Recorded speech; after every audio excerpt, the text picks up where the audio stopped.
Opening. That is my decision, Anis, my father said in a grave tone. He was sitting with his arms crossed in his office at the royal palace, his elbows propped up on his desk, expression grim. Duke Grant stood by his side without much of a visible reaction. My mother also maintained a straight face, though I noticed she was clenching her fists tightly. I let out a deep breath. I wasn't surprised by what my father had said. I had been expecting it, at least to some extent. Yet I did feel a sense of resignation now that it was actually happening. I forced a smile onto my face, hoping to conceal the emotions bubbling away inside me, a perfect smile that wouldn't leave anyone feeling ill at ease.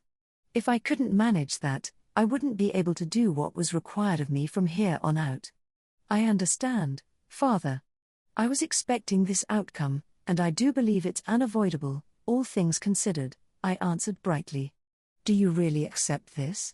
He pressed, his severe expression failing to lighten in any discernible way. If he was going to be like that, then I would allow a little bitterness to shine through my smile. I don't like it, but as you said, you've made your decision, Father. I understand full well that I don't have any other choice. Anis. You. My mother's expression faltered as she stared across at me, eyebrows raised. But she said nothing further. As my mother fell silent, Duke Grant spoke up next. In that case, I will begin making arrangements to issue a formal announcement in the near future. I know that it might be inconvenient, but I would like to ask you, Princess Anisphia, for your cooperation during this time. I understand, Duke Grants. Ah, right. What about Euphyllia? Please keep her by your side for the time being. My own family's future goals hinge on her remaining with you. I see. I'm sure I've caused you a good amount of trouble, too, Duke Grants, so thank you for everything. It's my sacred duty. Rest assured, I pledge to support you with all the resources at my disposal. Duke Grants placed a hand on his chest before bowing deeply in my direction. When he continued, his voice was so low and heavy that I could all but feel it echoing through the pit of my stomach. The restoration of your position in the line of succession to the throne, I know that this isn't what you desired, Princess Anisphia, but I humbly beseech you to step up to this responsibility as the future head of the royal family of the Kingdom of Palettia. So you're saying that your position in the line of succession has been restored? After receiving my father's decree at the royal palace, I made my way back to my villa at the detached palace and explained what had happened to the others. Euphyllia was the first to respond. Ilya's eyes widened slightly, while Lainey was too surprised to speak. Well, what else can be done? Ali isn't around to take my place anymore, I said. 2 months had already passed since my brother's disinheritance. Since announcing his intent to break off his engagement with Euphyllia, the turmoil he had caused had shaken the very foundations of the royal palace. With the Ministry of the Arcane also having been involved in the conspiracy, the resulting commotion had been like a disturbed anthill. As a result, Ali, the only male heir to the royal line and the presumed future king, was disinherited and exiled. At the same time, the Chartreuse family, who had wielded immense political power with their head serving as the director of the Ministry of the Arcane, had likewise fallen into disrepute. After all that, it had taken a good amount of time for the dust to settle. I, on the other hand, had spent much of the past couple months recuperating from the dragon-based impressed seal I had used during my fight against Ali. While I was able to move again after 1 week, I had been advised to continue resting while everyone monitored my recovery. As such, I had been convinced that my father had summoned me to deliver a stern reprimand on account of my reckless actions, yet as soon as I arrived, I found both my mother and him waiting with ponderous expressions, and I was told that my position in the line of succession would be reinstated. There was no room in that equation for my own wants or feelings. After all, there was no other potential heir with blood strong enough to stake a claim on the throne. Which was why my father had decided to reinstate my claim. I couldn't turn him down. Are you all right with that, Lady Anis? Euphyllia asked in a stiff tone of voice. I could see her innermost feelings reflected in her eyes, her disbelief, her fervent wish that it couldn't possibly be true. I couldn't help but flash her a sheepish smile. She was taking this more seriously than I was. It's a royal command, straight from the king himself. Guess I won't be able to spend all my days playing around. If her position in the line of succession has been restored, does that mean Lady Anis will be the next queen? Lainey asked, her confusion obvious on her face. I could feel my strained grin straining further, and I let out a sigh. Who knows? A regnant queen would be unprecedented, so I might be expected to rule beside a consort, I replied. A consort? The royal bloodline has to be preserved, right? If Ali is no good, it'll be my job to give birth to a new heir. I said the words as though they meant nothing to me, yet my stomach tightened with a swell of nausea. I did my best to hold it back, to keep it bottled up. Well, people might not even accept me as ruler, I added. We'll just have to wait and see how things turn out. They really restored your claim to the throne? Yuffie asked. Well, I still can't use magic. That's a fatal flaw for a member of the royal family. That was ultimately why I had abandoned my claim to the throne in the first place. The kingdom of Palettia was created through a covenant forged between mankind and spirits, and what was expected most of its nobility and royal pedigree was magical competence. If I simply lacked skill, there might still be a chance of salvaging the situation. However, the problem was that I couldn't use magic in the slightest. Additionally, there was no telling whether that trait would be passed on to any children. Even if I could continue the royal bloodline, there would be no point in me succeeding to the throne if my offspring were held back in the same way I was. There was always the alternative option of adopting a child from a powerful noble family, but I was quite sure my father would be opposed to that course of action. After all, there had just been a major incident with the Ministry of the Arcane. If the throne itself was up for the taking, the nobles would turn to conspiracy in order to attain it. The kingdom of Palettia might have seemed at peace upon first glance, but there were still major power struggles raging out of sight. Ali's conspiracy, supported by the then director of the Ministry of the Arcane, served as ample proof of that. Those aristocrats devoted to the supremacy of magic and their faith in magical spirits had been thwarted this time, their goals dealt a severe setback. Even so, a majority among the nobility held spiritualist beliefs.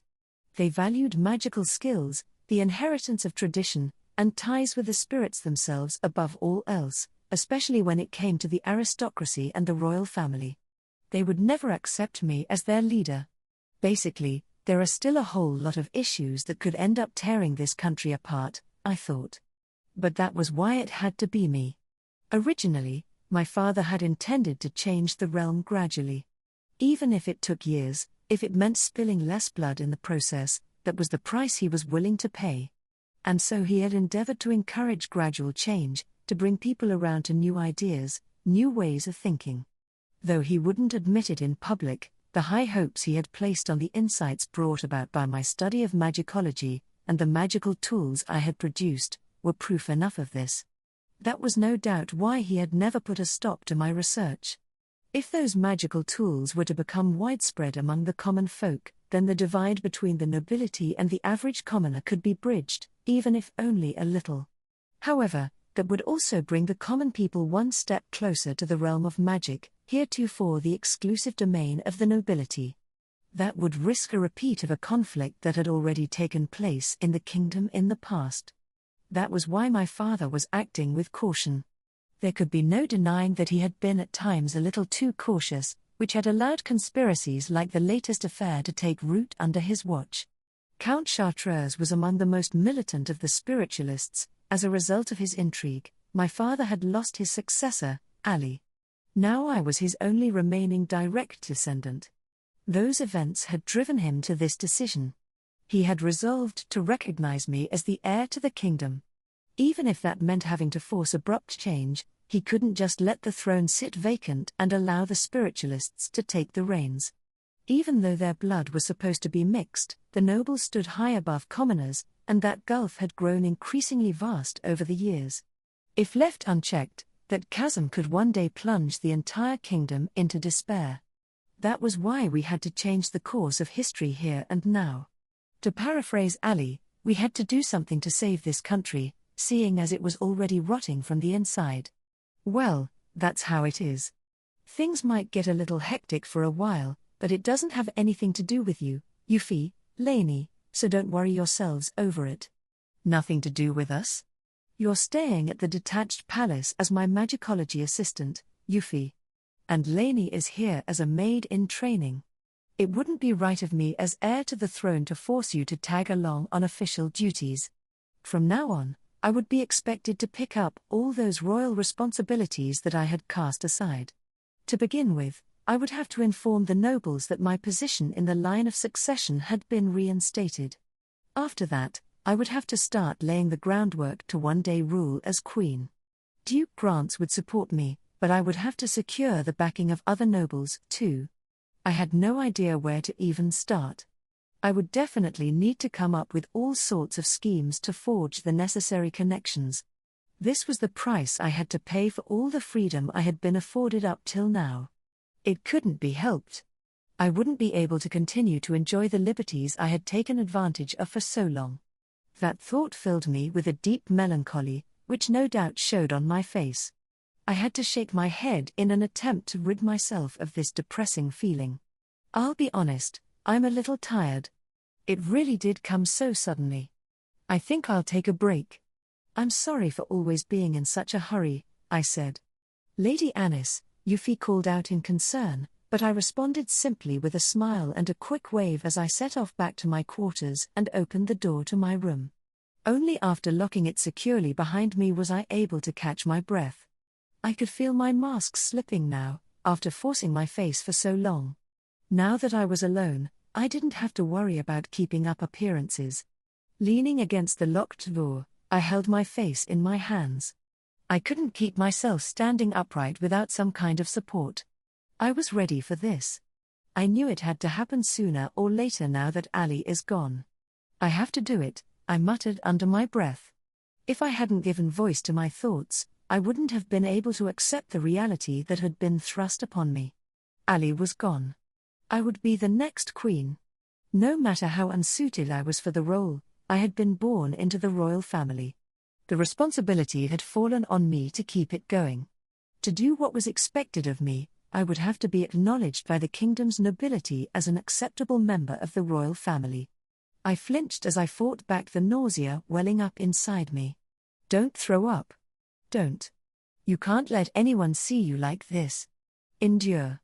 Don't let it show. I understood the situation well enough. Someone had to steer the country, or else there would be no one to protect it.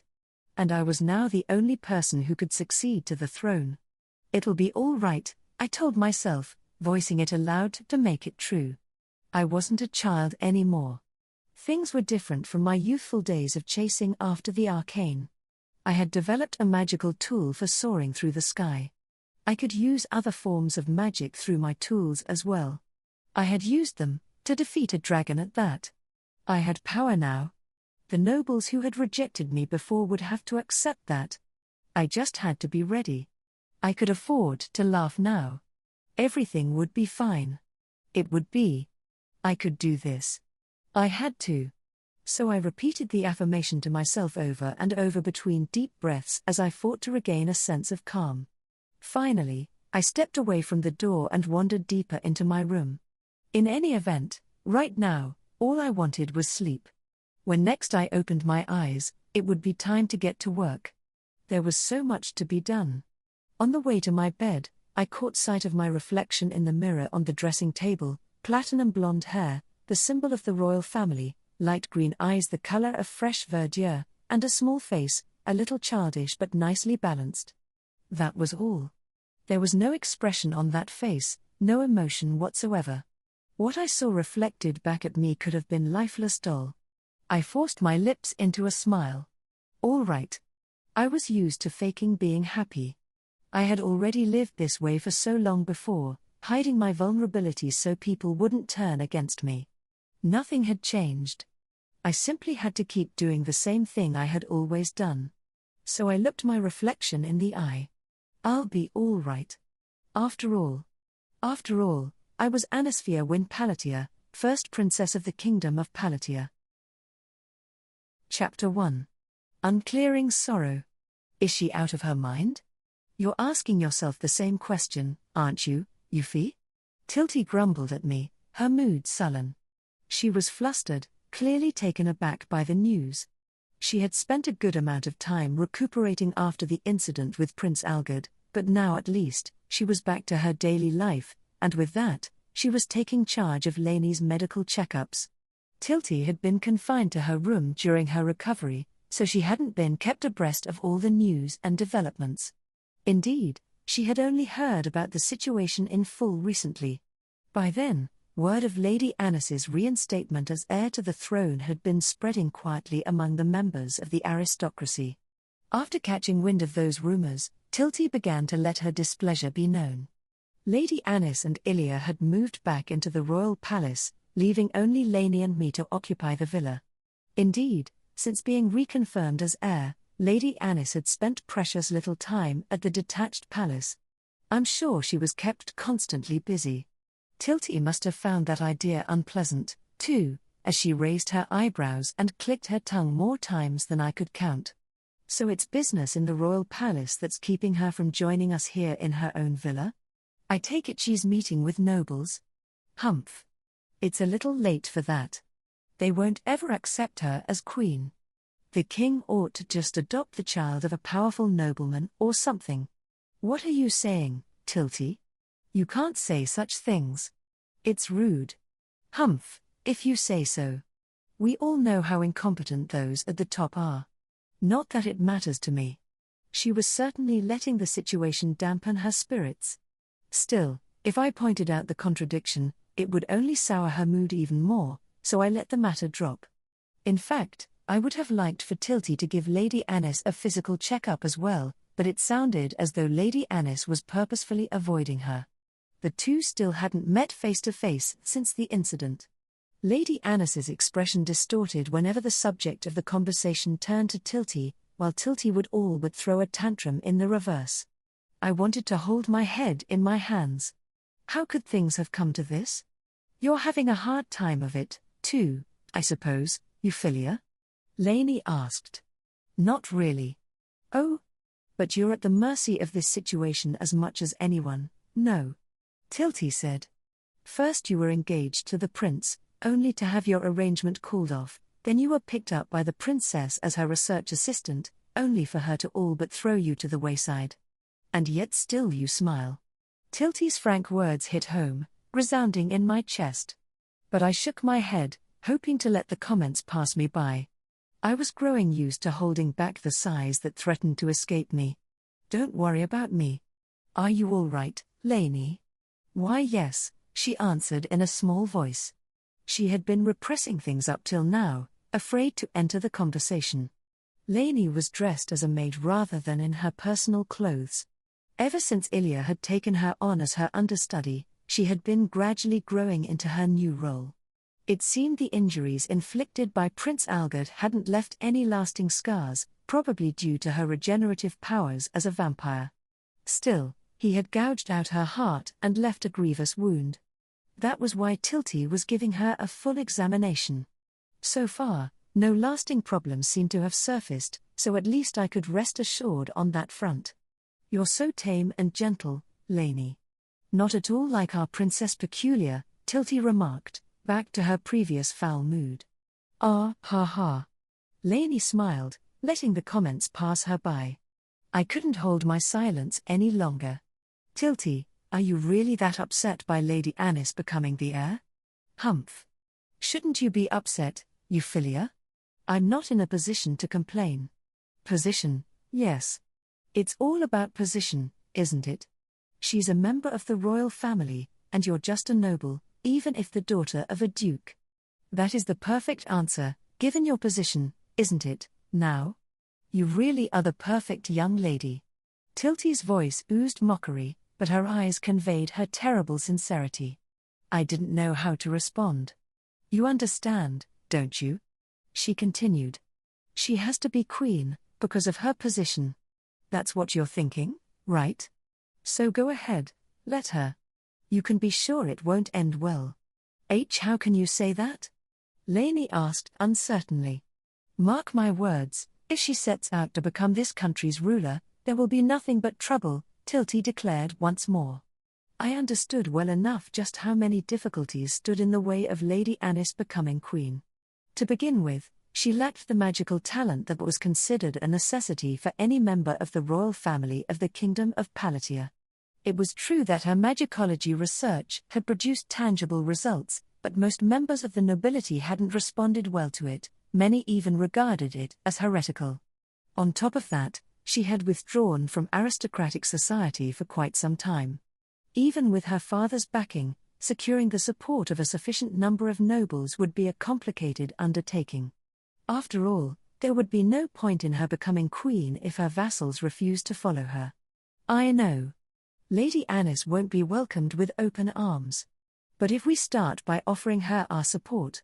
No. Disqualified. You failed right at the first hurdle. Who told you to start talking about position and politics anyway, Euphyllia? What's wrong with that? It won't get you anywhere. Do you really want to repeat the same mistakes you made with Prince Algard? Tilty's words almost made me lose my temper. I felt a twitch in my throat, but I raised my hands to my chest and regained my composure. If I hadn't suppressed my urge just now, I would have tried to throttle her. I could feel the blood drain from my cheeks as the magnitude of my compulsion just now dawned on me. Lainey lost her temper in my stead. Lady Tilty. That's going too far. How could Lady Euphyllia not be worried about all this? I know. Tilty turned away, averting her dour gaze. The air grew awkward between us, when finally Tilty broke the silence, though she still didn't look at me. Sorry. I'm venting. If I'm going to complain, I ought to save it for Anis herself. I understand how you feel. Ugh. This is all her fault. What right does she have to succeed to the throne now?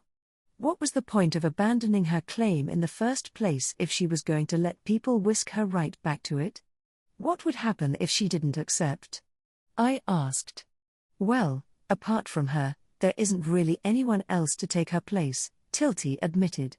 Aren't there any other bloodlines that can succeed to the throne? Lainey asked.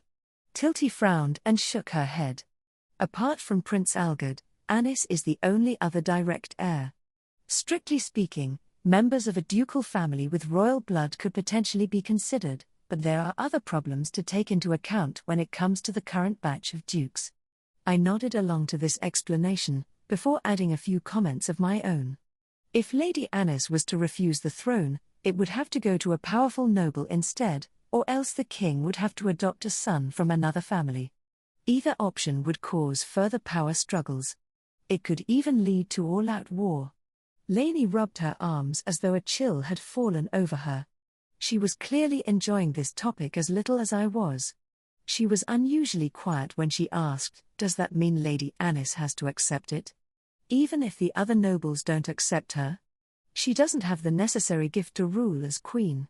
It's a pretty fatal flaw, wouldn't you say?" Tilty responded.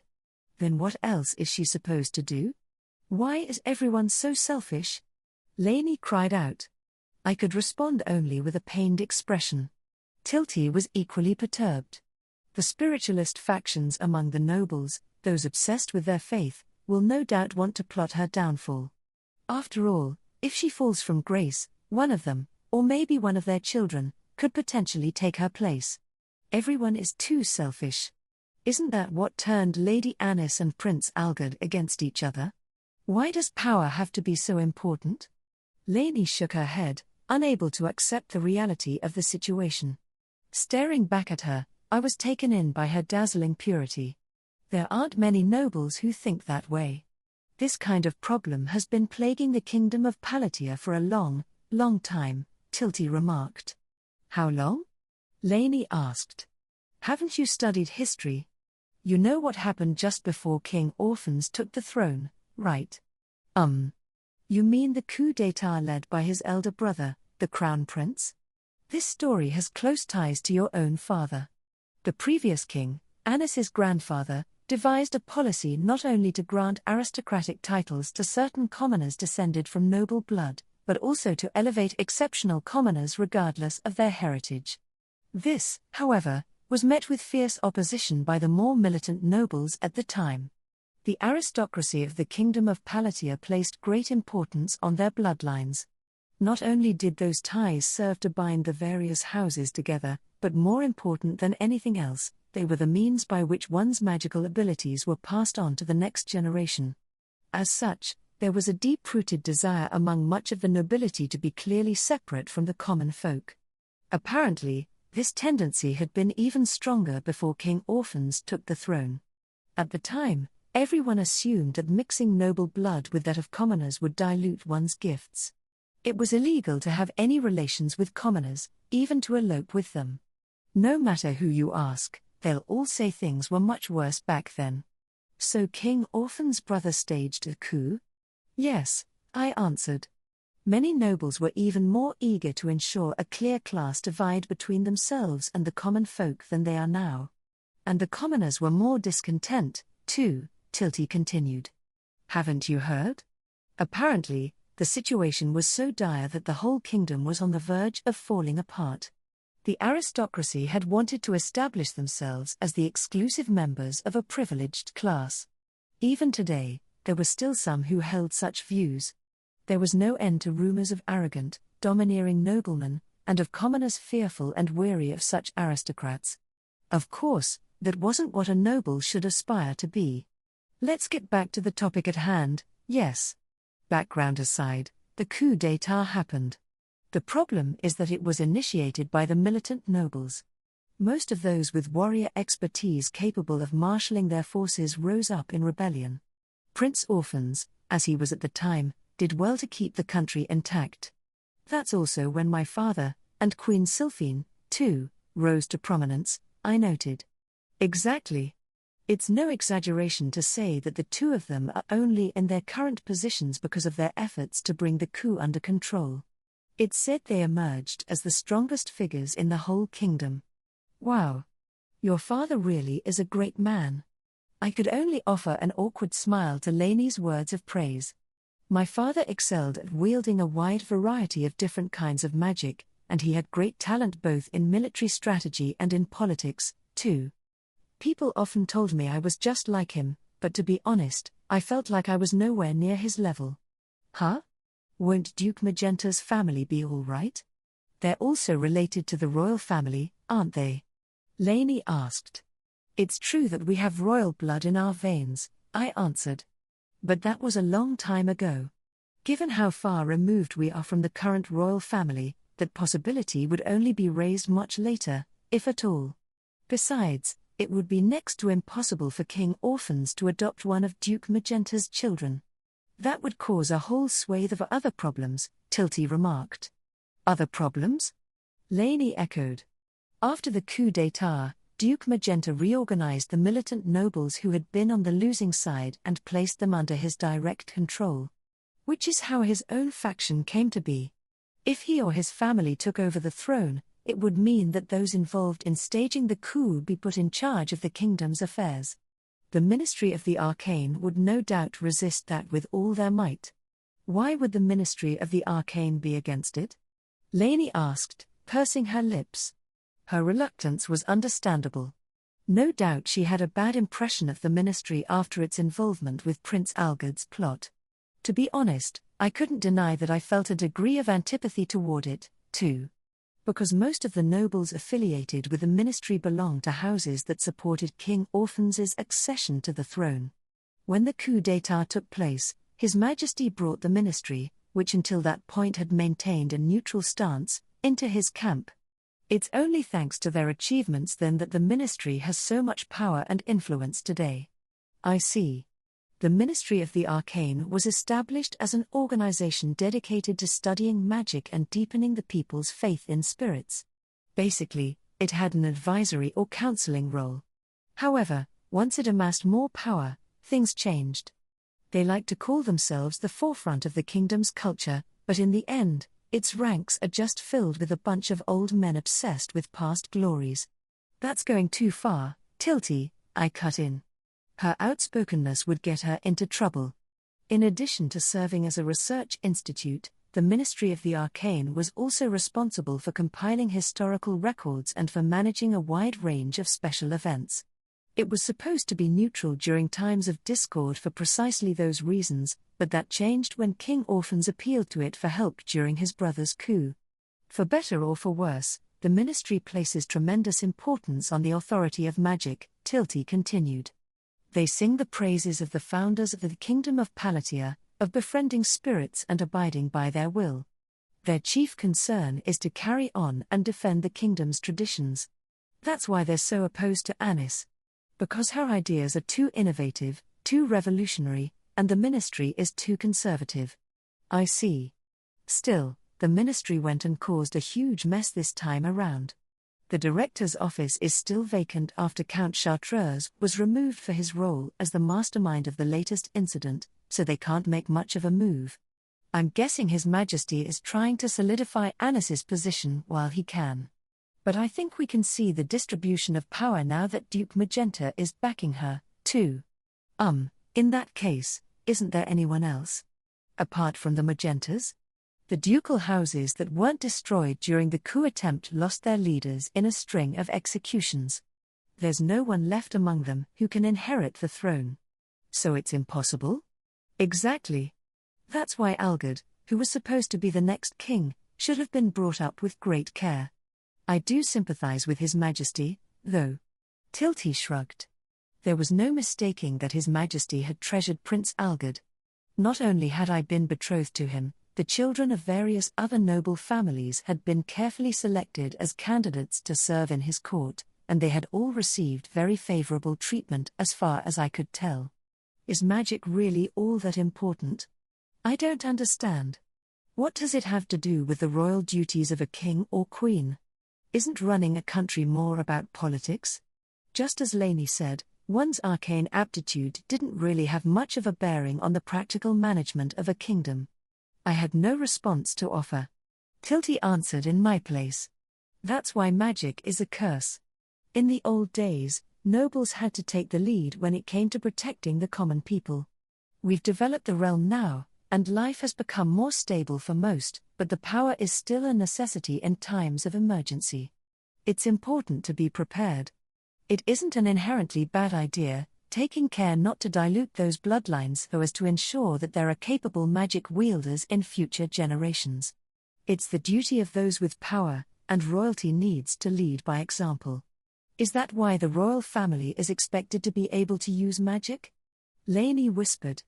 Tilty offered a quiet nod. I could say nothing to refute her. Not diluting one's blood meant having to continue to serve as a magic user. After all, the ability was necessary to defend the kingdom of Palettia, which was vulnerable to all kinds of dangerous monsters. In a way, it was understandable that this power should become a symbol of authority. But I wonder just how many nobles really aspire to be all that these days? Tilty questioned aloud. That's. The best magic users, the elites, as people call them, tend to join the Ministry of the Arcane, where they have a huge influence on politics and always harken back to the glories of the past, Tilty continued. Even if Duke Magenta tries to oppose them, the nobles aligned with him aren't strong enough to have much influence on politics. Most were forced to rebuild their houses after the coup, reassigned to distant territories away from the capital, or banished to knightly orders on the frontier. Like it or not, the Ministry of the Arcane is slowly but surely reshaping the kingdom to suit themselves. She clearly found the very idea opprobrious. When His Majesty became king, the ministry, having supported him during the coup, similarly grew in position and power. And now, as Tilty had put it, they were disseminating their own ideas about how the kingdom ought to be run. That's why Anis is an anathema to them. For better or for worse, she's forcing too much change onto the kingdom. Because of her magical tools? Lainey asked.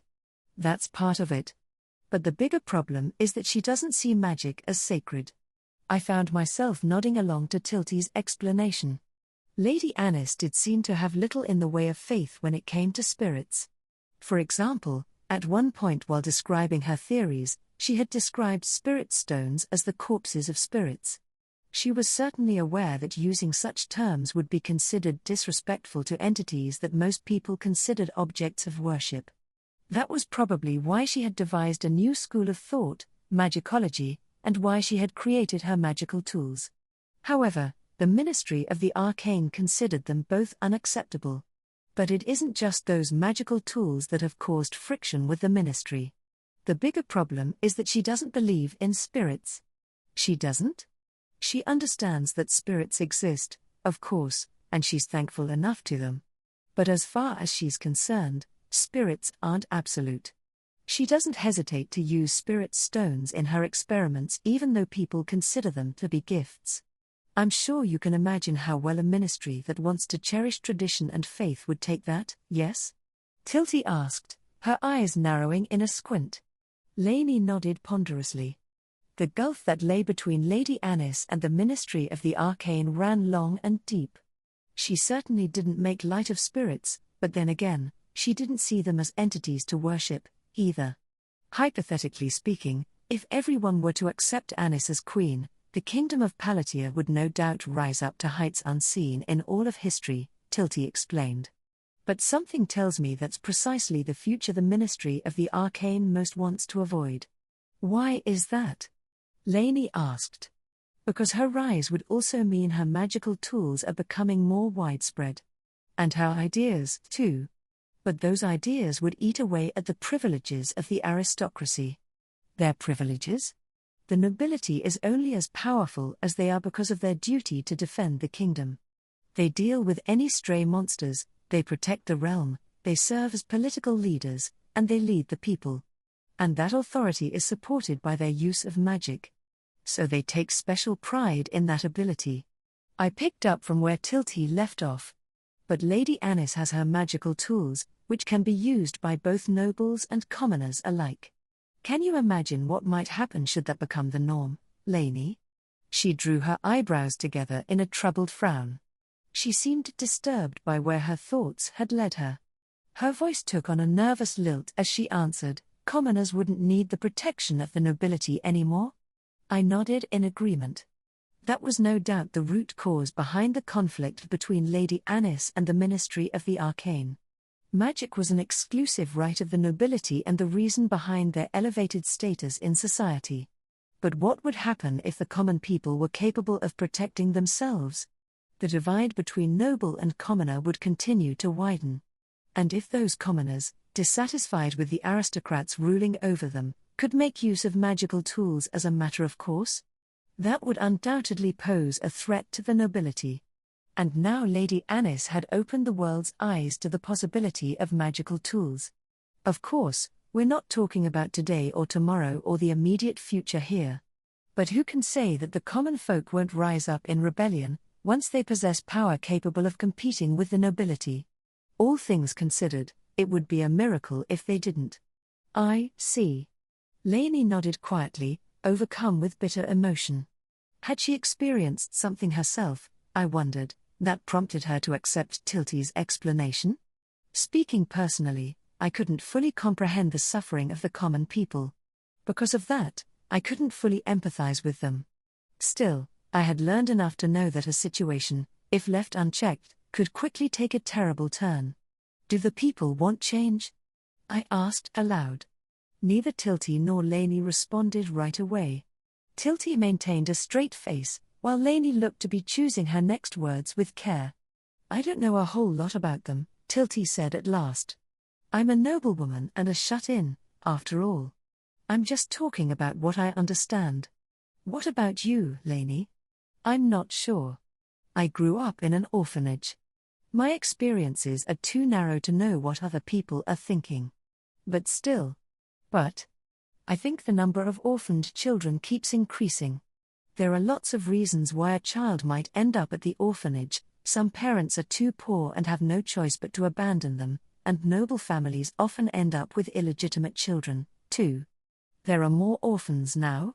I asked. Yes. Even after my father took me in, it keeps going up every year. If an increasing number of children were being orphaned, that could only mean that more and more people were living in poverty. For parents who couldn't manage by themselves, they had no choice but to abandon their children to the care of an orphanage. His Majesty and my father couldn't possibly be unaware of this reality. Were they unable to reach out to those suffering from impoverishment?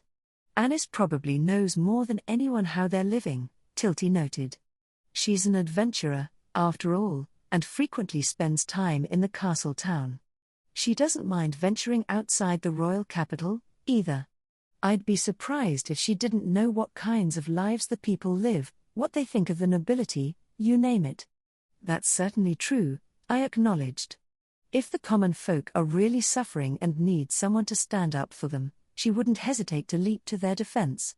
The gulf between the two classes might be constantly growing, but it hasn't reached a breaking point just yet. I couldn't help but agree with Tilty's assessment. Lady Anis was a good person at heart. She worked on the behalf of the people around her to the best of her ability. If she had truly laid eyes on an untenable situation, she would have surely acted. It was that very sense of justice that had led to her doing battle against her own brother not too long ago. While Prince Algard was still here, she thoroughly refused the very notion of succeeding to the throne, Tilty said. She thought everything would be better off that way. That was probably partly to blame for her feud with Prince Algard, but she's often causing trouble like that. She's keenly aware of just how much she can get away with. But even if she becomes queen, that won't end her disagreements with the religious nobility, will it? Lainey's next question silenced both Tilty and me yet again. If Lady Anis did take the throne, her magicology and magical tools would be entrenched as a valid alternative to traditional magic. And once those gifts landed in the hands of the common people, they would only want more power. There could be no turning back the tide once events were set in motion, nor could there be any escaping the inevitable clash with the more traditional-minded nobles who wanted to protect their privileges. If the situation went poorly, it could even spark a second open rebellion. Tilty and Lainey must have realized that just as well as I had, as a discomforting silence spread throughout the room. But at that moment, "I'm back," echoed a cheerful and carefree voice as Lady Anis threw open the doors and stepped inside. We were startled as she suddenly burst into the room. She wore a wide grin at first, but the second she saw Tilty, she froze in place. Huh? Tilty? You're still here? I thought you must have gone home by now." She forced a smile. She was trying to brush this unexpected encounter aside. Why, I wondered, did that gesture strike me as somehow wrong? As I probed my doubts, Tilty rushed toward her. Lady Anis tried to retreat, but that only prompted Tilty to charge after her even faster, until she caught her in her arms and lifted her into the air. Lady Anis tried to resist for a moment, but when she saw Tilty's expression, she stopped struggling. "Why are you making that face?" No, I guess it was wrong of me to try to avoid you," Lady Anis stammered. "You know full well that's not what I mean." Tilty quivered with rage. She ground her teeth and glared down at Lady Anis. Lady Anis, on the other hand, let out an embarrassed laugh. She was clearly hoping to end this quickly, but her voice was unmistakably sapped of energy. I was unsure what to do before this strange picture. Finally, Euphyllia stepped up from behind and pulled them apart. "Lady Tilty, please restrain yourself," she said. "Why you're a fool, a real fool, you know." Tilty cried out to Lady Anis. "If you're going to act like that, I won't have anything to do with you anymore." "Right. Sorry. I'll need to examine the effects of your impressed seal. But I don't want to see you here, so you had better come see me when you're ready. After all, you decided you had other business today, even though I came all the way here to check in on Lainey. And don't smile if you don't mean it. It's disgusting. Act like that again, and I'll send you packing." It was as clear as day that Tilty was being awfully inconsistent, saying that she wanted to give Lady Anis a full examination, but at the same time insisting she didn't want to see her. Yet Lady Anis nodded along to her tirade as though nothing at all was out of the ordinary. It was a strange exchange, yet somehow, I suspected that the two of them were on the same page, and that thought sent a mysterious chill running down my spine, even leaving me feeling as though my heart had been swallowed by cold darkness. What on earth is this? I didn't know, but I was certainly scared. With that realization, I was left stunned.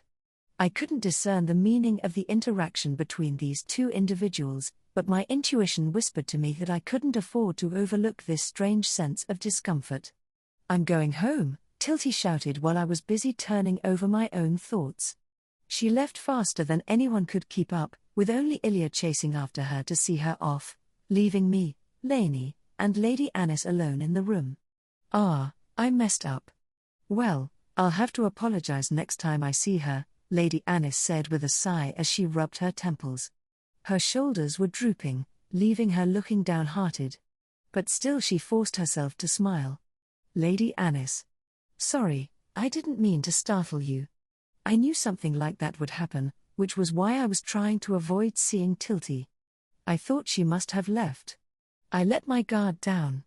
"That's fine. But more importantly, don't worry about Tilty. It's my fault. Still, this could turn into a problem if she's angry. Was I imagining things?" I hoped so, but still a certain doubt nickeled away at the back of my mind. "Lady Anis. Where were you looking just now? Who were you talking to?" She was standing directly in front of me, but she had yet to fully meet my gaze. That was all, and yet the chill that had fallen over me refused to abate. I couldn't help but feel as though I was somehow excluded from the world contained in her vision. I don't know why that thought occurred to me. That was the most frightening thing about it. I had never before known fear like this. And so when Lady Anis finally looked up at me, I felt, for some reason, a wave of joyous relief. Right. Euphy. I think I'll be able to take a break today, so I've got an idea." "An idea?" "Yep. It's the arc-en-ciel. You asked me to fix it, right?" The arc-en-ciel had been broken in half when I had used it to intervene in Lady Anis's fight with Prince Algard, so I had asked her to repair it for me. She had mentioned once before that she was friends with a blacksmith in the castle town, so she must have asked him for help. "Yep, I can't wait to introduce you to the blacksmith. And this is the perfect opportunity. Do you mean you want me to go with you into town?" "Yep. We can pay a visit incognito. We could do with a change of scenery, don't you think?" "All right. But what about protection?" It was all well and good to enter the castle town in disguise, but she was still a member of the royal family. An unsettling premonition, different from the one that had come over me earlier, had begun to take root. Lady Anis's response was ruthless, instantly shooting down my suggestion. "We don't need an escort. We can protect each other. Besides, I'll let my father know, so he'll send someone to follow after us later, all right? So don't worry about it." "Are you sure? It's a little late now, right?" She might have been afforded a degree of freedom before, but now with Prince Algard gone, she was the only heir to the throne. Before I could issue any further complaint, she entwined her arm around mine in a semblance of a hug and glanced up at me to meet my gaze. "Right." "No," I wanted to say, but her pleading expression prevented me. I glanced across at Lainey for help, but she simply flashed me a faint smile and shook her head. She was suggesting that I let the matter drop. "Right? It'll be fine, won't it, Euphy?" I had no choice but to surrender myself to Lady Anis's sweet voice. Chapter 2. Secret outing to the castle town. I still had my doubts whether it was really a good idea for the two of us to be journeying alone, even if in disguise, but ultimately, I ended up getting whisked along by Lady Anis's enthusiastic momentum, and now we were making our way into the castle town. Rather than my usual clothes, I was dressed in the kind of simple attire that commoners tended to wear, my conspicuous silvery white hair tied up in a bun and hidden beneath a wide cap. Lady Anis, standing by my side, had concealed her hair under a similar hat.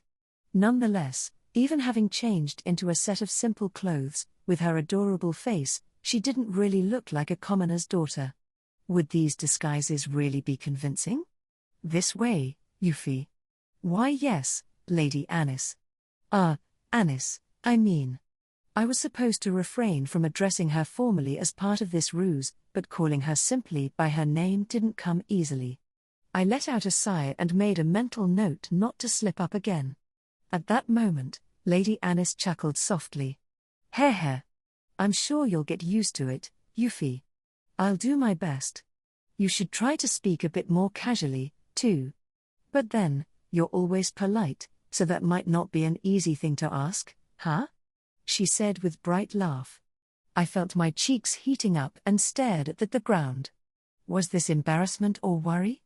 Either way, would I really be able to pull off a secret trip into the castle town without revealing my true identity? Do you come to the castle town often? Lady Anis asked. Only on business with my father. To be honest, I didn't like venturing out into public too much. With my being the daughter of a duke, common people inevitably shrank back whenever I was present. That said, as Prince Algard's fiancée, I had always maintained the prospect of learning from their lives, too. I did miss that. Now my social position was up in the air. I was serving in the detached palace as a magicology research assistant, but Lady Anis had been kept so busy with political affairs lately that our research had practically ground to a halt. But Lady Anis never mentioned politics around me. That was probably her way of trying to be considerate. Still, I was her assistant, so when she told me to rest, I was in effect left with nothing at all to do. At one point, I had been considered worthy of becoming the kingdom's next queen, but now there was no such pressure on me at all. I was keenly aware that Lady Anis was protecting me, but that also made it so hard to breathe at times. Here we are, Euphyllia. She called out, dragging me back from my idle thoughts. It looked like we had arrived at our destination, a nondescript workshop, the kind that you could find in abundance throughout the castle town. That said, it was smaller compared to many of the others and probably favored individual orders over mass production. According to my father, even though places like this were all workshops of a kind, they often varied in terms of the items they built and to suit the requirements of their environment and owners. The larger the workshop, the more influential the merchants associated with it and the more likely they would be to have a good nose for business ventures. On the other hand, small workshops tended to be run by a single artisan operating alone and were often more particular about their work, paying special attention to their craftsmanship. It certainly seemed natural to approach a small workshop with a skilled artisan for new magicology inventions. The sign near the entrance read Ganna Armory. Anis pushed open the door without knocking and walked straight inside. Thomas. It's me. She called out. Wait, Anis. I rushed after her, only to be greeted by a picture-perfect scene of a handsome young man standing in the center of the room.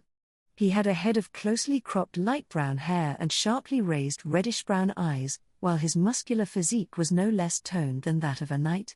If there was anything to critique about his appearance, it would probably have to be his apparent lack of cheer.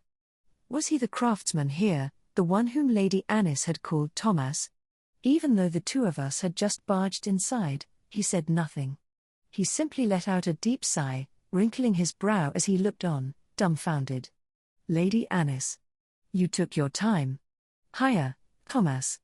Have you finished it? Humph. It's done. Take it and go. I was taken aback by this exchange. Despite all her talk of going incognito, this man recognized her.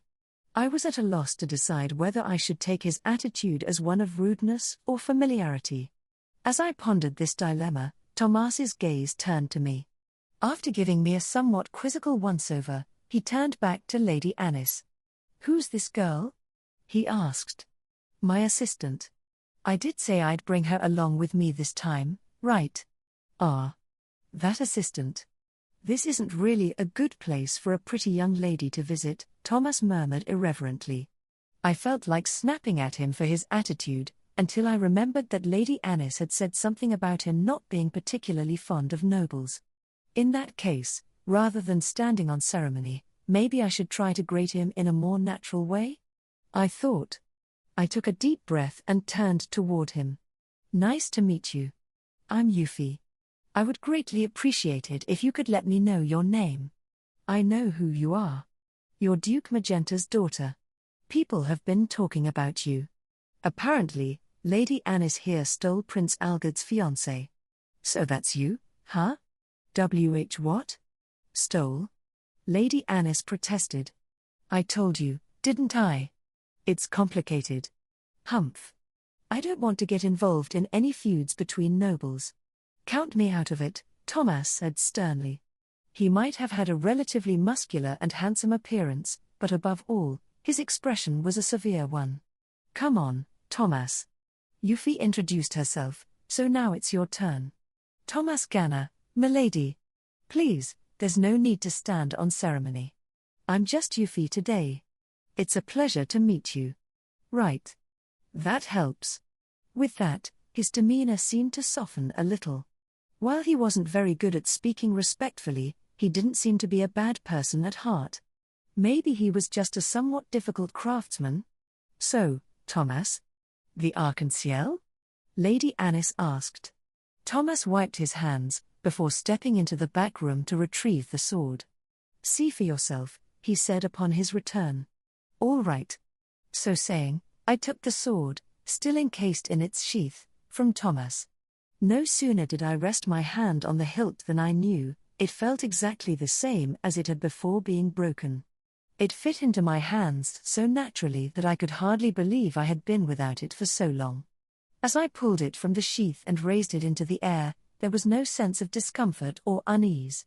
Confirming that there seemed to be nothing stopping me from channeling my magical energy through it, either, I breathed a sigh of relief. It's wonderful, I said. Exactly the same as before. I was beyond grateful that it had been restored so perfectly. I had felt naked without it, unable to relax.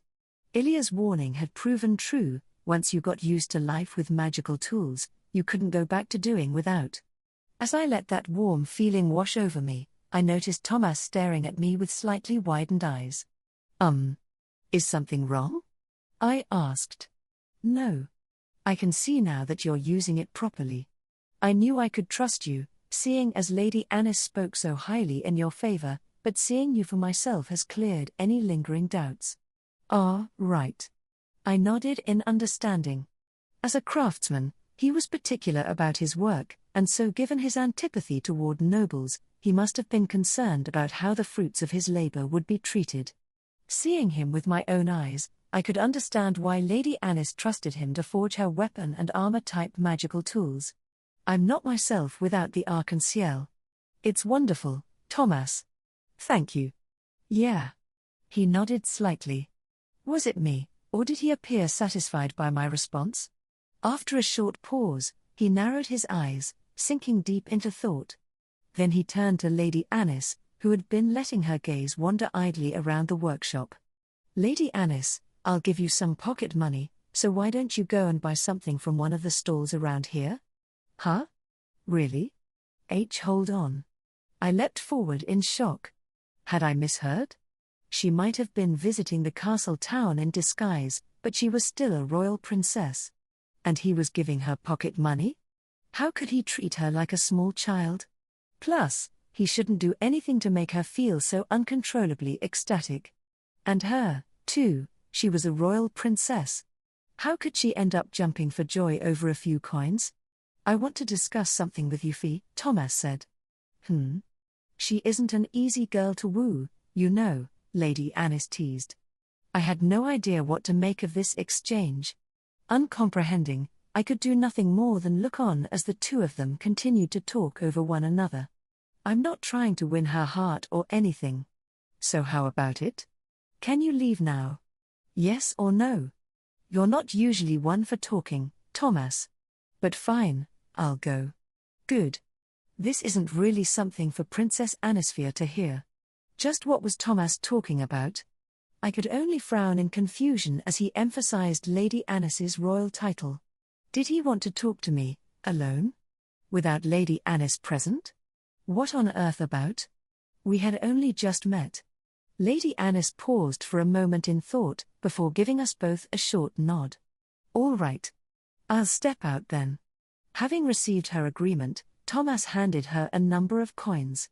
As soon as they clinked into her hands, Lady Anis stepped outside, acting as if she didn't have a care in the world. I thought for a second to call her back, but in truth, I was curious why Thomas wanted to speak with me so badly, so I watched her leave. Sorry about sending her off like that, Thomas said with an apologetic look.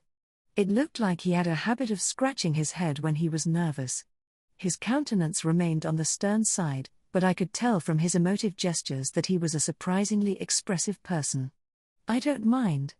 Is there anyone else in your workshop? No. I realize full well that I'm a bit of a grouch. Besides, I like working alone on things that interest me. I've got a chair for visitors if you want to sit. It might not be to your standards, though. Thomas went to fetch the chair, so I decided to indulge him. He soon returned with another for himself, so we sat down across from one another. Does Lady Anis strike you as a little strange? He asked. Enough to make me wonder whether there's really such a thing as common sense, I replied. Right. Still, she's a good person, if you ask me. Yes, I think so, too. If I didn't, I would hardly have accompanied her. I honestly had no idea what would have become of me without her generosity. When Prince Algard broke off our engagement, I lost sight of my whole reason for being. If I had been left to myself, my heart would have been completely broken, and the kingdom itself might have been transformed into something unrecognizable. I was only here today thanks to Lady Anis's intervention. No doubt that was precisely why I felt so helpless. So, Euphy, do you mind if I ask you something straight, no holds barred? Thomas said, pulling me back from my thoughts. His expression had turned more serious than before. He had resolved himself on something. I figured I ought to respond in kind to his sincerity, and I sat up straight. Of course. What is it? Is Lady Anis going to be our next queen? I caught my breath at this question. Why on earth would he ask that? I had no way of knowing, but I felt like I could trust him. At present, she is in line to inherit the throne. You must have heard how Prince Algard was disinherited. That's why I'm asking. So she will be our next ruler? Yes, I think so. I see. Thomas let out a deep sigh. He clearly wasn't pleased to hear this. Something about his expression made me feel uneasy. Did the common people consider Lady Anis unworthy? Was that why Thomas seemed so concerned? Was that why he had asked her to go outside, so he could ask me this without her overhearing? But if that was the case, why ask me? Was it simply that I was the only person here capable of providing an answer? Is it 100% certain, Lady Euphy? Are you worried about her becoming queen? At this question, Thomas's expression faltered. No single word came to mind that could fully encapsulate the emotions he was trying to hide. Regret, sadness, anxiety. His countenance had broken down into a complex mixture of emotions, one that I'd certainly seen before. It's not what you're thinking. Lady Anis is always concerned about the well-being of the people. Thomas's facial muscles loosened, a sense of pride washing over him. Our lives have improved in so many ways thanks to her advice to the king. She sees us, and she comes up with real suggestions to fix the issues that affect us.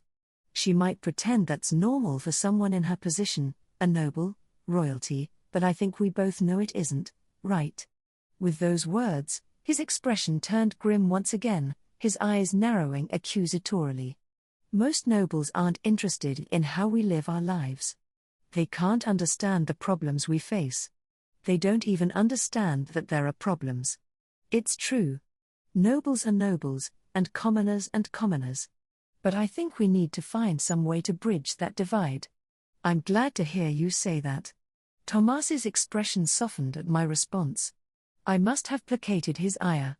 In exchange for their wealth and status, nobles are supposed to bear a responsibility, he said. That's what Lady Anis said once, which is why I hate them. Or to be fair, I hate those nobles who fling around their privileges while they walk all over us regular folk. I couldn't know what had happened in Thomas's past, but his voice was steeped in hatred. I could offer him no response, so I lowered my gaze. Members of the aristocracy did have responsibilities commensurate with their positions. It wasn't right of them to cast their duties aside and oppress those below them. Of course, not all nobles behaved that way. However, that probably wasn't at all clear from the position of those lower in the hierarchy, such as Thomas. Having been victimized by an oppressive noble in the past, he likely wouldn't agree with me if I said so. And so society was divided into nobles and commoners, even though neither was supposed to exist without the other. I'm not saying nobles ought to live like us, Thomas said. I've seen how you lot live, and I understand. You've got your own problems, don't you? I can't say that's always easy, I answered, flashing him a bitter smile. Maybe I had let my own pain show a little, as a touch of sympathy entered Thomas's gaze. The same goes for me, so let's both take responsibility. Anyway, that isn't what I wanted to talk about. Right, Lady Anis. She's a reliable one, and I'm sure I'm not the only one who thinks so. We could trust her, if she was to rule as queen. But you don't sound very happy about it, I pointed out. Thomas let out a deep sigh through his nose. Relaxing, he fixed me with a faint smile and shook his head. You noticed? Well, you're right. I'm not pleased, not really. Why not? She probably could be queen, but she isn't really cut out for ruling. Thomas's words left me utterly shocked. Something about his comment struck a chord inside me. I swallowed, saliva building up in my mouth. After a moment, I turned back to him to confirm the reason for my apprehension. You don't think Lady Anis is suited to be queen? I know she doesn't like to abide by the usual conventions, but, Thomas interrupted me there, his next word sending a chill running through my chest. No, that isn't what I mean. It would be too much of a burden on her shoulders. It was certainly true that Lady Anis had a strong sense of responsibility. That was clear enough from everything she had done for me, Lainey, and even Prince Algard. As Thomas said, she was sincere when it came to wanting to improve people's lives and circumstances. But isn't that a good quality to have in a leader? I asked. If it's too much for her alone, her vassals will surely help her to shoulder the weight. That's not it. Like I said, she could be a greater ruler, and some parts of the job would fit her well, but don't you think she'd be better suited to something else? I tensed. Well, I couldn't deny that. In my view, Lady Anis did have the qualities of a good queen. Nonetheless, I also knew she didn't want the throne. Her real desire was to devote her life to the study of magic, or strictly speaking, to magicology. However, whether she actually wanted it or not, she had been born the daughter of a king, and she was now the only heir capable of inheriting the throne. That was what it meant to be royalty. Thomas's next words shook me to my core. It's one thing to have the ability to do a job, it's something else entirely to be forced to do it.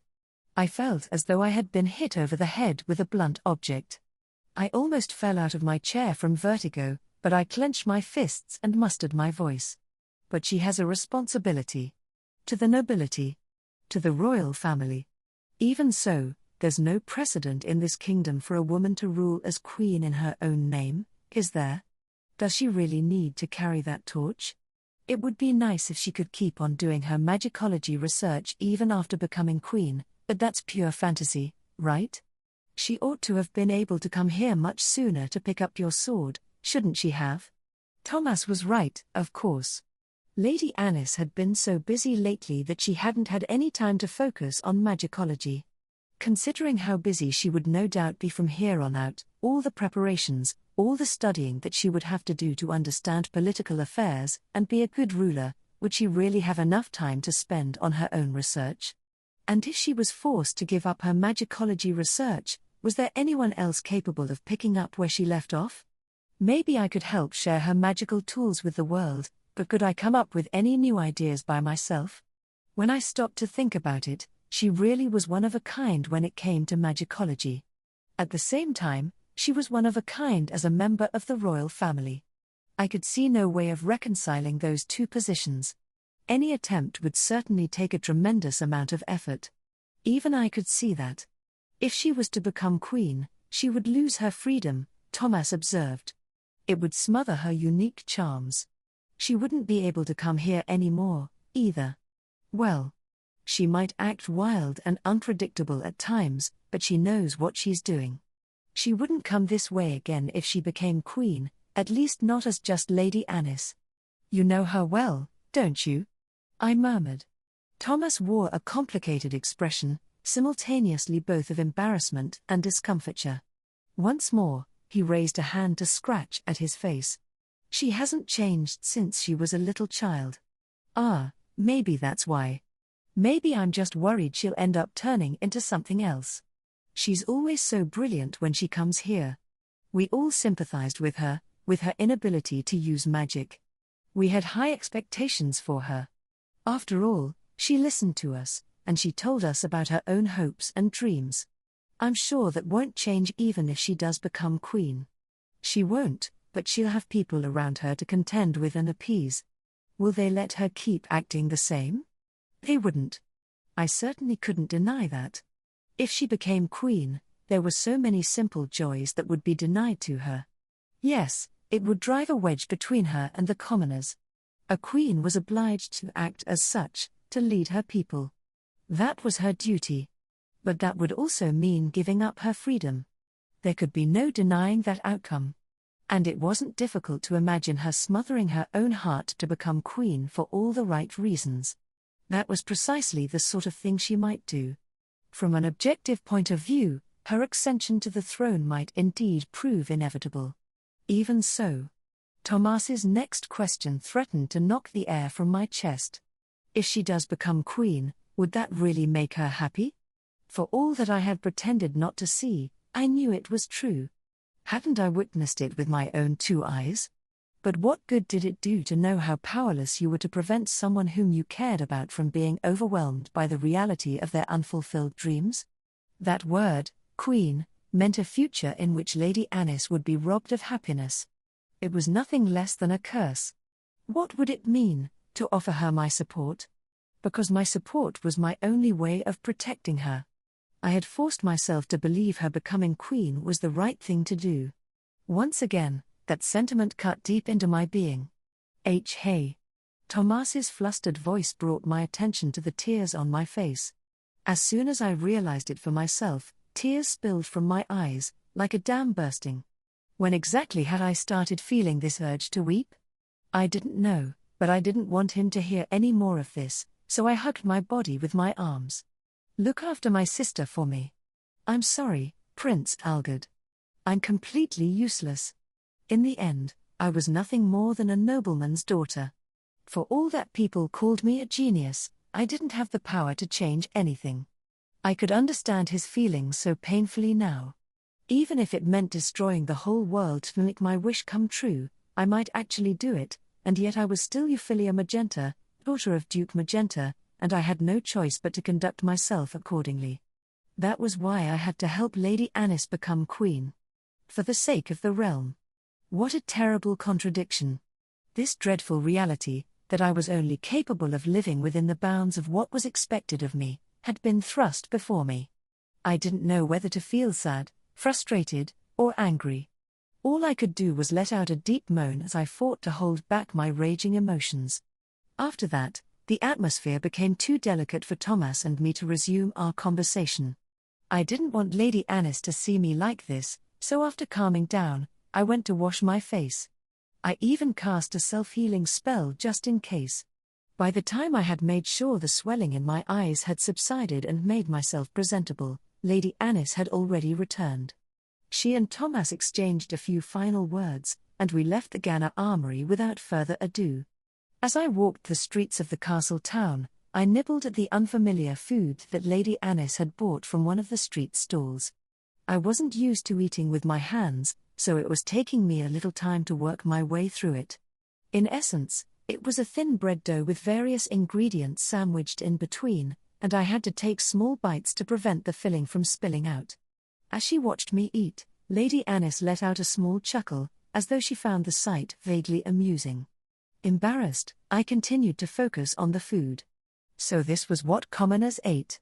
It was messier, albeit tastier than my usual cuisine, but it was still strangely appetizing. I couldn't exactly say whether I liked it, but it was certainly different from what I usually consumed, so the word fresh seemed to fit. After finishing the last bite, I turned my gaze to the town. I could easily hear the lively voices of the townspeople. It had been a while since I had last visited this area, although I had always passed through by horse-drawn carriage in the past. As such, this was my first time taking in the scenery as I strolled the streets on my own 2 feet. I was absolutely fascinated by it all. So what did Thomas have to say? Gah. Ahem. That was when Lady Anis stared into my eyes, asking a question that made me flinch. I almost yelped from the sheer force of her look, and I had to stop myself by thumping my chest a few times. Lady Anis rushed to rub my back as my consciousness gradually returned. Are you all right? I'm fine. You wanted to know what Thomas asked me, yes? Nothing in particular. We just made small talk. Oh? You seemed a little absent-minded. I was worried about you. Well, I thought about what Thomas had said to me, about how, to Lady Anis, the prospect of becoming queen must have seemed like a curse. But she was royalty, I had insisted. That response had come so easily. There weren't any other suitable heirs to take the throne. And no doubt the situation would be completely different again if she might be able to marry someone suitable. No, I corrected myself. In the end, it would be exactly the same. The curse that had been placed upon her was none other than a yoke on her freedom. Everyone was shackled by something, to one extent or another. Yet for her, the thrall of royalty was too much for her unique talents. I didn't want to force that on her. And that was why I couldn't say anything. Because she understood her situation better than anyone. If I put those fears into words, they would break her. She already harbored such doubts. Because that was who she was. So in the end, I couldn't tell her the truth. Thomas seemed worried that you wouldn't be able to visit him for a while, Lady Anis. There you go with the titles again. I beg your pardon. Apologies won't quite cut it. She answered, beaming with joy. I couldn't help but stare back in blank surprise. How could she be so happy? She had been kept so busy lately. She didn't have any time to spare for her magicology research. She'd been forced to meet with nobles day after day. So I had to wonder, was this smile real? Might she not be harboring secret worries, struggling behind the scenes? I didn't know. I couldn't comprehend just how much she was suffering. Maybe Tilty noticed. That might explain why she got so angry. Thinking back to Tilty's furious reaction the other day, I was convinced that my guess had hit the mark, and that realization sent a stabbing pain coursing through my chest, digging deeper and deeper until it was a gaping wound in my heart. When I grimaced in pain, Lady Anis called out to me, resting a hand on my cheek. Euphy? I'm terribly sorry. You're being very formal all of a sudden. You why you don't need to pinch my cheek. She had grabbed my face with both hands, pulling on my cheeks. I managed to wriggle free, but I couldn't stop the wave of exhaustion from rising up inside me. Lady Anis let out a sigh, and her next words froze me to the spot. This is just the way things are. Now that Ali's gone, it's my job to step up. I have to. I stopped in my tracks and stared into her eyes. Did she know what I was really thinking? Yet gazing back at me was her usual untroubled, smiling face. It was the exact same expression she had worn in front of Tilty the other day, and that realization made me bite my lips in worry. She was smiling. But if it was a full smile, then in truth. I've had a long time to get used to inevitabilities like this. Complaining won't change anything. And someone needs to be the next ruler, right? For the kingdom. For the people. I couldn't stand to hear any more. Are you certain of that, Lady Anis? I asked. I already knew what she would say in response.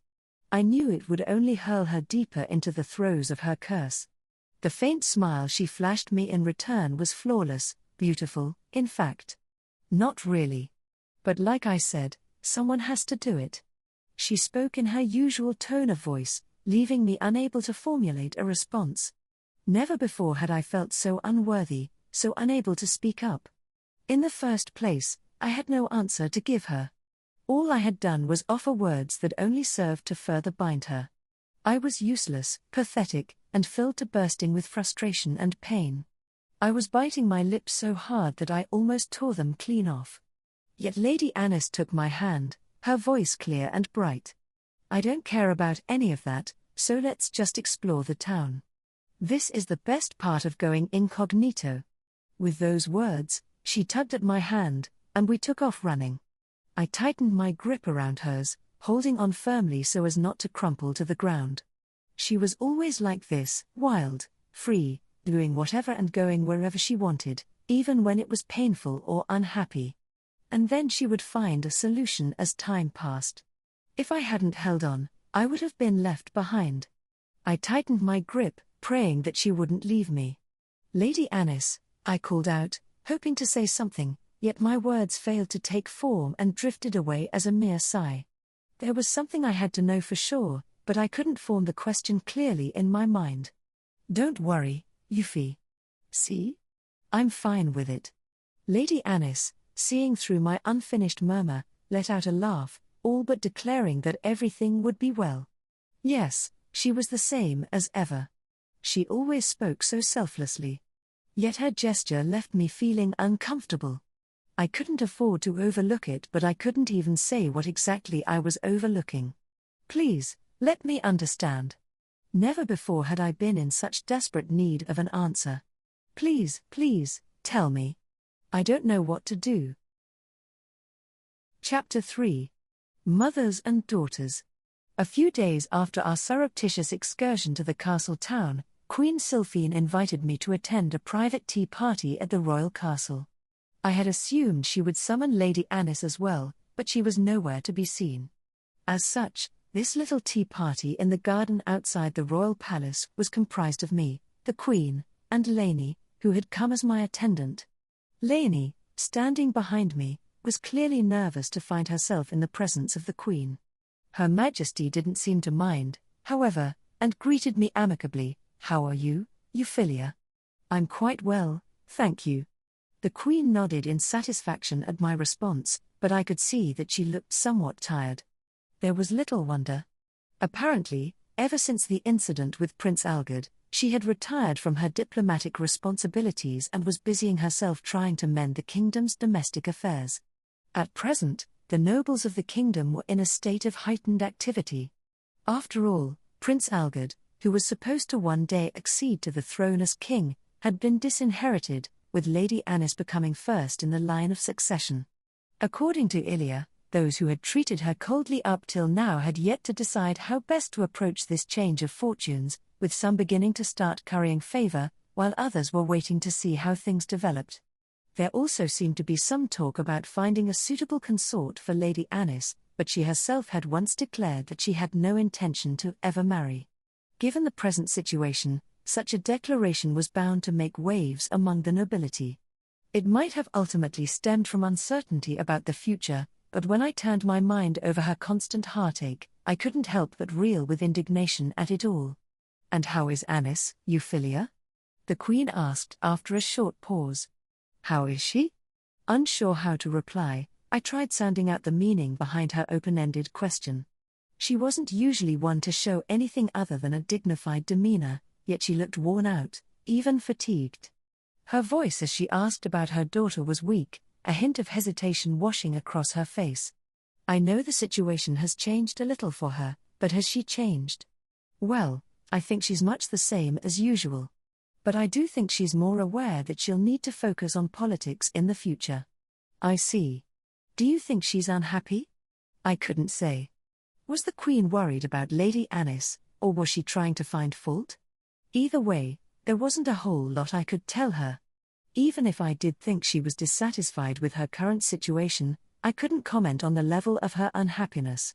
Lately, it had become even more difficult to read Lady Anis's inner feelings than it had been before. So in the end, I could offer only the vaguest of responses. The Queen let out a deep sigh as I gave her my answer. She did nothing to conceal her exhaustion. She was so dejected that I found myself worrying about her health. "I see. I wanted to speak to you about her today. Lainey, please, you should take a seat, too." "Huh? But I'm just..." Lainey, standing behind me, was flustered by this sudden instruction. The Queen winced before continuing. "This tea party is really just a pretext. I wanted to speak to you both, seeing as you're the ones she keeps at her side. I asked Marquis Claret's daughter to join us, too, but she declined." Lady Tilty turned down Your Majesty's invitation," Lainey exclaimed. While I hadn't spoken aloud, I was just as shocked as she was. It was unheard of for a noblewoman to refuse an invitation from the Queen, but I could imagine Tilty doing just that. I pictured it so clearly. I felt a headache coming on. It is what it is. It appears she isn't particularly fond of me. Technically, I think there are very few people she is fond of. Oh ho. Yes, that's one way of looking at it. Lainey, do you dislike me, too? I couldn't blame you if you're afraid of me. Not at all. Then, please, take a seat. Think of me today not as your queen, but as Anis's mother. And I would like to speak to you as her confidant, if you're all right with that.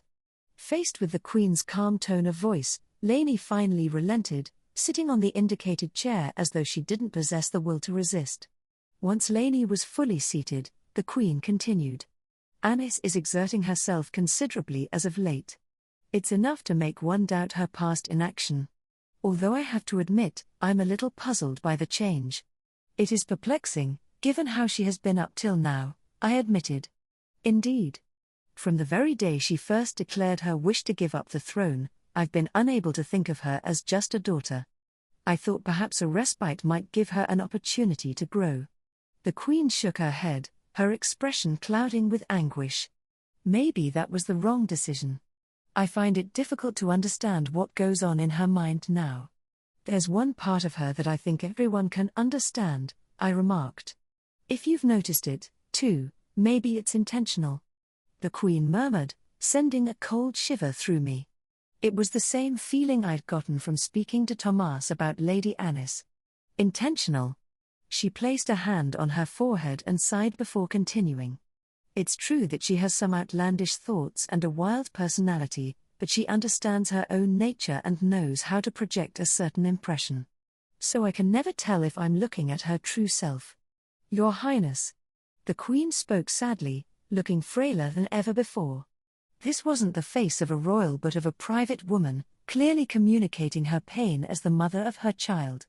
To be frank, I expected her to object to this arrangement. She has always insisted that she didn't want to inherit the throne. Now that she's actually behaving like royalty, I have no idea what she's really thinking. I'm worried, which is why I wanted to speak with both of you. I even asked orphans about it, but, well, what did His Majesty say? To leave it be. That I shouldn't get involved. Could His Majesty have really said that? But why? And to the Queen, no less. I was sure that Lady Anis felt no animosity toward her mother. She seemed ill-equipped to deal with her at times, yes, but she certainly wouldn't resent the Queen for worrying about her, but in that case, why? If Lady Anis understood her mother's true feelings, it would surely worry her sick. An image flashed through my mind, of Lady Anis repeating to herself that everything would be fine, forcing a laugh as she unwillingly bit her lip. How is Anis lately? How has she been spending her time, as far as you both can tell? She often says there's no helping her situation, I explained. I'm sure she's unhappy about it all. But even so, she's certain she'll be made queen, even if that prospect is like ice in her heart. But she'll do it, if she has to. Although I doubt she'll like it. The Queen let out a long, heavy sigh. Her face, until now filled with anguish, revealed a hint of regret, and her shoulders slumped as far as they could go. I failed my children. I didn't raise them properly. Algard succumbed to despair and ended up harboring treacherous thoughts. Anis's wisdom has prompted her to smother her own heart. No, as a member of the royal family, that's an admirable quality. Unfortunately, it will destroy everything she's worked so hard to develop. The most essential quality of a royal ruler was fairness and impartiality. The less that one had in the way of individual feelings, the better they would be to serve as king or queen, because that was what it took to guide one's people. I was well aware that that burden would be too heavy for Lady Anis. She had tasted freedom and had a dream of her own, which meant that the bonds of her royal duties would be all the more suffocating. I wonder what I should say to her.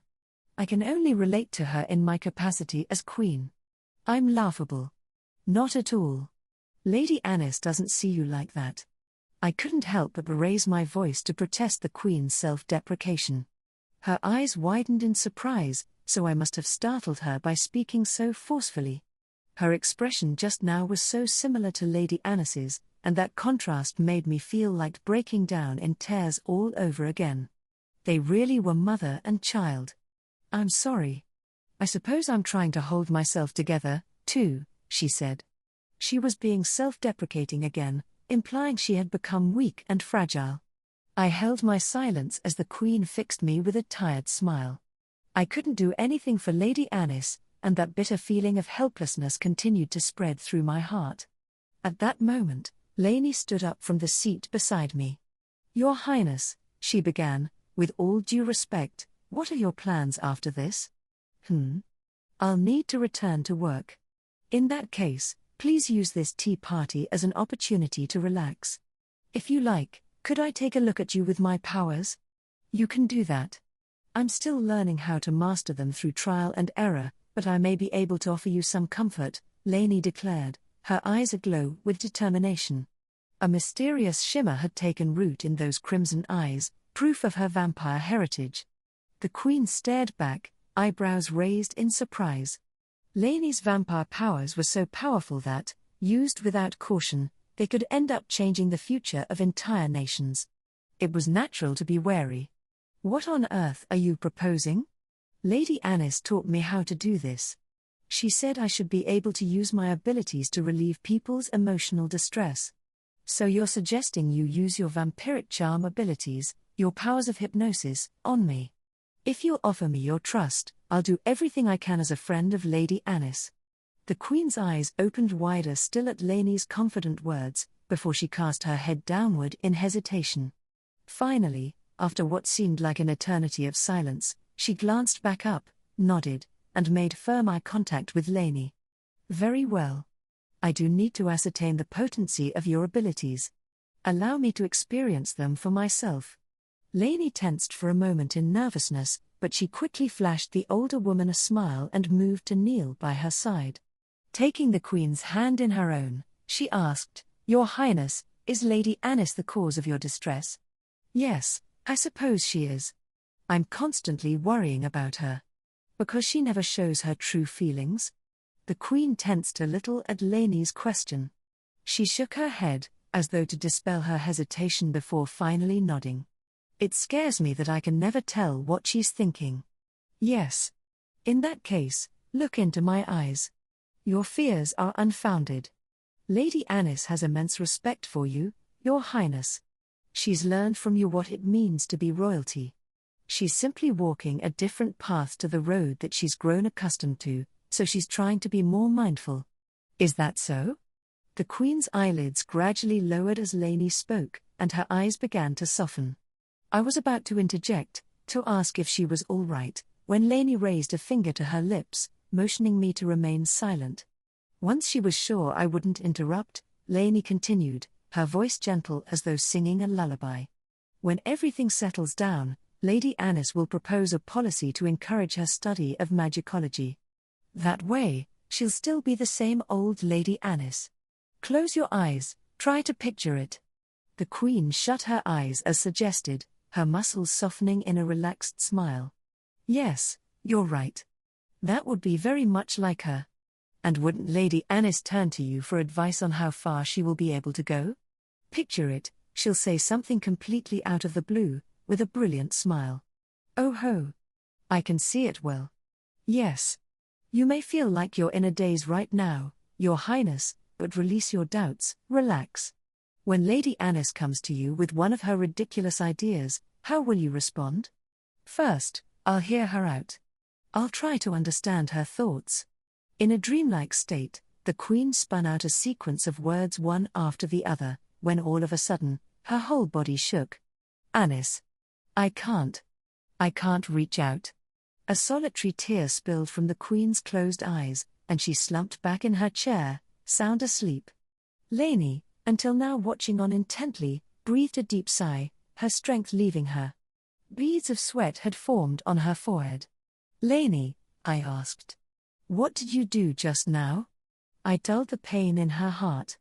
If I pushed it too hard, the suggestion would be imprinted too deep, so I simply encouraged her to dream, Lainey replied, adjusting the queen's position on the chair to make her more comfortable.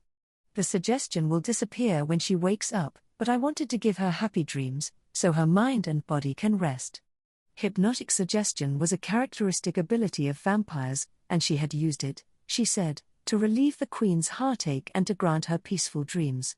Was this what Lady Anis had had in mind when she suggested that Lainey's abilities could have positive applications? When did you learn to do all that? I asked Euphyllia to help me during my day off. I wanted to help Lady Anis, but it didn't work. Did you try? I think it was because of the dragon qualities of her impressed seal. The suggestion didn't hold. I see. But still, compared to you, I really can't do anything for her at all. I clenched my fists, filled with self-loathing, while Lainey had found a way to help those around her. I was completely useless. Yet Lainey tilted her head to one side. Huh? She exclaimed. But I suppose Lady Anis is overly protective of you, Lady Euphyllia. Do you think so? I asked.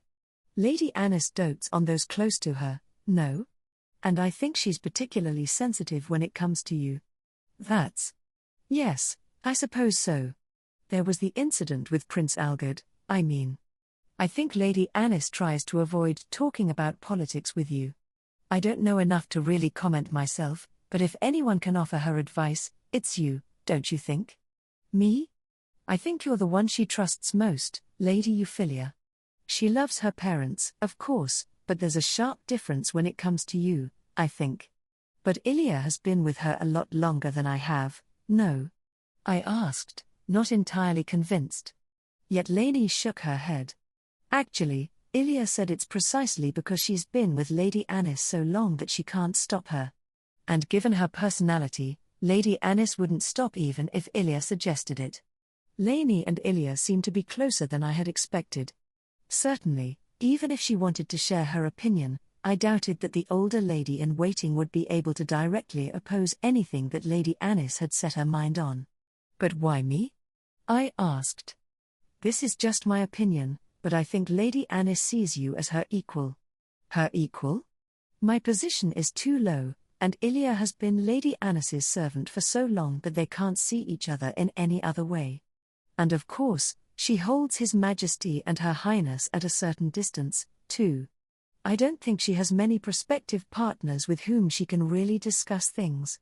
So that's it. I've lived my whole life fretting over what people think of me, so I can tell when someone is worried. Although that sensitivity could also be a vampire trait, I suppose. Lainey paused for a moment, embarrassed, before continuing. Lady Anis has a soft spot for those she cares about, and she doesn't easily let people in, but I think she'll do anything to protect those she does let in. Now that you mention it, I think you're right. I had no idea what would have become of us without Lady Anis's protection. She had accepted us, had treated us with kindness and love. It was because she knew herself so well that she didn't easily let others get close. Out of all of us, I think you're the closest to being her equal, Lainey said. She's helped me so much, yet I haven't done anything for her. We're hardly on equal footing. Maybe that's because you spent so long helping her, no? I did?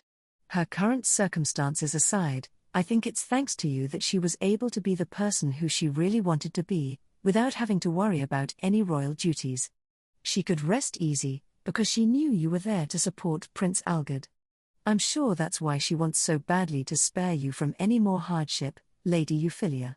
That's... I understand that, but even so, It made sense, at some level, but I couldn't accept it.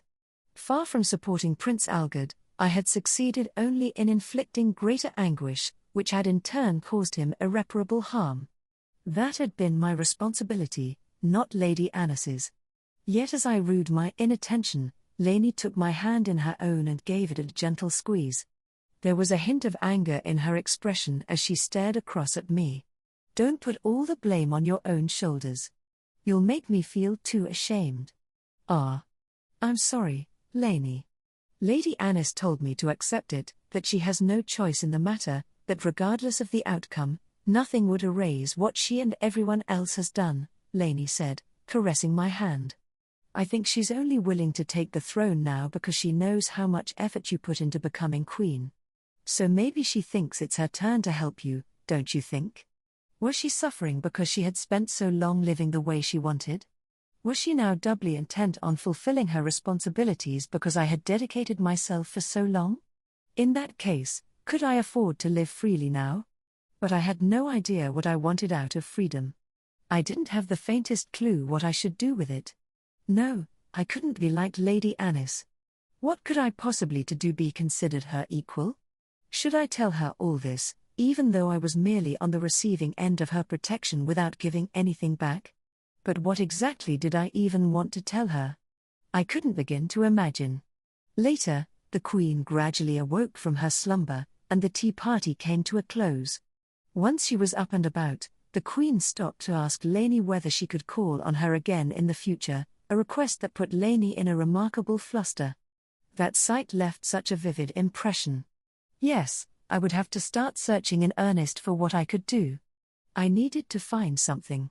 Magical talent alone wasn't enough. Nor was a strong educational background. I was missing something that I could proudly declare as my own reason for existing. If I couldn't find it, I would never be able to move forward. Euphy? You're drifting away again.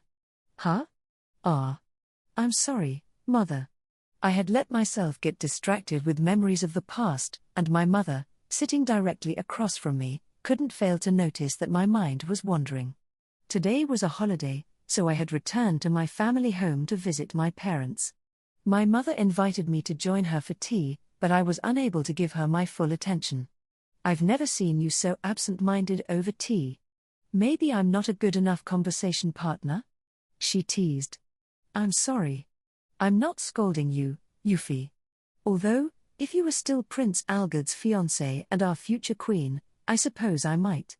Her jocular words only increased the weight I felt on my shoulders.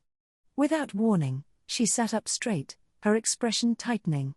If you're worried about something, you can confide in me, you understand?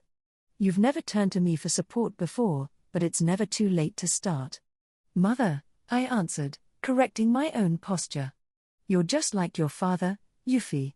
To an outside observer, you both look so capable, but inside, you're both rather clumsy. What's troubling you?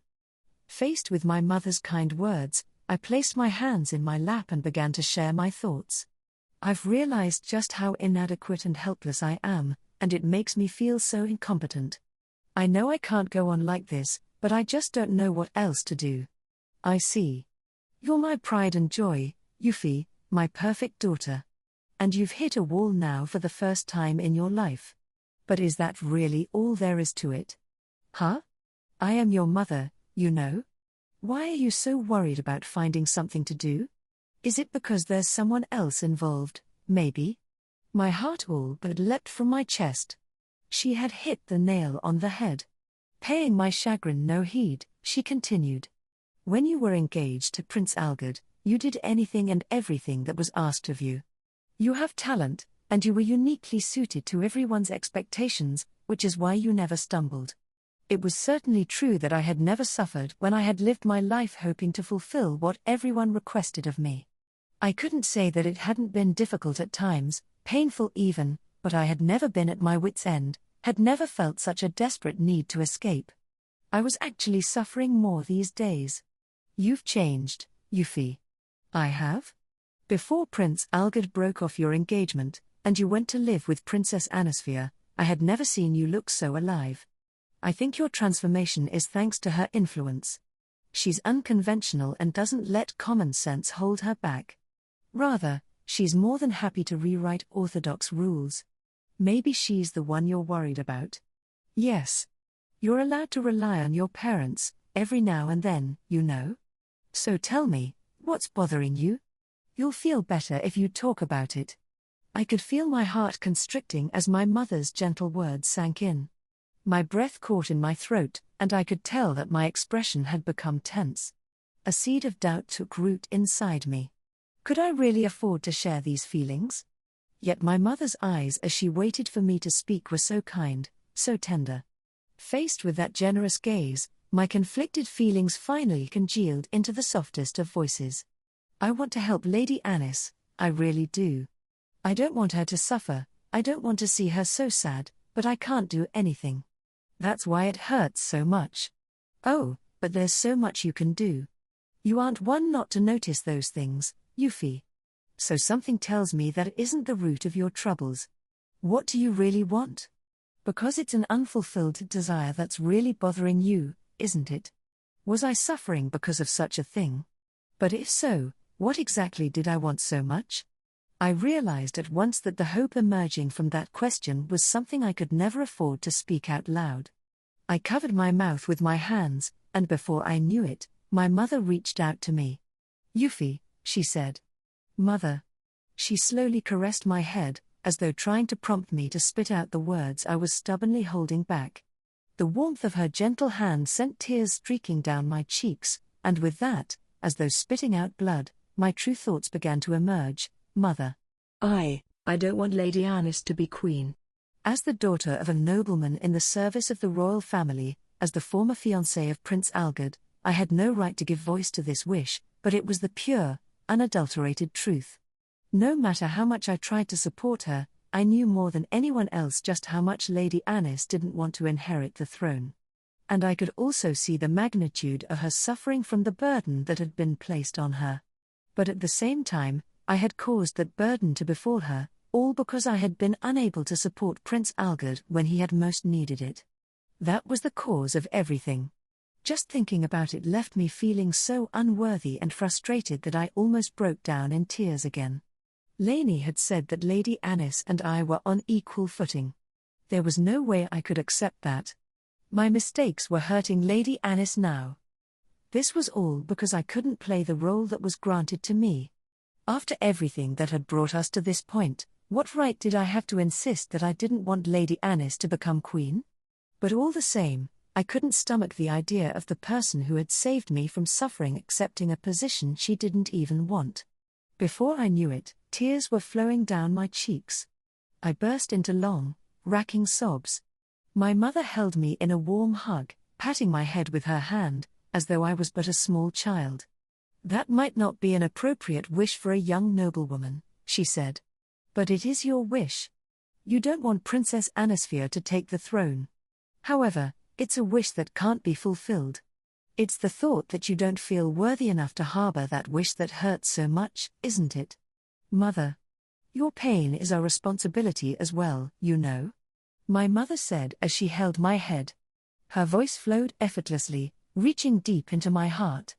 Princess Anisphia has already wrought great change, for better or for worse. Not even King Orphans and Queen Sylphine can undo her influence now. So what is there to be done? There's no reversing what's happened, no second chances. I know. That's why I shouldn't even harbor this one wish, I whispered, unable to conceal the trembling in my voice. My mother let me go, adjusting her posture as she placed her hands on my shoulders. Euphy, you are the great talent, the genius prodigy, that the royal family hoped to court. We're so very proud of you. Whichever path you decide to take moving forward, as your mother, I will support you no matter what. Mother? Your father always endeavors to live a righteous life as the head of the House of Magenta. But that isn't necessarily the right decision. Perfection doesn't shield you from the envy of outsiders. Yet even so, he's always wanted for you to live an upstanding life as well. That's the kind of man he is. To my mother, my father was indeed a righteous man. As a duke, one of the foremost nobles in the kingdom, his pride demanded strict discipline. Thus, as his daughter, I had always endeavored to be the person he wanted me to be, modeling myself after him. I had been convinced that that was the path I would take. But I couldn't, not anymore. Would righteousness be enough to save Lady Anis? What was the point of living a just life if it meant oppressing yourself to save others? My thoughts were getting me nowhere, when my mother called out, her voice gentle yet firm. Find your own path, the path you want to take. You don't have all the time in the world, but use the time you do have to scramble for a foothold, to think, and to make your decision. Even if it isn't the kind of wish you might think worthy of a noblewoman, if it's something you can't possibly give up on, Hold firmly to it. You don't want Lady Anis to take the throne, do you? Is that a wish I ought not to have? I asked fearfully. My mother relaxed her expression. It isn't good, no. However, if you set your mind on something, there are very few in this world who will be able to stop you.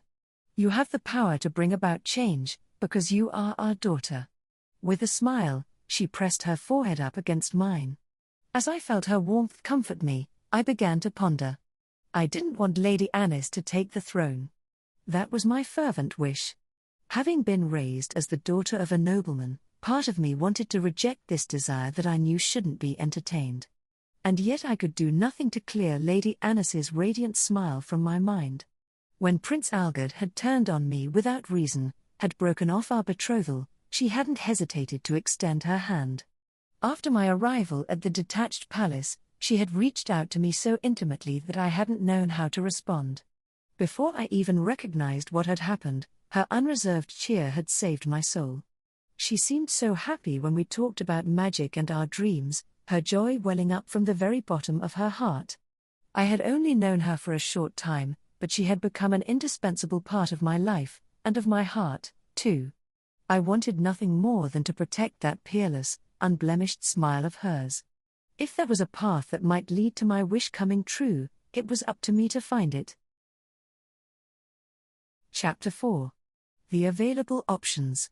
I clenched my hands, shaking with anxiety as I stood in front of my father's office. I felt awkward reaching out to him like this, seeing as he had ventured to the royal castle even though it was a holiday, and he had been holed up in his office since dinner. Still, I couldn't go on as things were. If I was to have any hope of finding a new path to tread, I would first need to bring him around to my way of thinking. Concentrating my resolve, I took a deep breath before knocking on the heavy door. "Enter," echoed his voice from inside. With a swallow, I nudged open the door. My father, sitting at his desk, raised his eyebrows in a frown when he saw me but quickly put down his pen before turning to address me. "It's rare of you to come all the way to my office, Euphyllia. I'm sorry to bother you at this late hour, father, but I was wondering if I could have a moment of your time." My fists were still clenched shut with all my strength in a desperate attempt to calm my trembling body. My father looked away for a second before standing up from his seat. "Sit down," he said, gesturing to the nearby sofa set aside for visitors. Once we were seated across from one another on either side of the sofa table, he spoke up again, addressing me with a simple question: "What brings you here today?" His eyes were probing, but I knew that this expression wasn't unusual for him. Still, just thinking about how this conversation might develop filled me with dread. "I've something to discuss with you, father." "Oh? That's unusual. Father. Does Lady Anis really need to be the next queen?" That question caused an immediate shift in the room's atmosphere. The air became suddenly tense, I could hardly breathe. Forcing myself to endure that oppressive feeling, I held my father's gaze for as long as I could. After a short moment, he closed his eyes, looking away. "Why would you ask that of me?" "Because I don't want her to have to become queen." How would my father react to this? With words of rebuke? Or disappointment? I straightened my back, readying myself for his response, no matter what form it took. There was no change in his expression. I don't know how long we stared at each other, but finally he let out a sigh to break the stomach-churning silence. "That's an unusual question. But the real problem is that, apart from Princess Anisphia, there are no other suitable heirs eligible to accede to the throne. Moreover, the conditions for someone else connected to the royal bloodline to inherit are strictly defined. All things considered, she is the only suitable candidate. You must understand that, Euphyllia?" "Yes. To be clear, if there were another possibility, it would be worth exploring. Up until recently, Prince Algard was heir, but he isn't a viable option anymore. That being the case, I believe the next person who should lead is Princess Anisphia." I ground my teeth at my father's answer. I couldn't fault his argument, but it wrenched my heart to hear the situation be spelled out so matter-of-factly. "You say you don't want Princess Anisphia to inherit the throne. Who then, I ask, should? A kingdom needs a ruler. For want of a king or queen, the realm would collapse. Nobles and commoners alike would be stripped of a vital stabilizing influence. We have to avoid that possibility at all costs. To preserve the realm and protect the people, that is our role as the nobility. My father's words were undeniably true. A kingdom could only exist with a monarch to rule it. That was why someone had to inherit the throne, or the kingdom of Palettia would fall apart. I also knew it was the royal family who was obligated to bear that burden of responsibility. But even so, Lady Anis's smile, that perfect smile so expertly concealing her true feelings, floated up again in my mind. Lady Anis might divide the country. She doesn't have the talents expected of royalty. Even so, my father answered. Even so? I repeated. You must understand, Euphyllia. It has taken a long time, but the realm has grown distorted, warped. It's only natural to expect a backlash when we try to correct those deformations. Do you mean the disconnect between the nobility and commoners? Because of people's faith in spirits? The ability to wield magic has long been regarded as a special privilege of the aristocracy. The blessings of the spirits were essential in the foundation of the kingdom of Palettia as a nation. Take those beliefs too far, however, and you are bound to repeat the tragedy of our former king. Do you mean the coup d'état during the reign of Lady Anis's grandfather? Indeed. That incident almost tore the realm in two, which is why His Majesty has always strove to rule in harmony with his subjects. There can be no denying that the result has been further distortions in the fabric of society.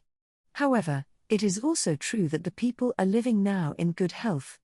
There may have been ways to counteract the issues affecting society through inflicting further divisions, but His Majesty elected not to pursue that path.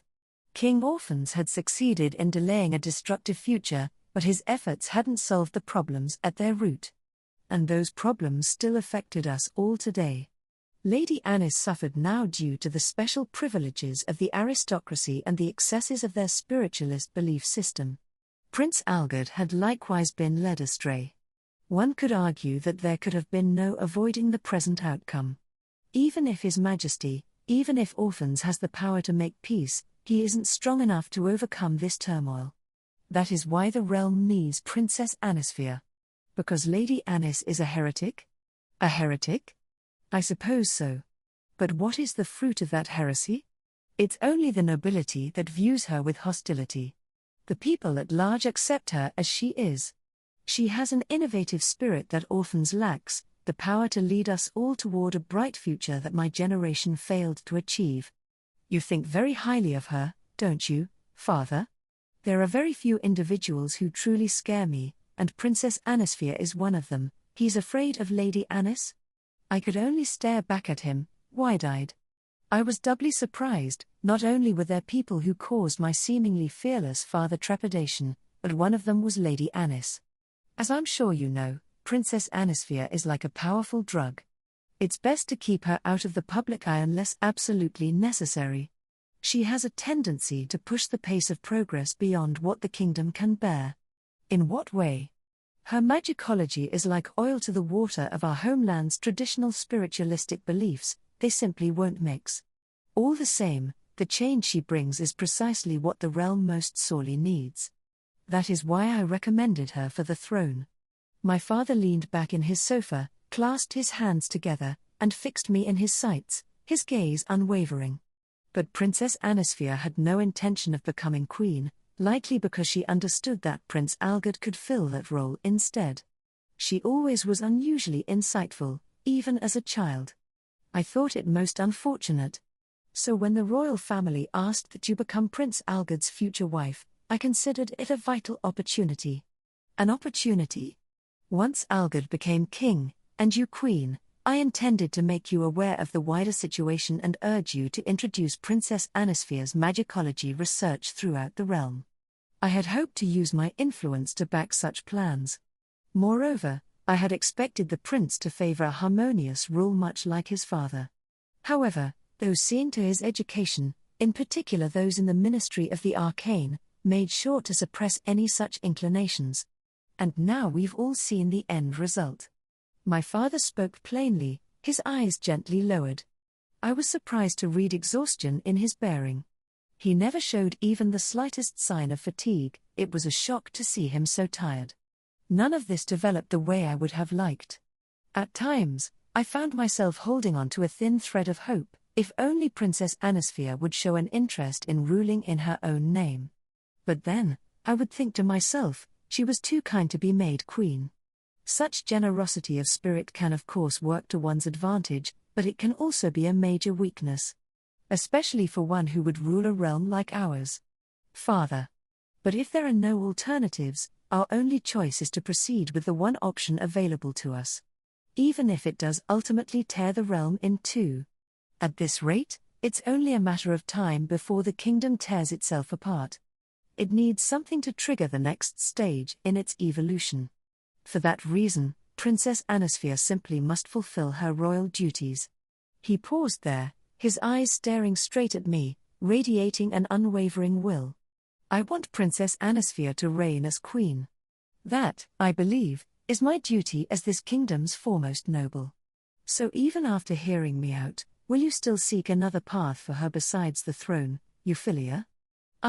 My father continued to stare my way, his gaze unrelenting. I was forced to look away momentarily. I gritted my teeth and turned back to face him. If I can find a way, yes. No matter how small the possibility of success, I will keep trying. For what reason? Because there's something I can't give up, no matter what. I had a wish, not as the daughter of Duke Magenta, but as myself, as the individual Euphyllia Magenta. For that wish, I would keep pushing on until the end. For the first time ever, my heart was crying out so strongly in desire, in need, telling me not to abandon hope. I could ignore that cry no longer. Even if this course of action was selfish of me, even if it wasn't befitting of a young noblewoman, even if others spoke out against it. Many will be saved if Lady Anis becomes queen, and plenty others will hold ill will against her, I said. I don't know if having her as ruler would ultimately lead to prosperity or ruin, but I am certain about one thing. And what is that? That her real smile will be gone forever. I would look away from my father no longer. He had declared that he saw it as his duty to help her accede to the throne. No doubt he would admonish me for going against him. Perhaps I would be forced into an unwinnable situation. Even so, if I was to have any chance of instituting change, I first had to bring my father around.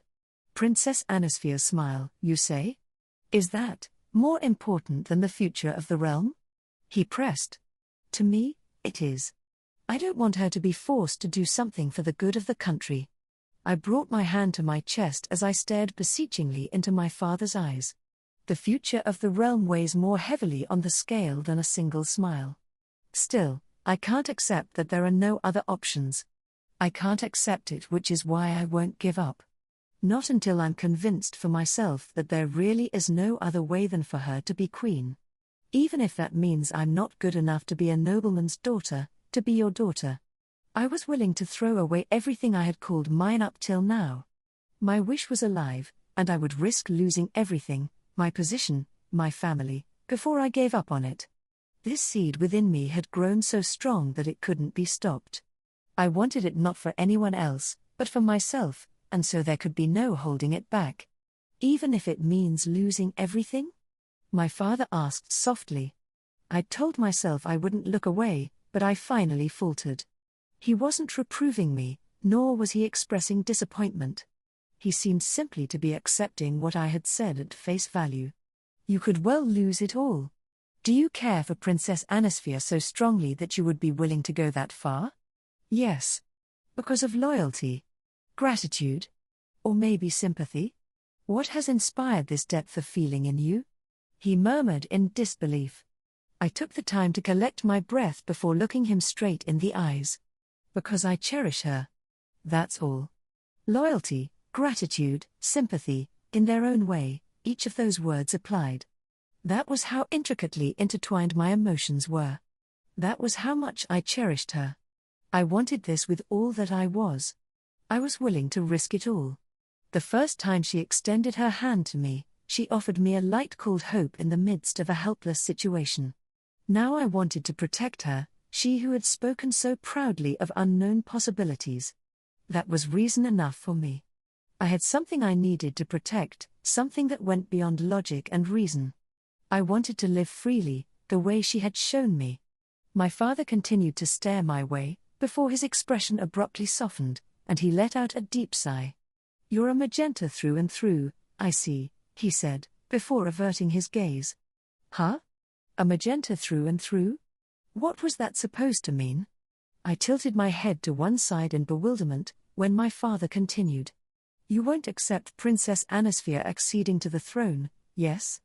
You say you'll accept another as ruler, if at all possible, no? I won't say there are no other possible candidates." Huh? I was so taken aback by my father's comment just then that I let out a startled shriek. There was another potential ruler, one who could save Lady Anis from having to accept the throne? I could hardly believe what I had just heard. I stared back at my father, wanting to hear more. There is one thing expected in a ruler that Princess Anisphia is most certainly lacking. The gift of magic, you mean?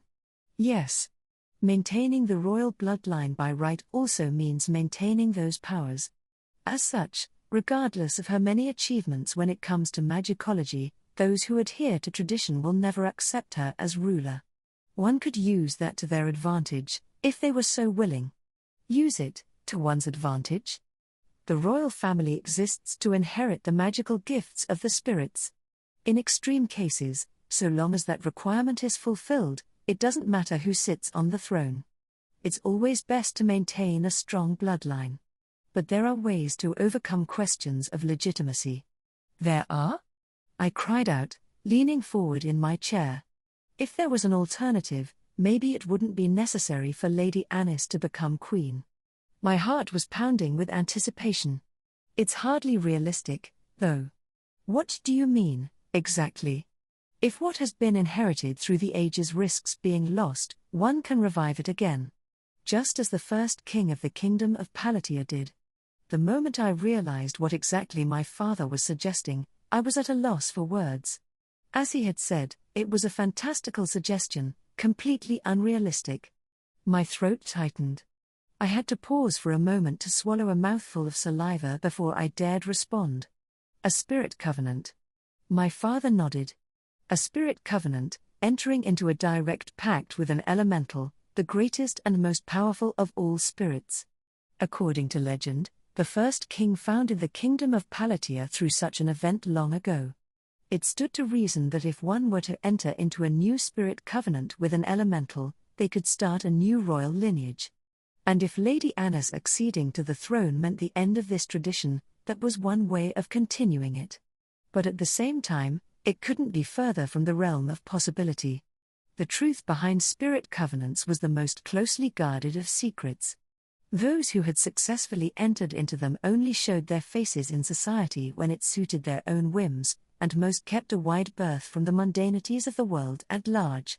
From what I had heard, they were so thorough that they could only be contacted by the royal family itself. With the royal family's approval, one who has entered into a spirit covenant could start a new royal lineage. The return of a legend would also go a good way to bringing the nobility around. Especially if the individual in question was related to the present royal family, even if only distantly. Why, you don't mean? I let out a dull groan, choking on my own words. It didn't take long for the tremors welling up through my clenched fists to turn into a full-body shudder. My father continued to stare my way. He was sitting just across the table, yet he seemed so terribly distant. As I sat there quivering, he delivered the decisive words. If you could enter into a spirit covenant, you could sit on the throne as queen. You could also potentially be adopted into the royal family. You were intended to marry Prince Algard, after all. And you've been fully educated to serve as royalty. There's no one else more suited than you. Although only distantly related, the dukes of the House of Magenta did have royal blood flowing through their veins. And as my father said, the rebirth of a legendary spirit covenant would bring this far-fetched idea within the realm of possibility. Are you ready to stand as queen, Euphyllia? I couldn't possibly respond to my father's question, so I sat there motionless. Finally, my father let out a quiet sigh. Even if you are prepared, it's not an easy thing to enter into a spirit covenant. But if you aren't willing to go that far, you have no place trying to deny Princess Anisphia the throne. I could only hang my head as the full force of his words hit home.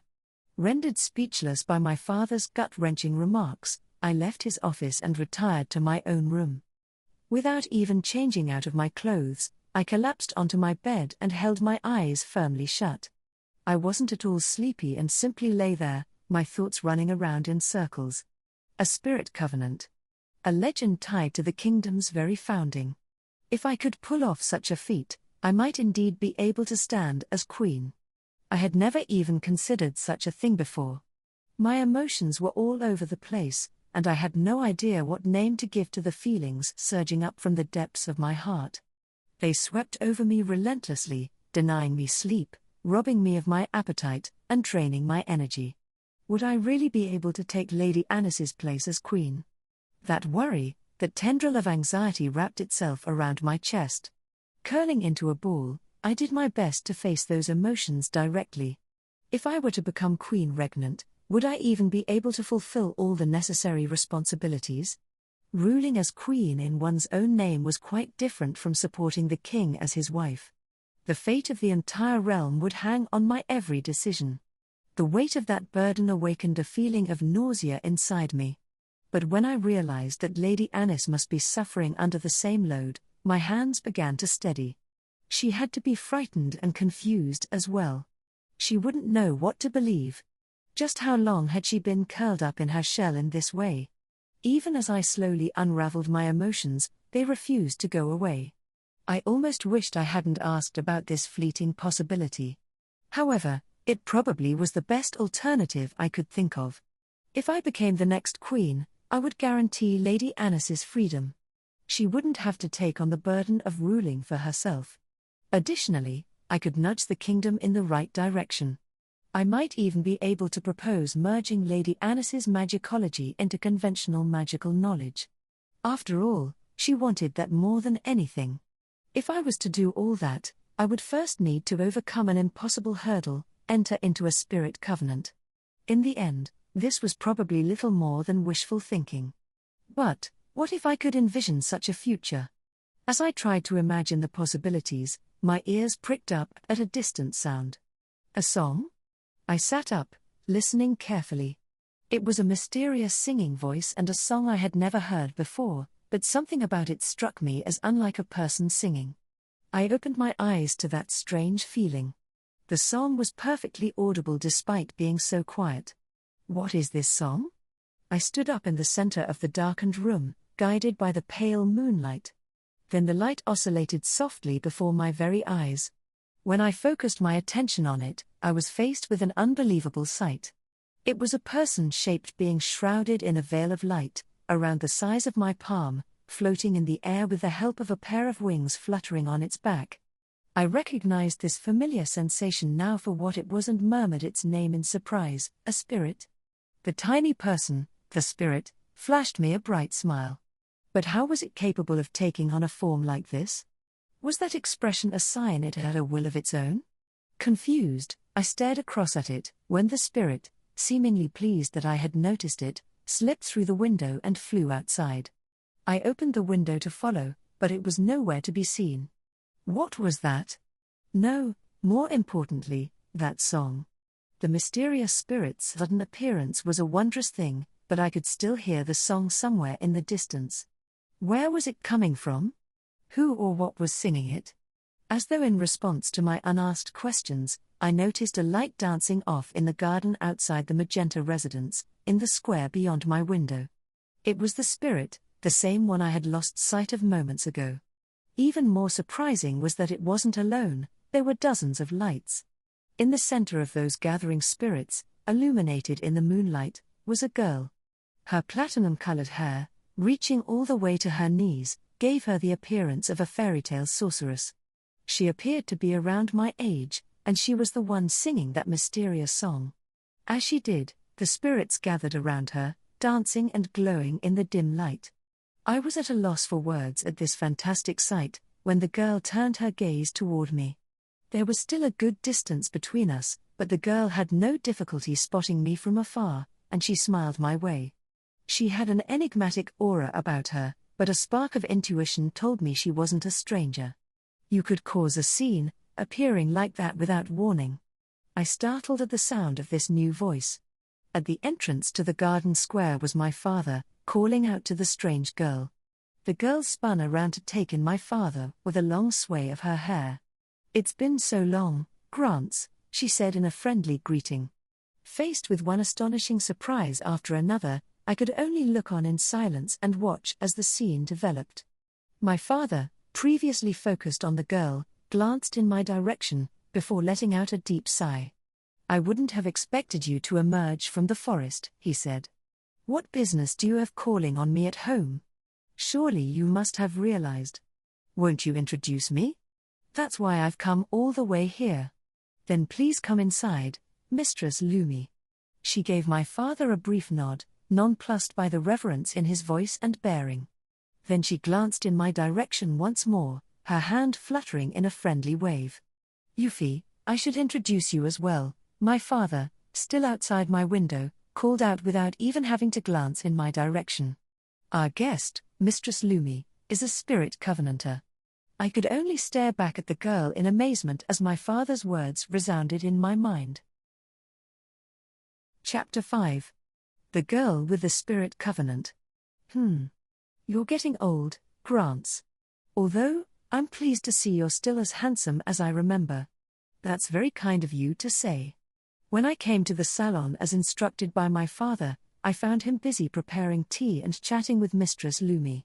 The corridors as I had made my way here had been so silent that everyone else must have been sound asleep.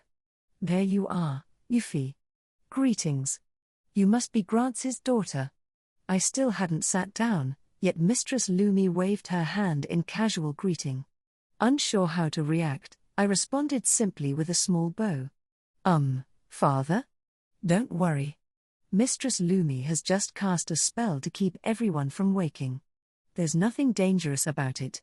She's a mischievous one, but she means no harm." "That's right. Can we be friends, milady?" Lumi said with a giggle.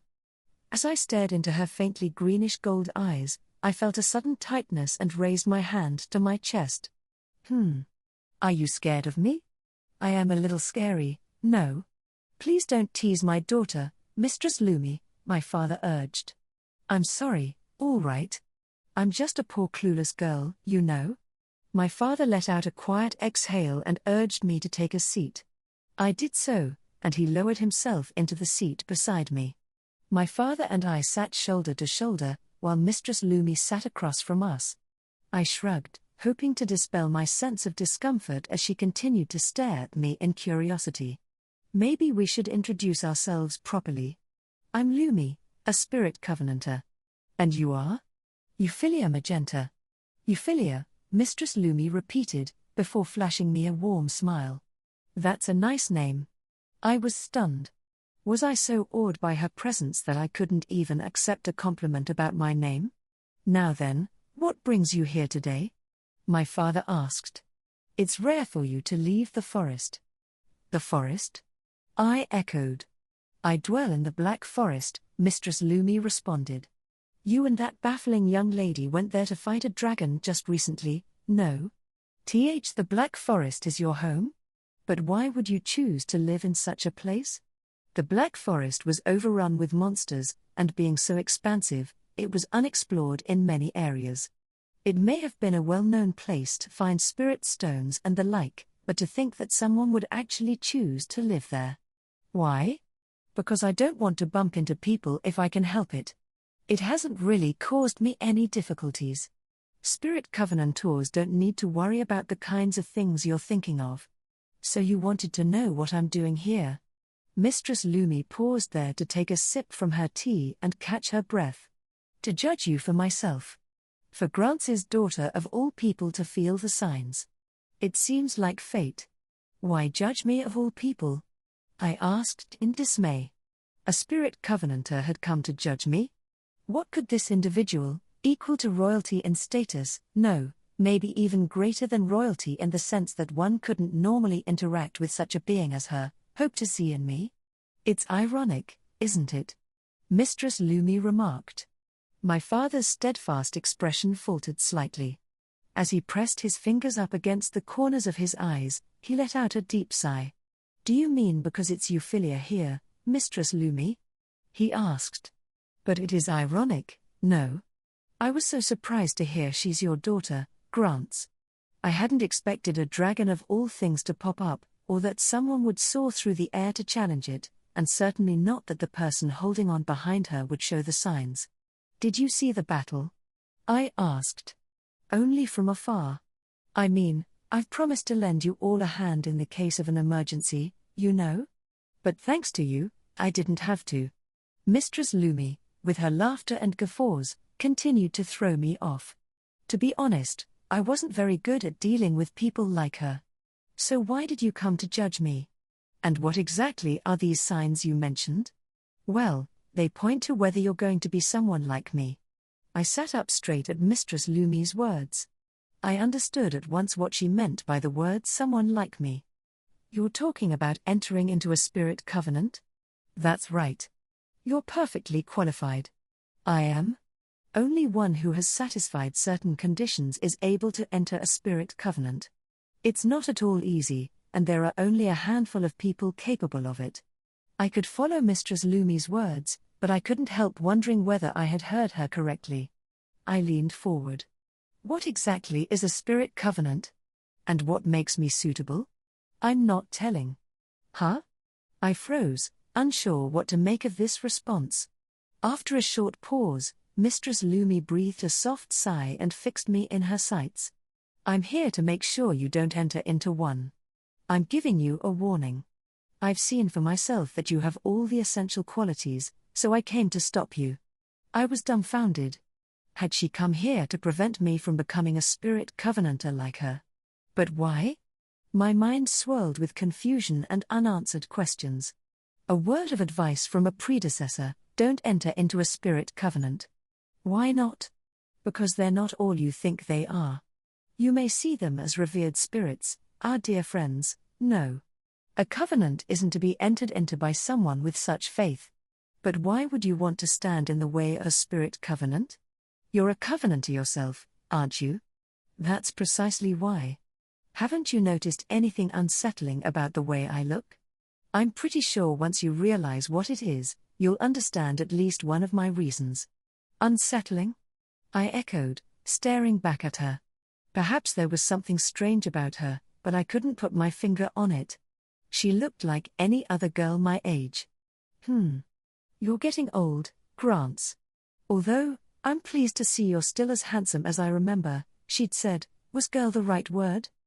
Yes, she did look to be my age, but if so, why had she spoken like that to my father? What could those words possibly mean? A chill ran down my spine, and sweat beaded on my forehead.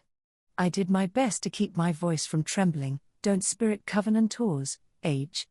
Oh ho. Hey, kid, Grants. How old do you think I am? I couldn't say. You haven't changed since the day I met you, so spirit covenantors didn't age. Why did they hide themselves away, always keeping themselves at a distance from the mundanities of the world? If the answer to that question was that they didn't age with the passing of the years, it would make sense. Spirit covenantors are unaging, we say. We exist outside the realm of human reason. One who enters into a covenant with a spirit ceases to be human and becomes a covenanter. That's why your father never entered into one. Huh? I turned to my father, my eyes widening in shock. He hadn't entered into a covenant? In other words, he had met all the necessary conditions and had had the opportunity to do so? Father? Is that true? I met all the criteria, but it wasn't what I wanted. That's all there is to it. Why? Spirit covenants were regarded as sacred by the people of the kingdom of Palettia, who considered spirits objects of worship. There were even those who had dedicated their lives to researching the mysteries of such agreements. And yet my father had elected not to enter into one. Because those who did were frozen in time. My father spoke up to explain his reasoning. A nobleman who doesn't age and acquires more power than royalty would be a hindrance to the ruling authorities. I'm a nobleman, not a royal, so I thought it unnecessary. That's all. But you did originally seek me out for clues to secure a spirit covenant of your own. There was a time when orphans thought it better that you become a covenanter and take the throne. But you changed your mind in a hurry when you learned how you would be frozen in time. Ah, I miss those days. You and His Majesty were searching for a way to enter into a spirit covenant? I murmured. At the time, orphans had little authority, so we set out on a journey to forge a new spirit covenant. It was a long time ago. My father's frown loosened as he reflected on the past. I could hardly imagine what it must have been like for him to travel around with His Majesty during his youth. Orphans, Grants, and Sylphine. You made a strange trio, don't you think? Mistress Lumi remarked. Just the three of you? I exclaimed. What about bodyguards? Orphans considers Princess Anisphia a bit of a problem child, but he was a troublemaker himself while he was a prince. He loved tinkering in the dirt, believe it or not, and was a royal practically in name only. Tinkering in the dirt? Orphans was a simple man. There was a time when his wish was to become a vassal of the king and receive a fief of his own so he could study agriculture. The reason he gave Princess Anisphia such free rein was probably because he was unable to fulfill his own dreams. Hearing about His Majesty's past, I felt a twinge of pain in my chest. Like Lady Anis, he, too, had been forced to give up on his dreams to fulfill the responsibilities of his royal title. No, I couldn't go along with it. Having been born into royalty, perhaps it was only natural that Lady Anis should have to take on such duties, but that didn't make it any easier to watch her surrender something so dear to her heart. Oh, I don't like that look in your eyes, Mistress Lumi exclaimed as she heaved a deep sigh. I'm sorry, but I can't. It isn't exactly easy to enter into a spirit covenant, she interrupted. Not only do you need all the necessary attributes and qualities, you also need a wish that compels you to reach out. Tell me, what makes you want to reach out for a covenant? An avalanche of thoughts threatened to bury me. Was there a wish so dear to me that I would give up on aging, an aspect of my humanity? A face arose in my mind in response, Lady Anis's. I wanted to see her laugh, to break out in a smile. I couldn't bear to see her give up her dreams. I wanted her to live freely, just the way she was. If the responsibilities of queenhood would rob her of her smile, of her dreams, of her future and everything else, what could I do to save her? So I whispered to myself, was this the right choice? And even if it wasn't, could I give up on her now? If I had no choice but to watch that smile of hers fade, then I had decided on my wish. I want to become queen, to be capable of standing as ruler of this kingdom, and I'll never be able to do that without entering into a spirit covenant. The overcast sky of my doubts had cleared. There was no hesitation in my determined reply. Even if it meant giving up old age and being left behind in the flow of time, I could accept that so long as Lady Anis still had a smiling future ahead of her. Mistress Lumi fell silent. After a long pause, deep despair seemed to wash over her face. I didn't know how to react. Your desire to be queen is that strong. I see. Mistress Lumi? It's just too cruel, she said in a low voice sapped of energy, her eyes downcast. Finally, she lifted her gaze to catch mine once again.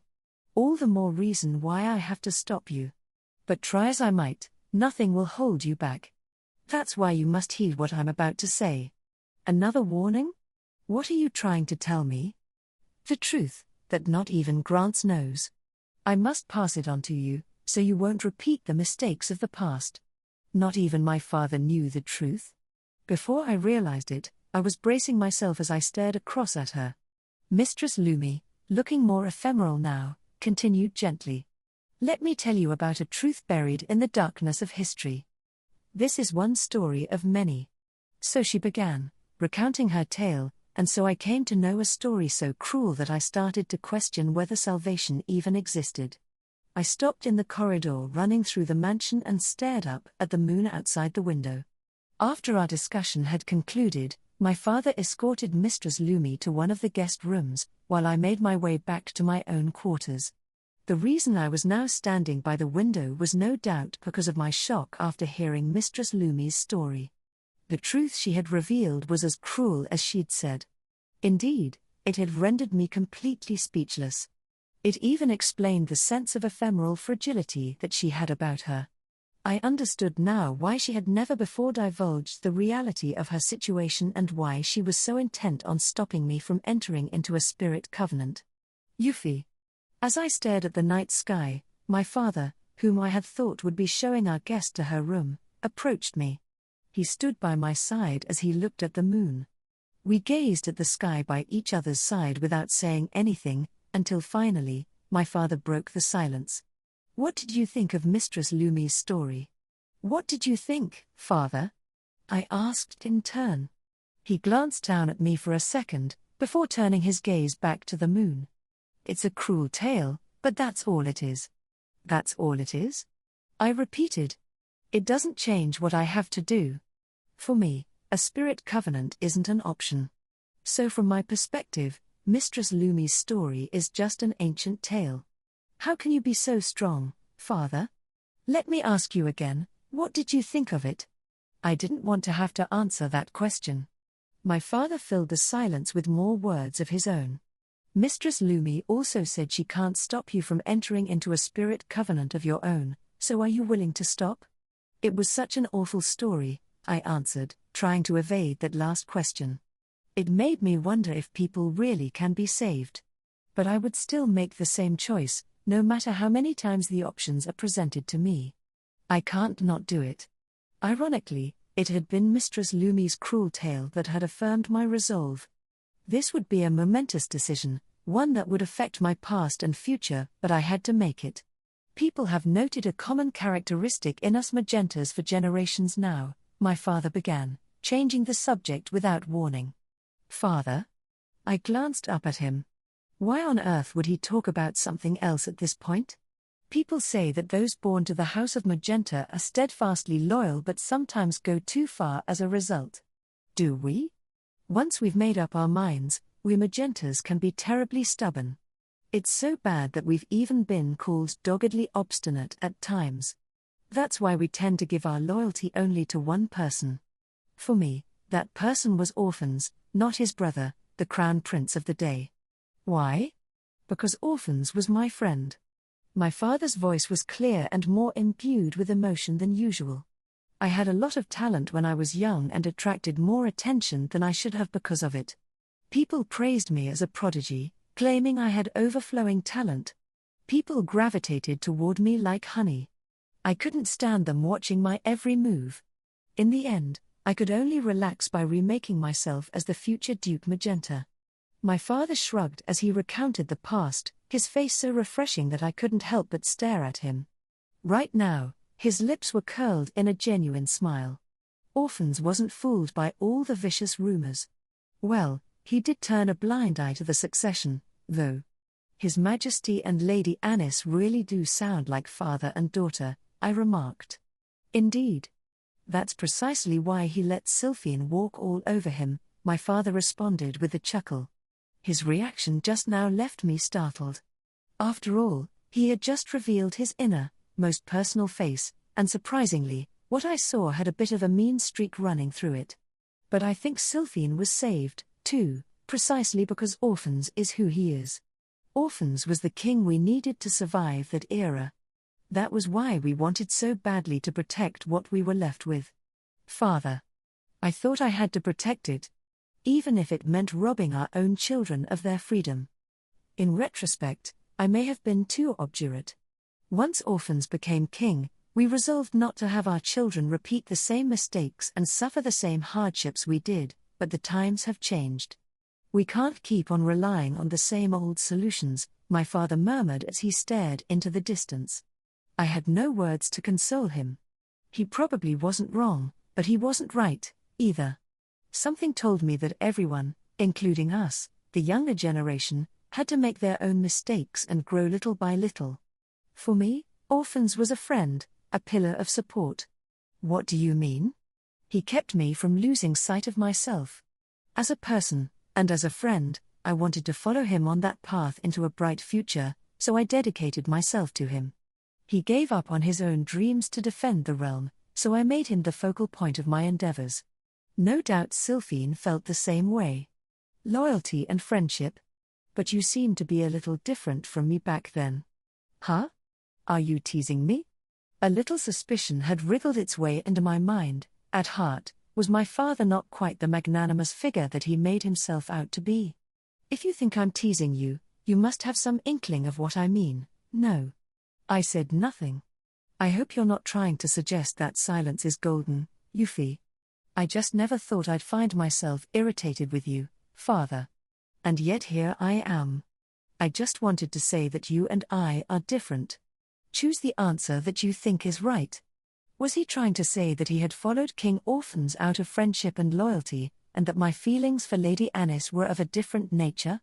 But he was right. They were different. I don't want Lady Anis to have to give up on her dreams. That's my hope. Even if Princess Anisphia would never ask you to do this.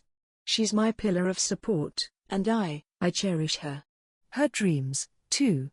I won't let her give up on them. My resolution was firm now. I stared up at my father in challenge, but he met my gaze coolly. If that's something you can't give up on, then do what you must. After he left, I stared once more at the night sky. The moonlight pouring down from above was soon hidden behind a blanket of clouds. Shrouded now in darkness, I murmured under my breath. Even if salvation was never guaranteed in this world, I would waver no longer. With that promise, I reached out to the sky above, hand outstretched, and slowly clenched my fist. Chapter 6. An unsought intervention. Waking up in the morning was the absolute worst. Overcome with gloom, I stared at the ceiling of my bedroom in the detached palace and let out a heavy sigh. I feel so bleg. This was stress, there could be no doubt about it. I couldn't take it anymore. There were just so many things I had to be mindful of if I was to reassume my royal position. The nobles I had met continued to look at me askance, while at the same time, I had to work to see past their fancy words to the unspoken truth. Right. I'm free today for once. My father must have realized I had reached my limit, as I had nothing planned for my schedule today. No doubt this was a silent message from him, urging me to take some time to get some rest. I would let myself be pampered when I wanted to be pampered. I had always been this way, but my father would be furious if I said that to him.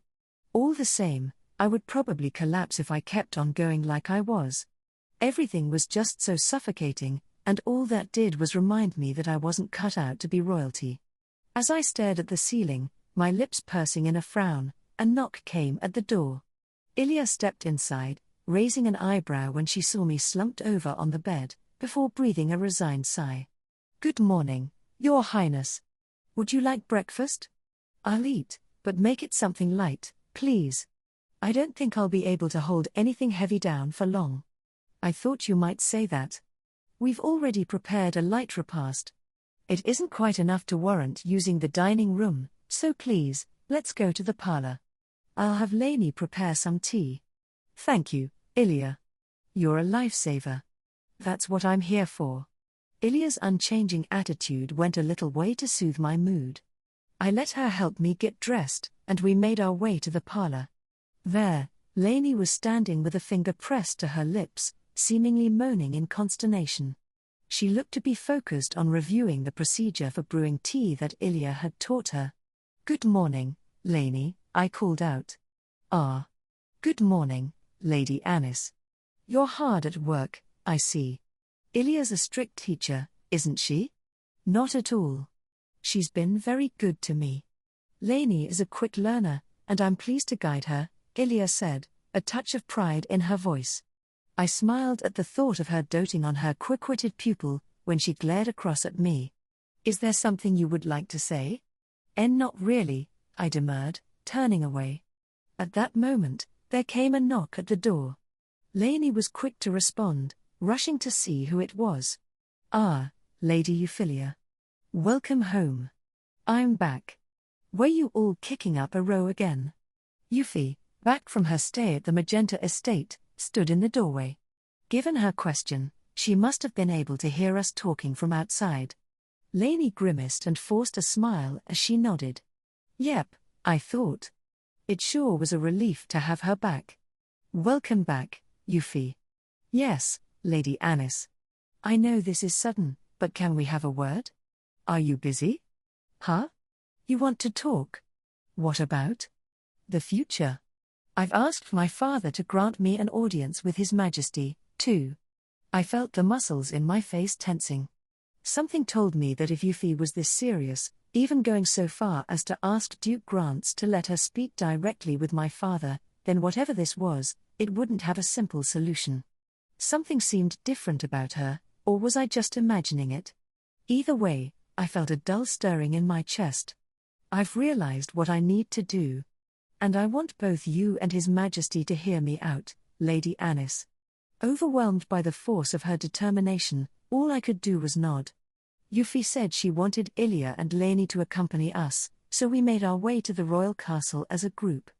My father and the others must have already made time to see us, as we were ushered straight into his office. Waiting inside was my father, my mother, Duke Grants, and a girl whose face I had never seen before. She had platinum hair, greenish-gold eyes, and a witch-like appearance that seemed to set her off as different from a normal girl her age. I found myself catching my breath as I took in her aura. You're here, Anis. Father. Who is this? Don't be rude, Anis. Our guest, well. Greetings, Princess. I'm Lumi. But maybe the title Spirit Covenanter will mean more to you? Huh? I cried out in disbelief as the girl introduced herself. She was a Spirit Covenanter? But she didn't look any older than I was. What is a Spirit Covenanter doing here? It was Euphy who spoke up next. Because of me. I asked her to join us. She was acting like this was all so natural. When on earth had all this happened? Only Lainey and Euphyllia were as perplexed as I was. My father, mother, and Duke Grants all seemed unfazed. Euphy put our confusion aside as she spoke up once more. Your Majesty, Your Highness. Thank you for granting me an audience today. Grant said there was an important matter to be discussed, but did that request come from you, Euphyllia? My father asked. I wasn't expecting Mistress Lumi to be joining us, either. I needed to speak with you at your earliest convenience, Your Majesty, so I urged my father to say whatever he had to. No, it's all right, Euphyllia. I don't mind. But what is this about? My father rubbed his belly, as though suffering from a stomachache. To be honest, I wasn't feeling the greatest, either. May we take a seat first? Euphy asked. I think this might not be an easy conversation. Euphyllia, Lainey, you sit down, too, my father urged. There's no need to stand on ceremony here. Are you sure? By all means. I assume Euphyllia brought you both here for a reason? I did, Euphy answered. If you don't mind. Euphyllia and Lainey had both been standing toward the rear of the room, but with my father and Euphy urging them to join us, they reluctantly sat down. The sofas were large, but with so many people, they were starting to feel a little cramped. Euphyllia and Lainey sat beside me, while Euphy was joined by Duke Grants and Lumi. My father and mother occupied the remaining sofa. Once everyone was fully seated, Euphy cleared her throat before she began. First of all, I would like to thank you again for agreeing to see me. I have a proposal for you, Your Majesty. And this has something to do with Mistress Lumi? Yes. Very much so. My father's expression tensed up as he watched her. Euphy, however, nodded before continuing, Your Majesty, Your Highness. I'll start with a report. I have been recognized by Mistress Lumi as meeting certain criteria. What? Is that true? My father cried out, jumping up with such momentum that he almost flew out of his seat. My mother, too, had raised a hand to her mouth, staring at Euphy in open-eyed astonishment. Unable to grasp what in the world she meant by that, I peered into Euphy's eyes. What criteria? Lumi answered, to enter into a spirit covenant. She has the capacity to do so. What? I cried out loud. I never expected for a second that this was where this conversation was going. A spirit covenant? Euphy? Euphy could perform the same feat as the first ruler of the kingdom of Palettia. I was so taken aback that I didn't even know where to look. But while my reaction was pure surprise, my parents looked troubled. It can't be. Do you intend to become a covenanter yourself, Euphyllia? My father asked. Yes, I do. Even knowing the truth of what that entails? Yes. My father's expression turned grave at this response. Could it be that he didn't want her to enter into a covenant? But why not? Euphyllia. Becoming a spirit covenanter will make it hard for you to keep living in the earthly world. Huh? What does that mean, mother? I asked. Anis, how old does Mistress Lumi look to you? How old? About the same age as me. So what? She's looked that way ever since we first met her, decades ago. My curiosity piqued, I turned to Lumi in surprise. She had been a young girl for decades, at minimum. Are spirit covenantors immortal? I asked. Indeed, Lumi answered. Although, I'm not yet 1,000 years old. Not yet 1,000? In other words, she had been alive at the very least for several centuries. Did entering into a spirit covenant grant eternal youth? Given that Lumi had clearly exceeded a regular human lifespan, the term immortal certainly did seem appropriate. Lainey, having realized this possibility, stared fixedly at Lumi. If spirit covenantors truly were immortal, they held the secret that the first vampire had so desperately sought to uncover.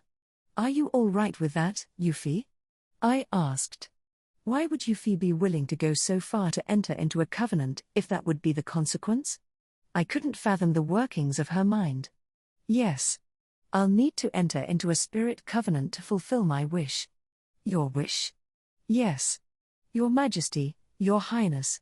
If I can become a spirit covenanter, I would like for you to grant me something. And what would that be? My father asked. I would like you to adopt me into the royal family. What? Who voiced that question? It could have been me, but it could equally have been my father or mother. It could well have even been all three of us.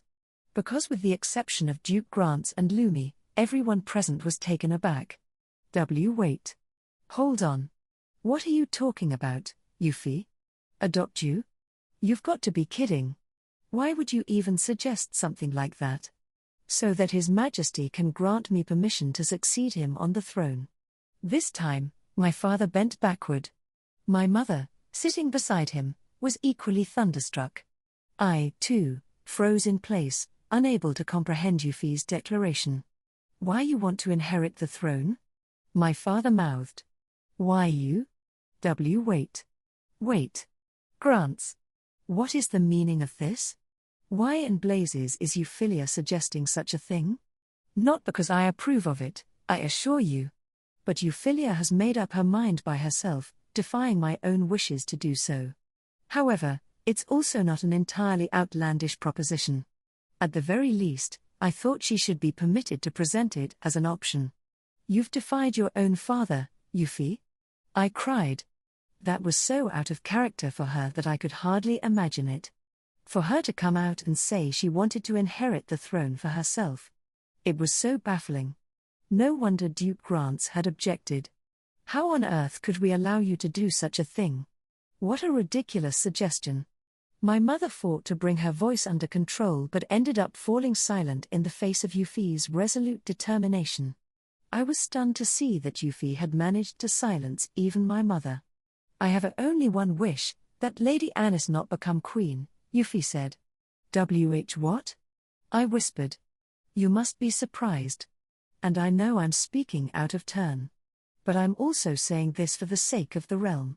Your Majesty, Your Highness, I think you both understand that major obstacles stand in the way of Lady Anis acceding to the throne. And there is a good chance that worse could follow. What are you trying to say, Euphyllia? Lady Anis won't be accepted by the nobility for one simple reason: she has no talent for magic. No amount of magicology achievements or innovative magical tools will be able to resolve that. So you want me to give you the throne? I've been raised to be queen for years. I was originally engaged to Prince Algard to bring my skills to the royal family. No. I believe I have the necessary qualities to bring the aristocracy around. Why, you may well be the daughter of a duke, but your blood connection to the royal family is too distant. My father objected. That's right. We couldn't possibly adopt someone from the House of Magenta. My mother added. My parents were rejecting her proposal. Meanwhile, Duke Grant spoke up to dismiss their complaints. If the issue is her connection to my family, the House of Magenta could cut all ties. You wouldn't have to worry about that, orphans, Sylphine. Grants. My father objected. What are you saying? You'll cut ties with your own daughter? The close relationship between the House of Magenta and the royal family could pose a problem, yes? Duke Grants continued. That being the case, I have no intention of backing Euphyllia should you adopt her. I will continue to support passing the throne to Princess Anisphia. That's crazy. My mother cried. That would mean casting Euphyllia out into the cold, alone. That's why it has to be a spirit covenant, Euphyllia said. If I can perform a similar feat as the kingdom's founder, I should be able to garner the support of those nobles who hold firmly to their spiritual beliefs. As distant relatives of the royal family, we in the House of Magenta have been your foremost servants. We mustn't spare ourselves in the face of this crisis threatening the royal family's very existence. I'll give myself to become a new founder, to usher in the birth of a new queen. Isn't this the more peaceful way, rather than forcing Lady Anis to become queen? I just couldn't fathom why Euphyllia was saying all this. No, I understood at some level, but I didn't want to. My brain was freezing over. I wanted nothing more than to cover my ears. Why wasn't anyone speaking out against this? A spirit covenant wasn't something that could be pulled off so easily. Nor was it a certainty that she would even be accepted as ruler. Why, Euphyllia? Don't you know how crazy you sound? Please, I said to myself, tell me this is all just some bad joke. Yet her response was like something out of a nightmare. If I can successfully enter into a spirit covenant, you won't need to accept a throne you don't want, Lady Anis. Hold on, wait. Euphyllia. I never asked you to do this. Yes, I know. I swore to protect you by myself. I don't want you to have to be queen. Are you serious? Can't you see how rude that is? How disrespectful? If this can help avoid conflict, and keep you smiling, I don't mind. Lady Anis, do you really think you're capable of leading the realm as queen? What? You might be able to sit on the throne.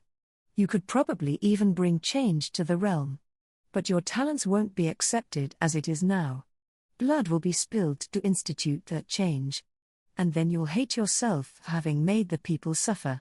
That's right, I don't have any talent for magic. I know I'll never be accepted by the kingdom's nobility. And even if I could change the country, the best I could manage is to do so by force and then pass it along to the next generation. I know all that better than anyone. But that's why you're willing to go this far? To take the fate of the kingdom on your own shoulders? To compete with me for the throne? How is that any different from what happened between Algard and me? All I had was my blood legitimacy. Ali had that and magical talent, and he was a boy as well. He was a natural choice for future king. But between Euphyllia and me, we each had only one point in our favor. She may have had magical talent, but I was the legitimate heir by birthright. Which would prove more acceptable? No doubt the answer would be different for everyone. In the end, this might just lead to more conflict. For that reason, I couldn't accept what Euphyllia was trying to do. There was no argument in her favor. And that was why I was left completely devastated by her next words. But if I become queen, I can keep your dreams alive. She wasn't doing this for the realm, let alone the people. She wanted this for my sake. I've been brought up to serve as part of the royal family. I have a proven track record as a noblewoman. And you've helped clear the disgrace of my failed engagement. I winced. But I'm better suited to live in the world of politics as queen. I'm sure you could manage, but you have other dreams that you want to fulfill more. Am I wrong? You love magic, you want to understand it, you want to share it with as many people as possible. No? So how could you become queen and keep on developing magicology? I could say nothing in response. Yes, that wish remained alive in my heart, but I couldn't go along with this. It was just so selfish. There was no way I could allow it. Up until just recently, Ali had been here, and so I had thought the task of ruling was none of my business. Now he was gone, and I was the only legitimate heir remaining, which meant that the duty was mine to carry out. That was what I honestly thought, which was why Euphy's next words hurt so much.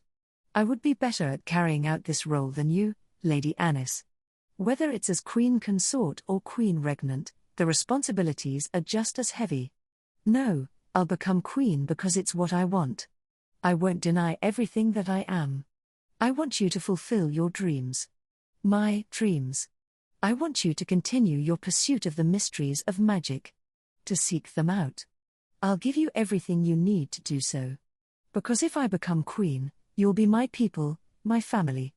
I want you to make your dreams come true, because your dreams will enrich the whole kingdom. In the midst of this heated discussion, we both rose to our feet, our eyes locked in a tense clash. Without once looking away, Euphy stepped toward me and held out her hand. Even if my dream isn't fulfilled, I vow to stand by your side and assist in your reign, Lady Anis. And if it should come true, allow me to defend your dreams, to see them come true. I only want for you to be free. Let's work hand in hand, together, without conflict. Please, take my hand. It's my turn to help you now. What? Your turn? To save you from accepting a life of despair. I stared at Euphy's outstretched hand. She had proffered it to help me, and my own hand reached out to meet it. Just before they touched, I flicked her hand away with all the force I could muster. Huh?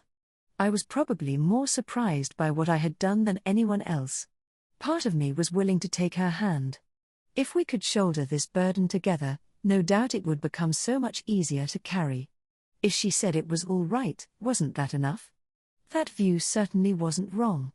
But even so, I was afraid of her hand. I could hardly breathe. My vision was blurred. No, not here, I told myself. Don't cry. No, no. Don't force me to cling to you.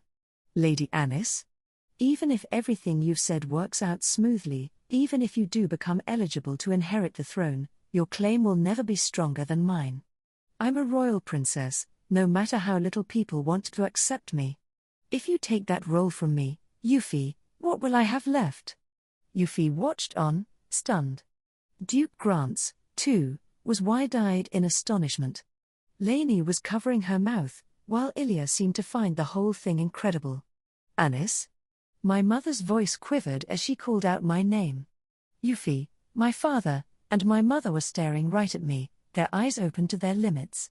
I slammed my mouth shut when I realized what I had just said. I had never said I wasn't worthy of being a royal princess, so why was Euphy of all people using such an argument now? Why couldn't I be accepted as me? I didn't understand. I didn't want to understand. Everything was all jumbled up, my thoughts and emotions all over the place. I felt like screaming out loud, why? Why? Why? But my nausea held me back. I just wanted to spit it all out. But if I did let it all loose, there would be no turning back. I couldn't stand to let everyone see me like that. I had to disappear, and so I bolted for the door. Wait, Anis. Wait. Anisphia. Someone called out behind me in a pained voice. Wanting nothing more than to cover my ears, to go somewhere where that voice couldn't reach me, I stormed through the corridors of the castle paying no heed to what anyone might think.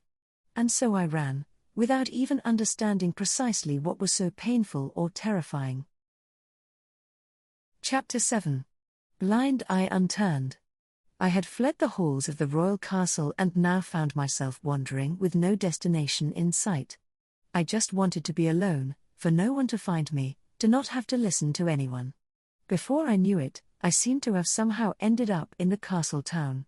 I wasn't dressed properly for a surreptitious outing, so I hid in a back alley, struggling to conceal any sound of my presence.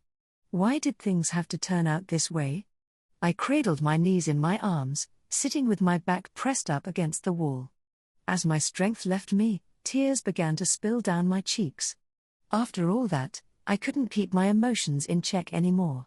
I wanted to wail like a child, but if I did, someone might find me here, so I stifled my voice, buried my face in my lap, and cried. I don't know how long I sat scrunched up there, but when a voice sounded above me, I hurriedly raised my face in alarm. Hey, hey! You've got to be kidding me. Somehow, it was Thomas. Thomas? Why are you? Can't you see how conspicuous you look? You stand out even when you're trying not to. I had my suspicions, but here you are. Now look what a mess I've gotten myself into. I should have just let you be.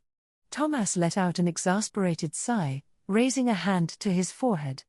I could only stare up at him blankly when he placed his coat over my head. Can you stand? Huh? I found you now, so I can hardly pretend I didn't. I'll take you back to my workshop, so cover your face. All right, as urged, I rose to my feet and held Thomas's jacket over my head to hide my face as he led me by the hand. We took a detour through the back alleys to avoid being seen, until finally we arrived at his workshop. Normally, when I went to see him, I entered through the front door, but today we sneaked in through the back. Anyway, why don't you sit down? Yeah. I'm sorry. Thank you. You look pretty worse for wear, Thomas murmured as he rubbed the back of his head in exasperation. Once I was firmly seated, I stared vacantly around his house. I had only stepped foot into the back rooms a handful of times before. Ever since his parents had passed away, Thomas lived alone, and the building seemed too large for only one occupant. As I glanced around, Thomas brought me a cup of tea. Here, drink this. Ah, are you afraid I'll poison you or something? Thank you. You would never poison me, Thomas. Right. I had practically given him a compliment, yet Thomas had responded with a click of his tongue. He could be so unreasonable at times, I thought as I took a sip from the warm drink. Perhaps that helped to relieve my tension, as my body began to relax. Go home once you've calmed down. Do you want me to let the palace know you're here? No, please. I don't want to go back just yet. Don't tell anyone I'm here, either. You can be a real pain sometimes, huh? Aren't you supposed to bite your tongue and try to offer comfort at times like this? Is that what you expect from me? Why don't you go home before you end up making a scene? You're in my way. Oh. Those words brought tears to my eyes. Just before I could burst into fresh sobs, Thomas glanced around in panic, rubbing the back of his head. I'm sorry. I'll hide you, all right. You can stay as long as you want. Just make sure you head home before sunset. Or if anyone comes to fetch you. I wonder if anyone will come. You know. Ah, fine. I'm not much of a listener, but just let it all out. Really? Like I said, I'm not much of a listener. So he claimed, but he was clearly willing to listen. I was so relieved that I wanted to start crying all over again. And so I let my words spill out one after the next. I told him how it might be possible for Euphyllia to enter into a spirit covenant. How if she could, she wanted to take the throne in my stead. How she had insisted it would all be for my sake. And how angry I was that she was willing to do something so absurd. Thomas listened on in silence. As I spoke, the pain in my chest grew more and more intense, and I hugged my body as I shrank inward. I thought you didn't care about the throne? I didn't. But that was because I had Ali to fall back on. I always thought he would make the better king, but he's gone now, and the responsibility falls on me. If I didn't do this, what good was I as a royal princess? If those around me decided that I was a poor option as a queen due to my inability to use magic, that I didn't need to worry about becoming queen, then why had I even been born a princess? It's awful, and after everything that's happened, she has the gall to say I should just give up, I shouted. That I'm not cut out for it. Because I should follow other dreams. So she won't allow it, she says. As if I need her permission. What are you going on about? If you don't become queen, you can keep on living like you have. And if Lady Euphyllia gets into trouble as queen, you can always give her a helping hand, no? Thomas said, crossing his arms with a sullen look. But I found myself shaking my head. I don't know. That's why it's come to this. If it was that easy, this wouldn't even be a problem. I don't want the responsibilities of the throne, but I don't want people to refuse to recognize my legitimacy either. I just want to learn more about magic, to pursue magic that I can use. But I don't want to sacrifice anyone else to save myself. I'm a royal princess, and if I can't even do this much, then what good am I as a princess? Why does that bother you so much? Thomas asked sharply. Why did I care about being a royal princess? But the more I tried to put my jumbled thoughts and emotions into some sense of order, the more confused I found myself. Princess or not, you'll still be you. Well, I guess. I don't really get why you're so earnest about it all, but you don't need to worry so much, you know? There are people who care about you. As Thomas spoke, several faces came to mind, Euphyllia's first, followed by Ilya, Lainey, my father, and my mother. Ah, it's no good. Huh? What's no good? I have to carry out my responsibilities as a royal princess. Look, I don't know much about royalty, but you've been doing pretty damn well this far, don't you think? I looked up and met Thomas's gaze. He was staring right at me. You're not just any old princess, that's for sure. But there are plenty of people who would love to have you as their queen. That's how good of a job you've been doing. But the nobility won't accept me. What's the problem, then? You don't need to force the matter. I'm worried about you, too. I'm worried that if you take the throne, you'll be crushed by it. You're too kind at heart, was I really? I didn't know. I had simply been living my life according to my own whims. I hadn't paid much attention to what people thought of me. I hadn't cared what they thought. But I couldn't keep up that attitude if I was going to inherit the throne. I didn't want to live in a world that refused to accept me, but I didn't want to lose my freedom, either. Even so, I couldn't give up on being a princess. And part of me whispered that I should cast my selfishness aside. These two extremes of my emotions kept bandying me back and forth. I found myself unable to say anything. I couldn't even muster enough energy to touch the cup of tea Thomas had brewed for me. That was when a violent knock came at the front door to the workshop. Thomas. Are you there? It's Euphyllia. If you're inside, answer me. What? Lady Euphyllia? Euphyllia's voice had come out of nowhere, and it was filled with urgency. I cowered in my seat. Thomas let out a sigh at my reaction. A promise is a promise. All right? If someone came to fetch me, I would have to go home. I knew that. I might not want to go, but I couldn't cause Thomas any further trouble by insisting on staying behind. Once I nodded in acceptance, Thomas stood up and stepped into his workshop. I could only wrap my arms tightly around my knees as I watched him go. A few moments later, Euphyllia stepped inside, her breathing ragged. She must have been looking all over for me. Lady Anis. My feelings, though undefined, forced me to avert my gaze. Even when she called out to me, I couldn't answer, so I couldn't even see her reaction. I'll give you both some space. Talk things over properly. Give me a shout when you're ready to go. I'm sorry for all the trouble, Thomas, Euphyllia said. If you're really sorry, don't let this happen again. Make sure you understand each other fully from now on. With that said, Thomas made his way into the workshop, leaving Euphyllia and me behind. I'm glad you're all right, Lady Anis. Leave me alone. I can't do that, Euphyllia said, reaching out to place a hand on my shoulder, but not before I could flick it away. She stared down at me as she clutched her rejected hand. Only now did I look up at her. She was frowning. And yet for some reason, that grimness in her expression softened, as though a wave of relief had welled up from the bottom of her heart. I stared at her, unsure why she was suddenly relieved.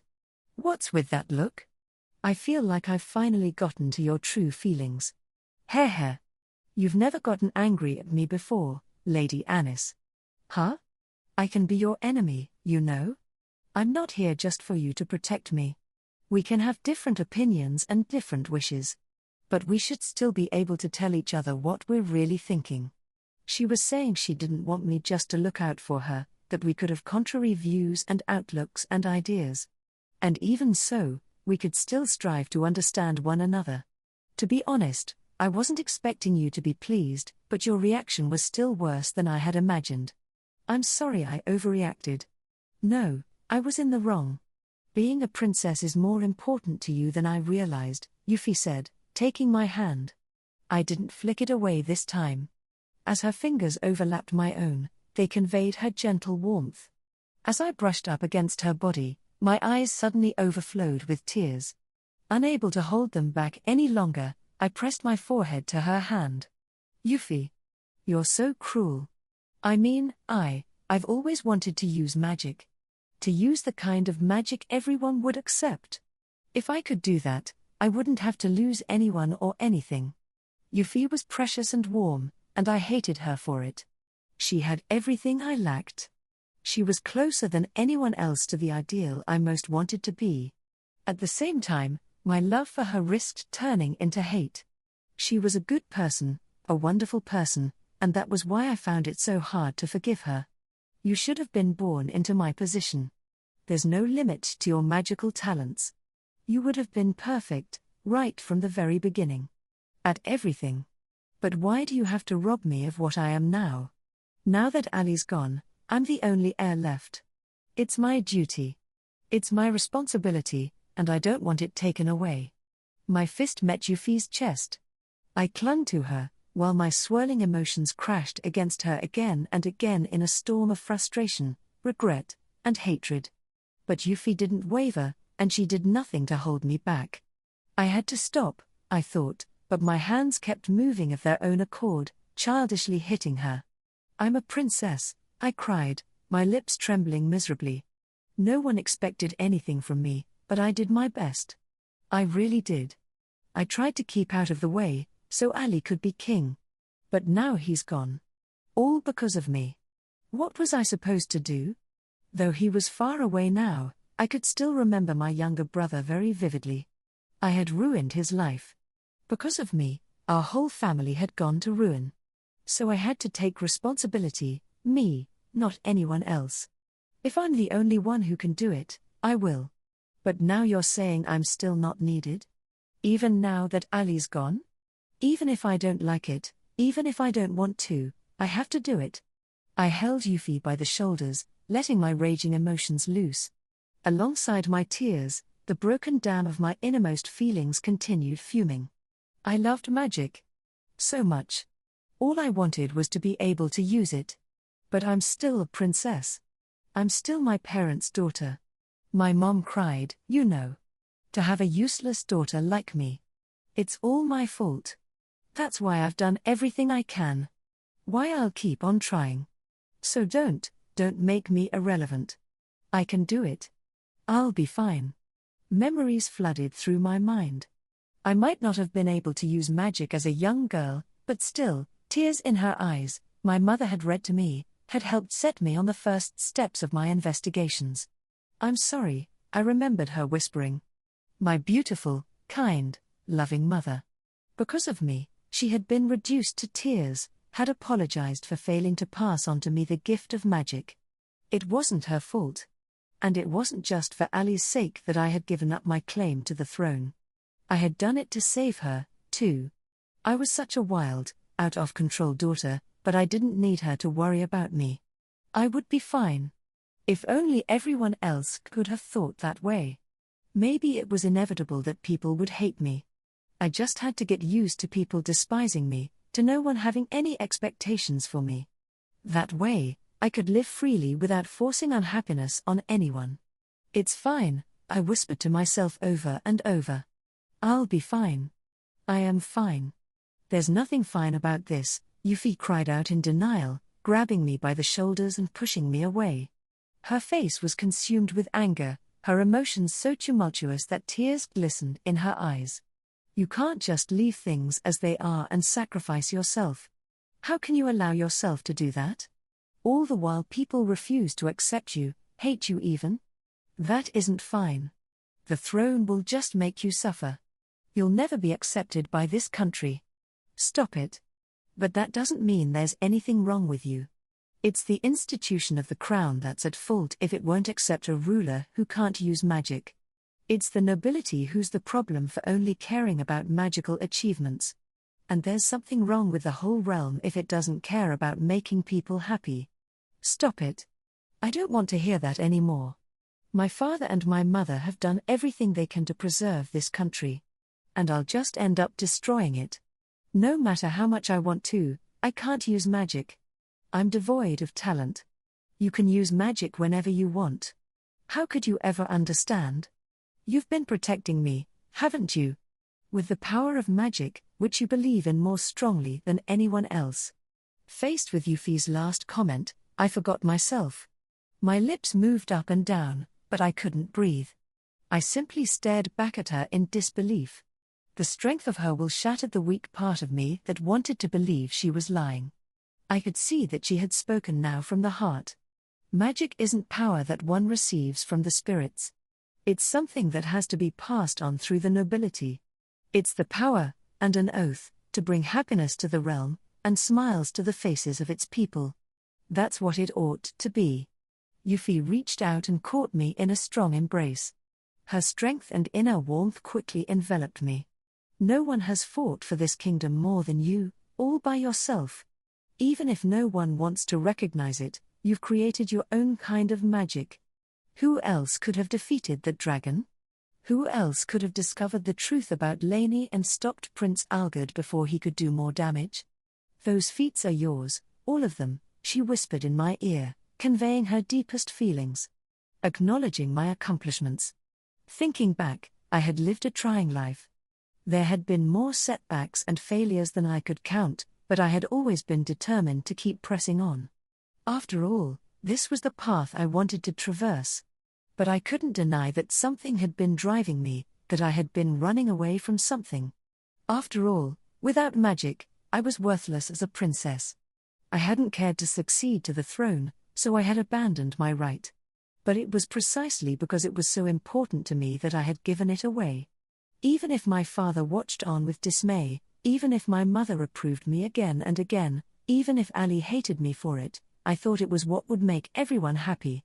That was all I'd wished for. But still, I couldn't give up on magic. I yearned for it, and I despaired, but I couldn't give up hope. So I continued to turn my back on one thing after the next. But the truth was, should I really be a princess? To be my parents' daughter?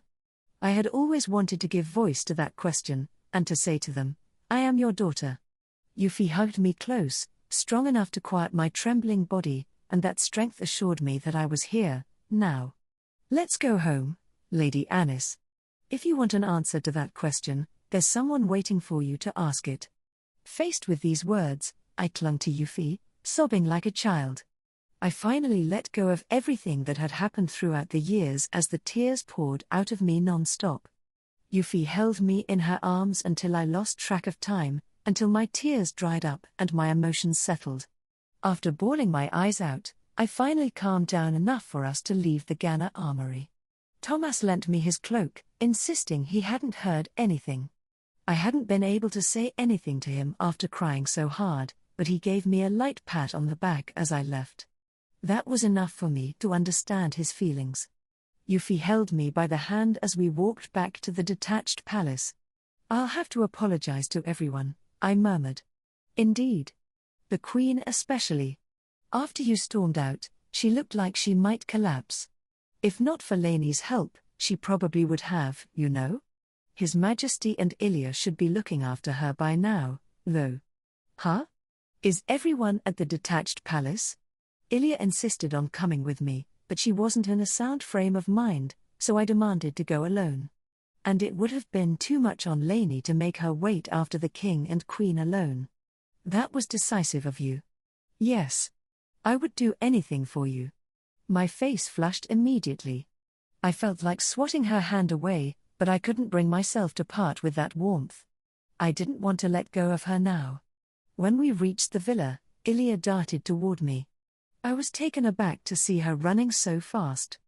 I quickly hid behind Euphyllia's back. Lady Euphyllia. Your Highness. It's all right. She's calmed down. Your Highness. Ilia was usually so stoic, but her expression now was worn and ragged. Traces of anxiety still lingered on her face, and though she was clearly overjoyed to see me, she didn't yet look fully relieved. I flashed her a weak smile, and she let out a deep breath before saying, "My apologies. I was rather distraught.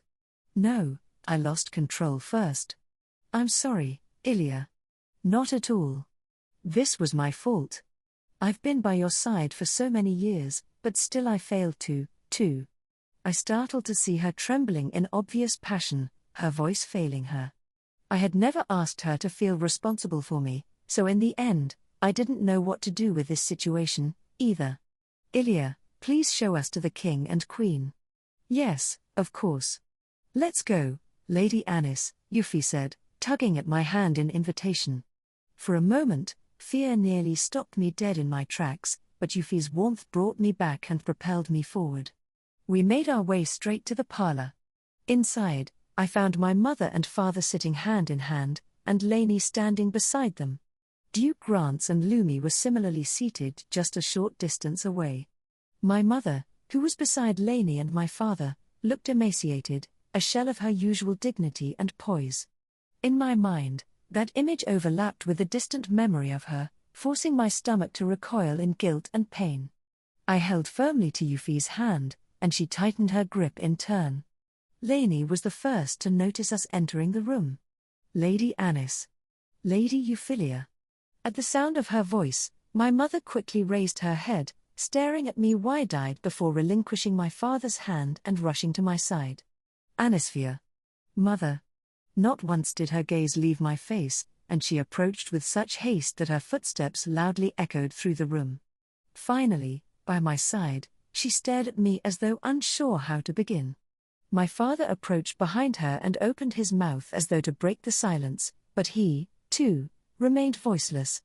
Reeling in his presence, I could only give a vague shrug. Anisphia. Father. You fool.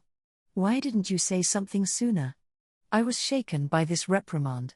He was just as surprised to see me recoil, and he frowned bitterly.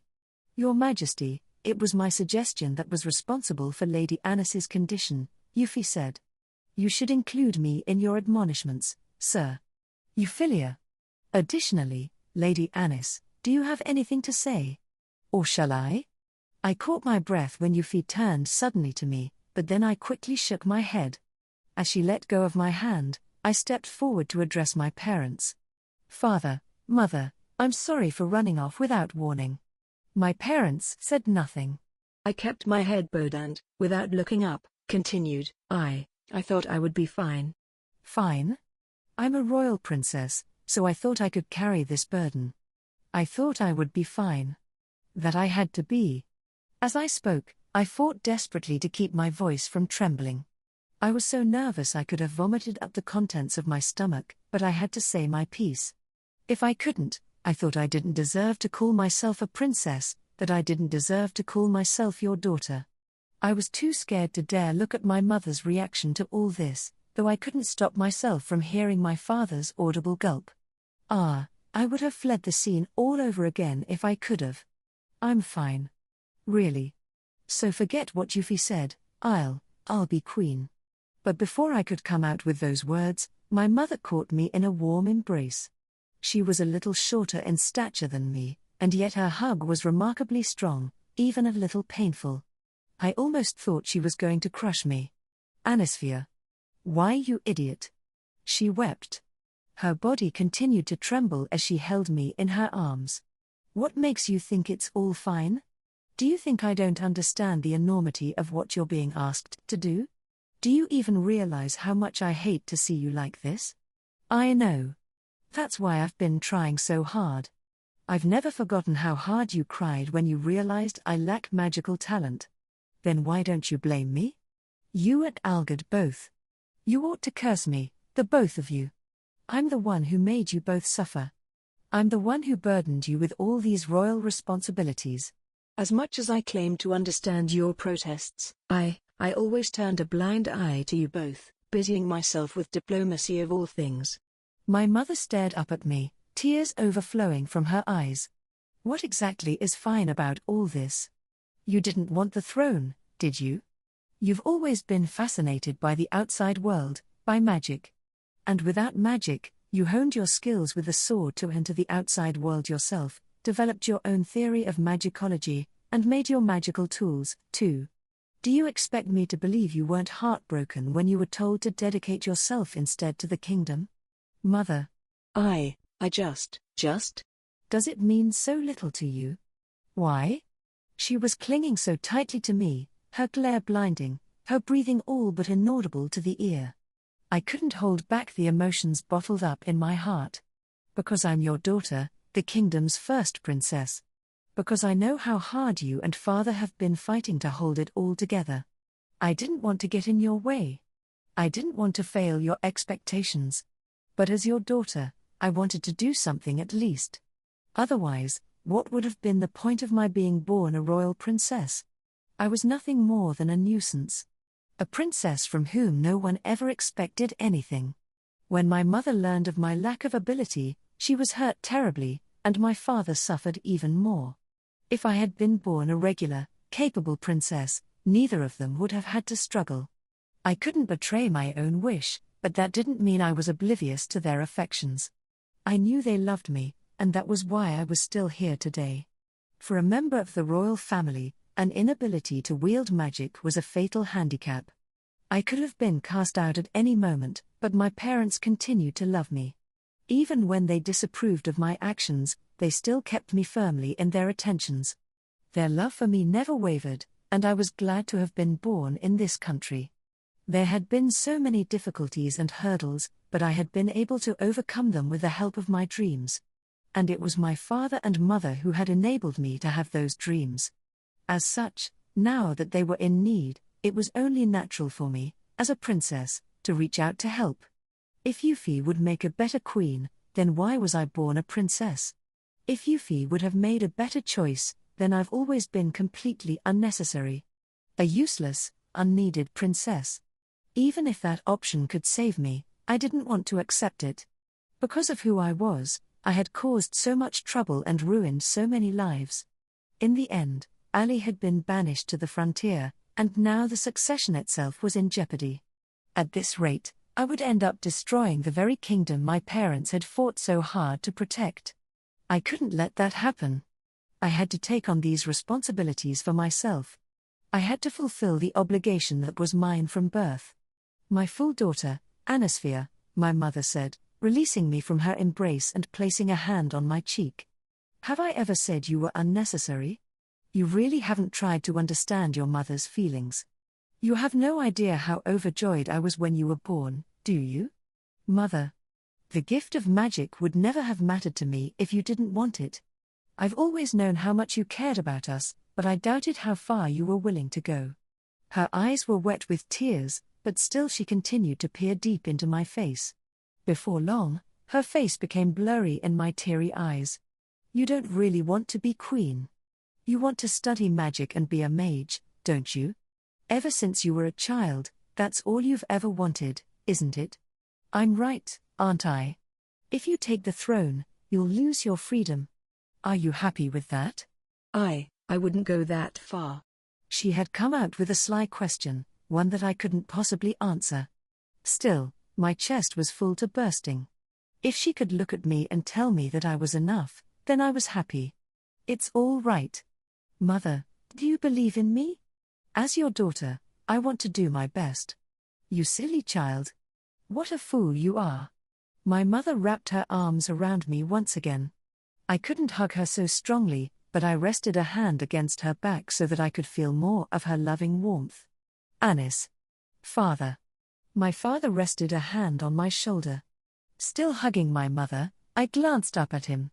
He bowed his head. I'm sorry. Why are you apologizing? I couldn't give you what you deserved. I treated you as an eccentric, shut away in the detached palace. I couldn't forgive you for what you really wanted. What are you saying? I'm considering Euphyllia's proposal. I couldn't comprehend what he had just said.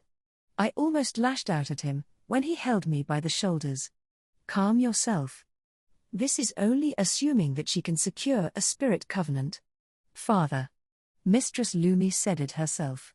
A spirit covenant is only possible if the person in question truly desires it. Indeed, if they really do want it, there's nothing anyone can do to stop it. But that's... I swung my gaze to Euphyllia, but she remained motionless, as though having long since made up her mind. She really had convinced herself to throw everything else away for my sake. What about me? I shouted in desperation. If I could enter into a spirit covenant, Lumi shot me down immediately. You can't. What do you mean, I can't? I screamed back in indignation. Because you're a traveler. A traveler? I sucked in a breath at that word. The dragon I had fought a short while back had described me the same way. What's a traveler? And why can't they enter into spirit covenants? Travelers are the rarest of humans, individuals whose souls are pure and independent and who don't harbor spirits. I stared back, agape. This was the first time I had ever heard of anything like this. My soul doesn't harbor spirits. The soul of every living being in this world serves as an abode to spirits. When the spirits within one's soul resonate with other spirits of the same kind, they are transformed into magic. The reason why people have different magical affinities is because they have different spirits within their souls. My eyes opened wider still at this explanation. There was nothing to hold me back from accepting her words. This was probably the truth, which meant I would never have any chance of wielding magic by myself. It's a rare thing, a true wonder to meet a traveler in person. You don't need to rely on magic or spirits to survive. People like you have always been at the forefront of changing times. You are a hero, a vessel capable of advancing the pages of history. To tell you the truth, I think your magical tools are incredible. That's why I want you to be queen. Huh? Spirit covenants should be a thing of the past. That's why, when necessary, I warn of the dangers of entering into them, why I even divulge the truth of what they entail. Why, you're wondering, do I think they should be abolished? Partly, it's because becoming a spirit covenanter means immortality. But do you know why you have a royal family? No. The first ruler of the kingdom of Palettia was a spirit covenanter. Spirit covenantors were immortal. When those two ideas clicked together, a sudden chill coursed down my spine. In that case, why wasn't the first ruler, imbued with immortality and absolute authority, still reigning? Spirit covenants lead to misfortune and sorrow. That's why I'm here to warn you, as your precursor. That's why I continue to reside in the kingdom. You're here, to prevent others from becoming spirit covenantors? Yes. And the reason is simple. I've seen firsthand the tragedies they cause. As Lumi conveyed the truth, I couldn't help thinking she looked as though she could have faded away then and there. She rested a hand on her chest and continued. My true name is Lumiel Renee Palettia.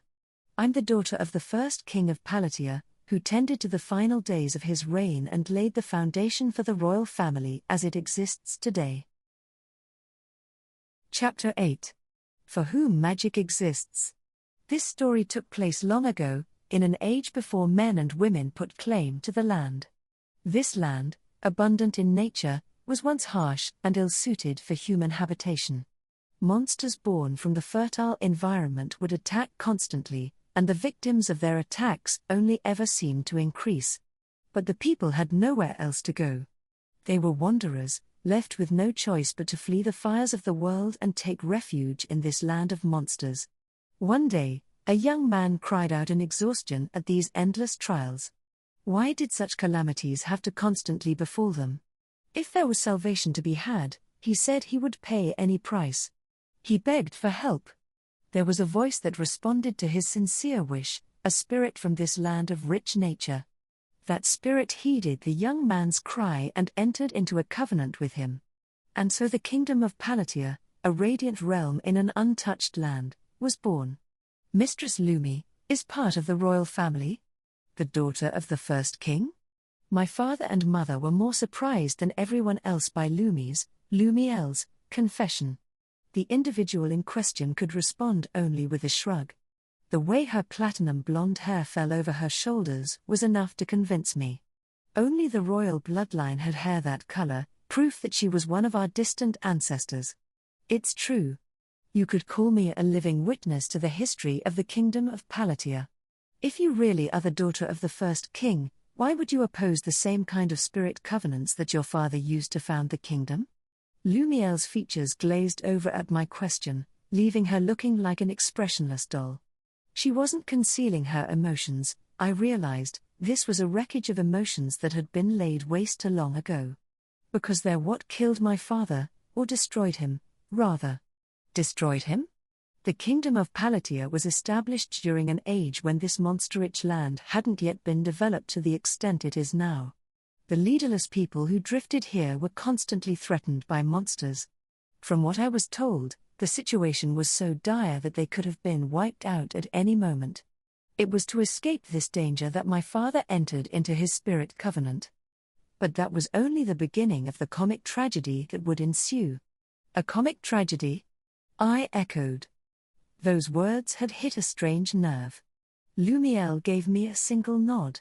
What exactly do you think a spirit covenant is? Well. It's like making a contract with a spirit, right? But what does that really involve? No one standing in the room was prepared to answer this question. Spirit covenants were regarded as just that, promises made with spirits, and no one knew any more about them, which was why they were such a mystery.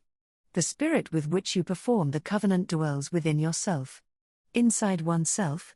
To be more precise, it's your other half, the spirit that has melded to your soul, Lumiel said, resting her hand against her chest. She had said a moment ago that spirits were entwined with the souls of all living things. So the spirit with which one entered into a covenant was the same spirit that dwelled within her soul? I could hardly fathom what that must entail.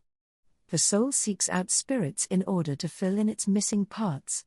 The more spirits it seeks, the purer it will become, and the stronger your connection to this world. Purity of spirit. Exactly. A spirit covenant means the complete assimilation of your soul into that spirit. What? So that's why you're immortal? I exclaimed with astonishment. Why were spirit covenantors immortal? The answer, I now realized, was simple. Because becoming a spirit covenanter meant being transformed into a spirit. Spirits were fragments of the world. They were immutable, and they neither aged nor decayed.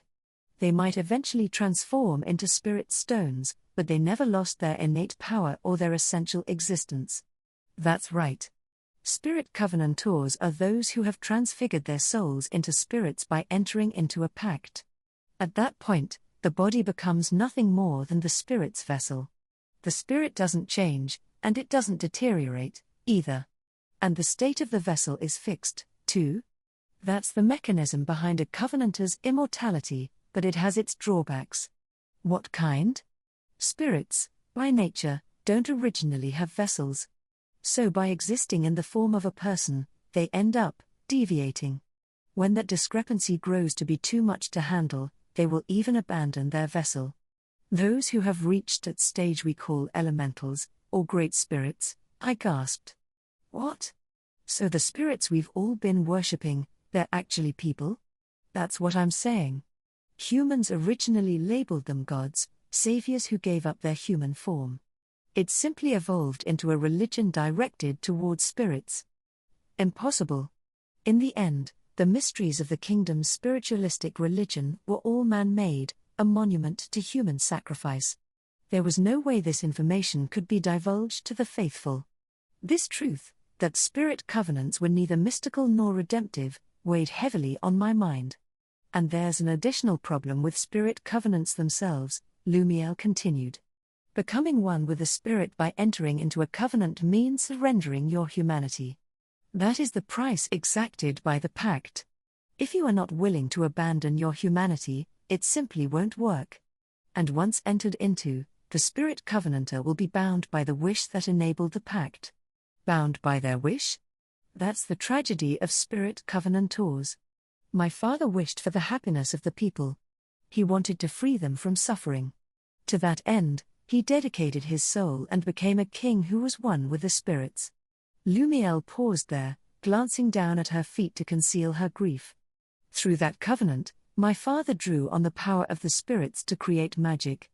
In order to increase the number of people capable of wielding magic, the covenant expanded to encompass more individuals. Everyone did their very best to alleviate the hardships endured by their brothers and sisters. Such was the beginning of the royal and noble lineages. And yet, the magic that he pioneered laid the foundation for the entire kingdom. The lives of the people did improve, but there was no end to their desires. Lumiel's cold voice cut through the air like a razor-sharp blade. A tremble shot down my spine in the face of her ruthless anger, proof enough that her emotions had turned bone-chillingly cold.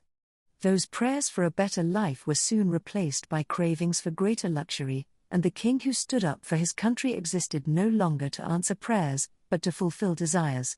No. Are you beginning to understand? You must be able to imagine how I felt as I watched my beloved people succumb to ever greater greed, as my king invaded other countries, annihilating them without so much as raising an eyebrow, never suspecting that he wasn't acting to secure his people's happiness. I didn't question it at first, but that's what a spirit covenant is. They create monsters blind to everything but the wish that they sought to fulfill. Didn't you question him at all? That was my covenant, to be the king's daughter.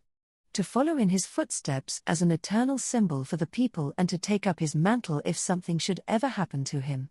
But for his subjects, the king became nothing more than a convenient granter of wishes, and they kept on turning to him to fulfill their every desire. Do you know what the result was? Her countenance contorting as though she could either smile or else give in to despair, Lumiel cried out to the faces gathered in the room. An immortal king possessed of overwhelming power, scattering people to the wind. He responded to his subjects' wishes not only to repel invaders, but to raze entire countries to the ground. What would you all do in the face of that? What would you consider the right course of action? Lumiel barked a laugh, but her voice was dry and rasping. She must have reflected on all this so many times that she didn't have the tears for it anymore. My heart ached at the thought. So I destroyed him. My own father. Because I had become convinced that what he was doing was wrong. I clenched my fists at Lumiel's desperate cry. No doubt, if I had been in her situation, I would have done the same thing, too. A king like that was nothing less than a monster. He would have to be stopped. I did it to stop the kingdom and its people from spiraling out of control. Fortunately, the power of magic had already been passed on to younger generations, who had no need to enter into a full spirit covenant. So I erased all knowledge of covenants. The realm had no need for them. It would be better for those chasing after them to crumble away. Lumiel paused there and shook her head with regret. It was clear she had witnessed great horrors over the course of her long life. But even then, some spirit covenantors continued to appear. Some became elementals and disappeared. Once you're willing to surrender yourself to make a wish come true, there can be no stopping a spirit covenant. However, the number of people entering into them has decreased with the royal family and the nobility inheriting the gift of magic. That power has served to protect the country. But it still ended up causing another tragedy. My father, mother, and Duke Grants all looked to Lumiel warily. After all, they had been involved in the previous conflict that had erupted all because of that very magic. Perhaps there was no clear wrongdoing or wrongdoer. If not for what had happened then, we wouldn't be here today. But we couldn't keep on making the same mistakes. Those actions had all started out right, but gradually, good intentions became warped. It was our duty to make it better again. That's what this story was about. It certainly was both comedy and tragedy at the same time. This a repeat of what happened then, all over again. Do you really want this? How can you be sure you won't be led astray, Euphyllia? The strength of Lumiel's appeal made Euphyllia look away. When finally she raised her head proudly and caught me in her sights, my heart froze. No, this isn't a repeat, she insisted. Mistress Lumiel, I don't want a spirit covenant to revive the kingdom, just to give me the legitimacy to inherit the throne. What's the difference? Why do you want to be queen, then? To put an end to these traditions that have been blindly passed down through the generations. So that everyone can journey into a new era. And the person who will lead us there is already here, Euphyllia declared in a soft voice. Lumiel's gaze passed from Euphyllia to me, as did everyone else's. I'm going to bring an end to this inherited age of magic and hand the future over to Lady Anis in the hope that she can usher the people forward. That's why I want to be queen. To build a future where magic isn't a noble privilege but can be used by anyone if they wish it. And as the cornerstone of that future, I will be the final legend. You would re-establish the ancient right of kings and then reject it? Would you consign yourself to become a symbol of the old for the new age that this child will usher in? That's my destiny to fulfill. If all you want is to bring in a new era, why must you be the cornerstone?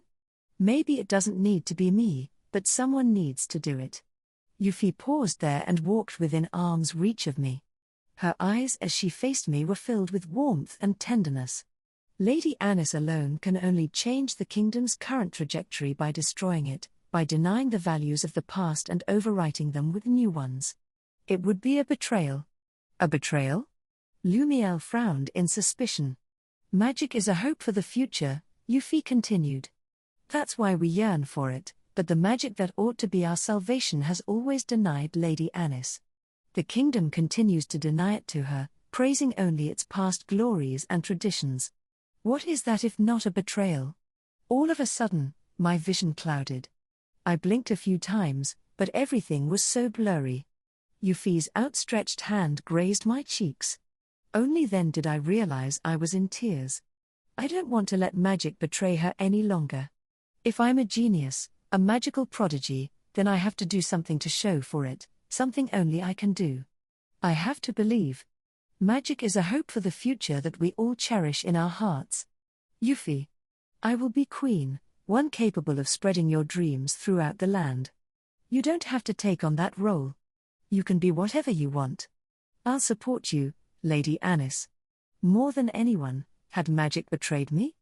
There could be no denying it. No matter how I longed for it, I had never been able to wield it, yet I couldn't stop chasing it. I had endeavored to unravel the mysteries of magic using the knowledge I brought from my past life. I had created magical tools, a new form of magic I could wield by myself. Even then, people continued to censure me, to say I wasn't appropriate as a royal princess. Not a day had gone by that I hadn't suffered unceasing rejection. I simply learned to stop expecting anything. I didn't need anyone's approval. I still loved magic, and that was all I needed. That's enough. I took Euphyllia's hand, still pressed up against my cheek, in my own, and guided it away. The frustration, sorrow, anger, resentment, and bitterness that had long built up inside me all seemed to melt away. Really, that's enough. I was fine now. She didn't have to try to save me anymore. Thank you, Euphyllia. But you know? I'll be all right. As I said this, I watched as her face distorted in pain, in sorrow, even in anger. It came as a relief to see that she could still make such a grimace. There was no need for her to go so far. Really, I would survive this. If the magic in which I believed could benefit people in the future, I was fine with taking the throne. Even if it wasn't what I had always wanted, even if I would still be denied by others in the days to come. Because the one I admired more than anyone had acknowledged me. Wasn't that enough? She had already given me far more than she had to. I'll be fine, Euphyllia. I know you're not convinced, but it's the truth. Euphyllia, I won't give up, but I know you won't, either. So let's have a contest. If I win, I want you to completely drop this idea of becoming queen yourself. I pushed her away, taking both physical and literal distance from her. She didn't have to save me. She had already done more than enough to help. I was fine now. I could stand on my own 2 feet. I could believe in my own magic. No matter how painful it might be, no matter how trying, I wouldn't lose. And I wouldn't let her lose everything, either. Talking won't be enough to resolve this. In that case, I suppose we'll have to decide this through a duel. If that's the only way to get you to agree, of course. I understand. Euphyllia? My father cried. What on earth are you both saying? My mother added. Father, mother. I know what you're thinking, but neither of us is willing to surrender here. One of us will have to make the other accept our resolve. I urged my parents not to intervene and fixed Euphyllia in my sights. As though having already accepted my challenge, her eyes were aflame with fiery determination. I don't want to force you to be queen. I don't want to force you to give up everything. We're at an impasse, then. We are. In that case, let's settle this. I was no match for Euphyllia, not only in magical ability, but also when it came to political maneuvering and tactics. But I was a princess. As a direct descendant of the royal family, I couldn't surrender my right to the throne. Especially not if she was willing to risk her own existence to take it from me. You don't need to sacrifice yourself for me, Euphyllia. You've already saved me more than you know. At the exact same place where I had fought Ali, Euphyllia and I now stood directly across from one another. I clutched a mana blade in my hands, while Euphyllia was wielding the Arc-End seal. Everyone had come out to watch us do battle, but I was focusing my attention on Euphyllia, wondering how we had reached this point. Not that long ago, I had accidentally crashed into the banquet at the aristocratic academy on the back of my witch's broom. There, I had found Euphyllia, stunned and in tears. The person standing across from me now bore no resemblance to the girl in that fond memory. She was as cold as ice, as honed as a knife. If I let my guard down for so much as a second, her determination would swallow me whole. Euphyllia, let me ask you one more time, won't you change your mind? This is necessary.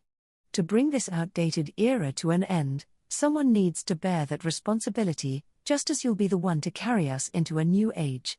So you'll give up your humanity for that? You'll shoulder that burden all by yourself. I can change this country without your meddling. Yes, you can, but only by destroying the previous age. That said, I believe someone has to connect your future to our shared past. That doesn't mean you need to sacrifice yourself, Euphyllia, I cried, my mana blade activating as though in response to my indignation. I glared across at her, yet Euphyllia didn't waver in the slightest. And I don't want to sacrifice you for the country, either, she said, returning my gaze. This burden was never meant to be yours. It only fell on you because of my poor judgment and mistakes. If you're talking about Ali, that wasn't all your fault. If you trace those problems back to their origin, I'm to blame. But why do you have to fix all the kingdom's problems by yourself?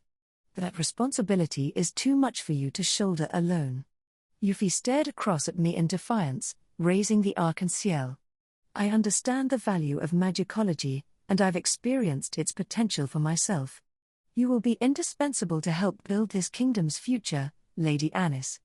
We need everything, your dreams, your heart. I can't afford to lose you. What? How can you say that? I must do this to make sure you don't give up all hope for magic. If magic won't save you eventually, then you'll forsake it. You'll use magic to save the people, but you'll forget yourself. And if you do that, the magic that you believe in will be lost forever. I would never, I trailed off. That protest felt weak even to me. Euphyllia continued to pile on her verbal assault.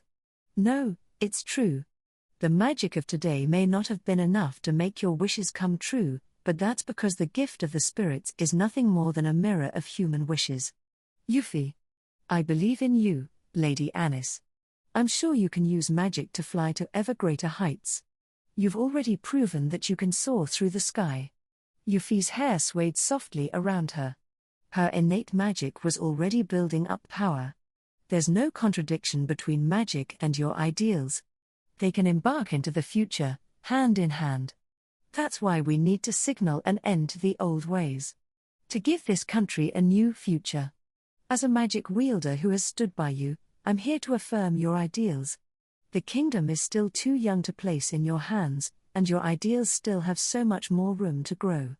Euphyllia's eyes were filled with fire, and while they were wet with tears, there could be no denying the light of her will shining through. Someday, your time will come. I'll make sure it does, by building a new future. And when that happens, I want to live by your side. But I don't want my dreams to come true at your expense, Euphyllia. You don't have to go this far. Don't say you're fine with it. Look at you. You're not. You've been crying. If you really were fine, you wouldn't need to say it so many times. Stop, please. No. I'll say it again. You aren't fine, so stop pretending you are. I'll help you, just like you did for me. As many times as I need to. This time, I'll take your hand. As we cried out at one another, a gust of wind swept between us. Our views were at odds, unable to find common ground. We both valued the other, yet remained so incredibly far apart. And so we each stepped forward, hoping to close that distance. As I brought my mana blade down in an attempt to break past her stubborn resolve, Euphyllia poured her magical energy into the arc-en-ciel to resist me. Neither of us faltered as the two swords crashed into each other, magical power shooting out in spark-like bursts. But while Euphyllia only had the arc-en-ciel, I had 2 mana blades and swung my additional one straight for her neck. Euphyllia stepped back as though in a dance, the strike passing her by with only a finger's width to spare. With minimal movement, she stepped forward once more, her arc-en-ciel careening down from above. Reflexively, I kicked the ground, leaping backward, only realizing my mistake when I saw Euphyllia's magical technique activate. Air Needle. I leapt to the side to dodge the stab of air that came flying toward me. Euphyllia didn't waste a second before following through with yet more wild thrusts into the air around me. Countless air needles gouged deep gashes through the ground. I paused to regain my stance and circled around Euphyllia to dodge the barrage. For a second, her breathing paused, and the bombardment likewise stopped. At that moment, I leapt forward to unleash a powerful strike of my own. Dash!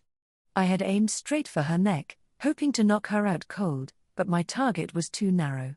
That being the case, I adjusted the trajectory of my blow, turning next to her torso, when my mana blade was caught in midair by her arc-en-ciel. Once more, the two weapons rebounded as they made contact.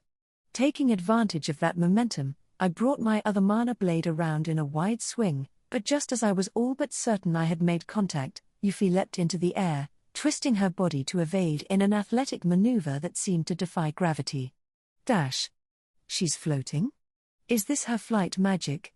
I was so taken aback that my response was delayed. Yet Euphyllia wasted no time twisting through the air and sweeping across with the arc-en-ciel. I raised my mana blade to parry the strike, but her magic-infused weapon was heavier than I had imagined. The repulsive power of each weapon ended up cutting through the other. The two blades collided like real swords interlocking. Having landed firmly on the ground, Euphyllia and I stood neck and neck, warding off the other's blade with our own, as though we were caught up in an old-fashioned duel. She was baring her teeth more frantically than I had ever before seen. I called out to her. "Why are you so desperate to win?" Letting my emotions take over, I pushed back against the arc-en-ciel and poured my energy into the impressed seal on my back to draw out my dragon magic, channeling it into my mana blade and striking out again. That certainly hadn't been a simple trick to carry out, but Euphyllia's counter was more adept. Given the solid foundation underlying her abilities and her regular training, that was perhaps understandable. At their heart, both our fighting styles were rooted in swordplay. She fought using orthodox forms and techniques, while I had developed my own style as an adventurer. Even so, the basics were the same, and we were equals in skill. Maybe that was why I could feel her diligence so acutely as our blades crossed. She really had earned her reputation. Perhaps she, too, had only ever lived her life a certain way. That was maybe a shameful flaw of hers, but still, she had dedicated herself to the fullest. In that case, she ought to be rewarded. No one who had worked as hard as she had should be left empty-handed. Don't you get it? I'm fine with it all. And I'll repeat the exact same words back to you. This time, she lashed out with the arc-en-ciel, crying out as she turned her blade against me, "I'm the one who's fine. I don't consider it a sacrifice. It's about more than me. I can't let you take over the throne knowing full well it will make you suffer. But it's my duty. And all this time we were happy for you to abandon that duty. You can't expect to cut the pieces now and shoulder it all yourself, can you? You can say no. Then why won't you respect my no to what you're trying to do? I deflected Euphy's blow with all my strength. Having secured a little space, I heaved my shoulders, trying to steady my breathing, yet my trembling hands betrayed my true state. You deserve better than this, Euphy. I was in too much pain to understand what I was supposed to do. And now you're trying to give me the freedom to live however I want? Why are you trying to carry everything for me? Why can't you spare a thought for your own happiness? Why do you only allow others to have good things? Why never yourself? Euphy shouted back, the pain in her voice like a knife in my chest. There are people who suffer when they see you unhappy. You might be able to offer them relief by pretending to be fine, but that doesn't mean you're happy. Then stop pinning your hopes on me. It hurts. It hurts so much. You don't need to want anything for my sake. You don't need to take my place. Yes, that's right. No one could ever replace you, Lady Anis. Euphy paused there, her passions cooling so profoundly that her attitude now belied her previous fervor. There was a silent plea in her eyes. You're irreplaceable. Really, who else can do what you can? Euphy. But when it comes to ruling, I can replace you. But you're unique, one of a kind. Your ideas, your dreams for the future. We don't need you to be queen if it means losing all that. I just want you to be who you really are. Her feelings sent fissures running through my heart. I wanted to scream, but I shook my head instead. Stop it. I don't need any of that. That isn't what I want. Then I want it.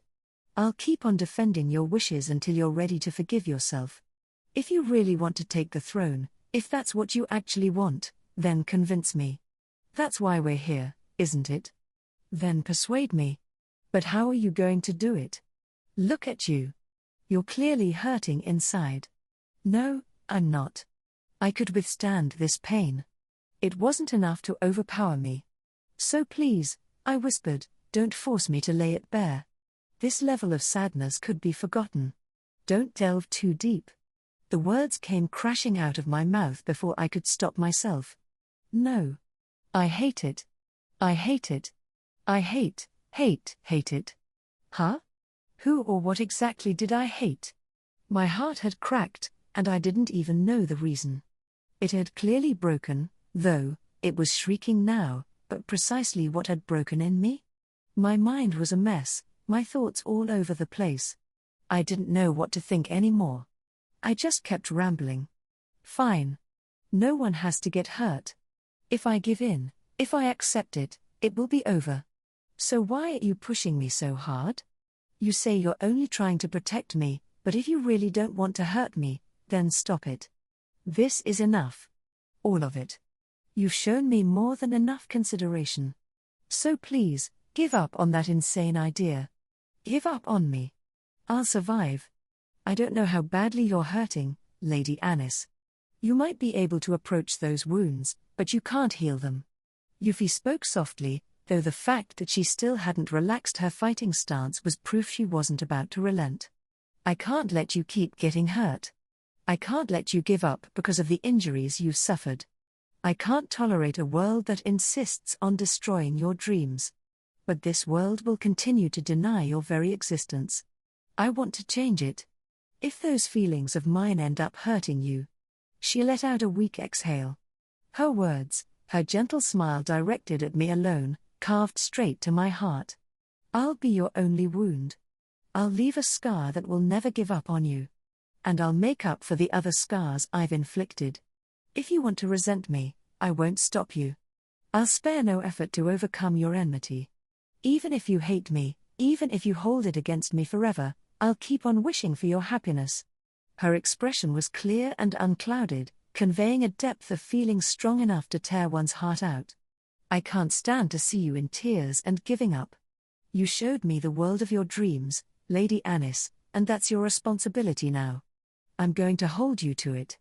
More than anything in the world, I want you to be happy. Ah, she's so cruel. I felt my strength leaving me, as though a hole had been opened in my heart. I almost ended up dropping the mana blades I was holding on to so tightly. She was sly. She was guileful. If she refused to let this drop no matter what I did, then no words would be able to stop her. That was how badly she wanted me to be happy. It hurt so very much. I could have broken down into sobs. I could already feel the heat building up behind my eyes, and I raised a hand to wipe away the tears.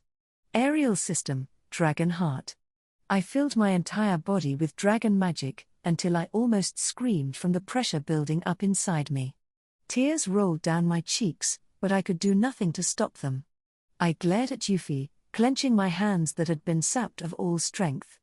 I hadn't yet confronted her with everything that I had, and for that reason, I couldn't let myself go along with her just yet. If I can't convince you with words, will you accept this? If you're going to withdraw, now's the time. I'll never forgive you if this costs you your life. I'll hate you forever. I don't want to give in, either. I don't want to see you embark down a path of suffering, so I won't lose to you. I can't lose. My mana blades began to emanate a crackling sound. Trying this technique with just one had led to it being damaged during my battle with Ali, but this time, I was channeling my energy through two, giving me more latitude to increase my power.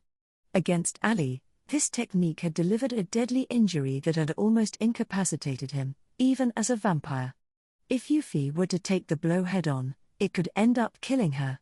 Please withdraw, I prayed. But I knew her too well, her straightforward earnestness. She wouldn't fall back. If this is what it takes to heal your pain, I won't let you win. I'll take everything you have, she cried out to me. Stop lying. I hate it. I would deal her the most powerful blow I could manage. I poured my dragon magic into the mana blades, which swelled to such a size that I could hardly maintain their original form as they took on a claw-like shape. After a moment's hesitation, I swung the blades with tremendous force, hoping to shake off my indecision. If she was capable of accepting this, I prayed, please, do it. Euphyllia held the arc-en-ciel in front of her as she followed the approaching mana blades. Her eyes lit up in all the shades of a prism reflecting light: red, blue, yellow, green, purple, white. At that instant, the magical energy surrounding her swelled, flooding the area with an intimidating aura. Gather and mingle, came her voice, an inorganic sound stripped of emotion. Combine and take form. There was no mistaking it, the quality of her magical energy was changing. I could feel it on my skin. Like that, the wind picked up, and a force began to swirl around her, centered on the arc-en-ciel. The weapon in her hands lit up, the 6 colors melting into the metal as though being sucked in. And then, a rainbow-colored blade unfurled like a flower coming into bloom. Lady Anis. She thundered. Her eyes, glowing like a rainbow, stared my way with indomitable will. Those eyes drew me in, and for that moment, she and I might as well have been the only 2 people in the world. This is the power you introduced me to. The future you dreamed of. I'll show you just what you're giving up, Euphyllia declared forcefully. She was referring, it seemed, to a realm no one had yet to reach. Not even the spirit covenantors of the past had been able to come this far. It was a crystal born by blending the oldest of legends with the most recent of extraordinary feats. An illusion only she, the highest pinnacle of magic, could bring into being, which gradually took shape before me. The rainbow-colored light converged, taking on a crystalline outline, as though the sword itself was comprised of spirit stones. She raised her rainbow blade, dazzling with a brilliant light, and brought it straight down toward my own mana blade. Arc-en-ciel. She called out the name of the magical blade I had gifted her, and my vision was flooded by an all-encompassing light. In the midst of that burning glow, I spotted a rainbow. It approached furiously, sweeping over me and sending my mind into darkness. When I came to, the rainbow that had filled my vision still lingered, all but burned into my eyelids. Slowly, I opened my eyes. The first thing that spread out before me was the blue sky. Only then did I realize I was lying on my back. I couldn't tell how long I had been out cold. But as I let my gaze wander, I noticed that my 2 mana blades were nowhere to be seen. Lady Anis. Euphyllia was there, kneeling down beside me. In her hands, she grasped the mana blades that should have been in my possession. Once I saw that she had returned the arc-en-ciel to its scabbard, I understood precisely what had happened. Oh, I lost. Failure washed over me, sapping me of energy.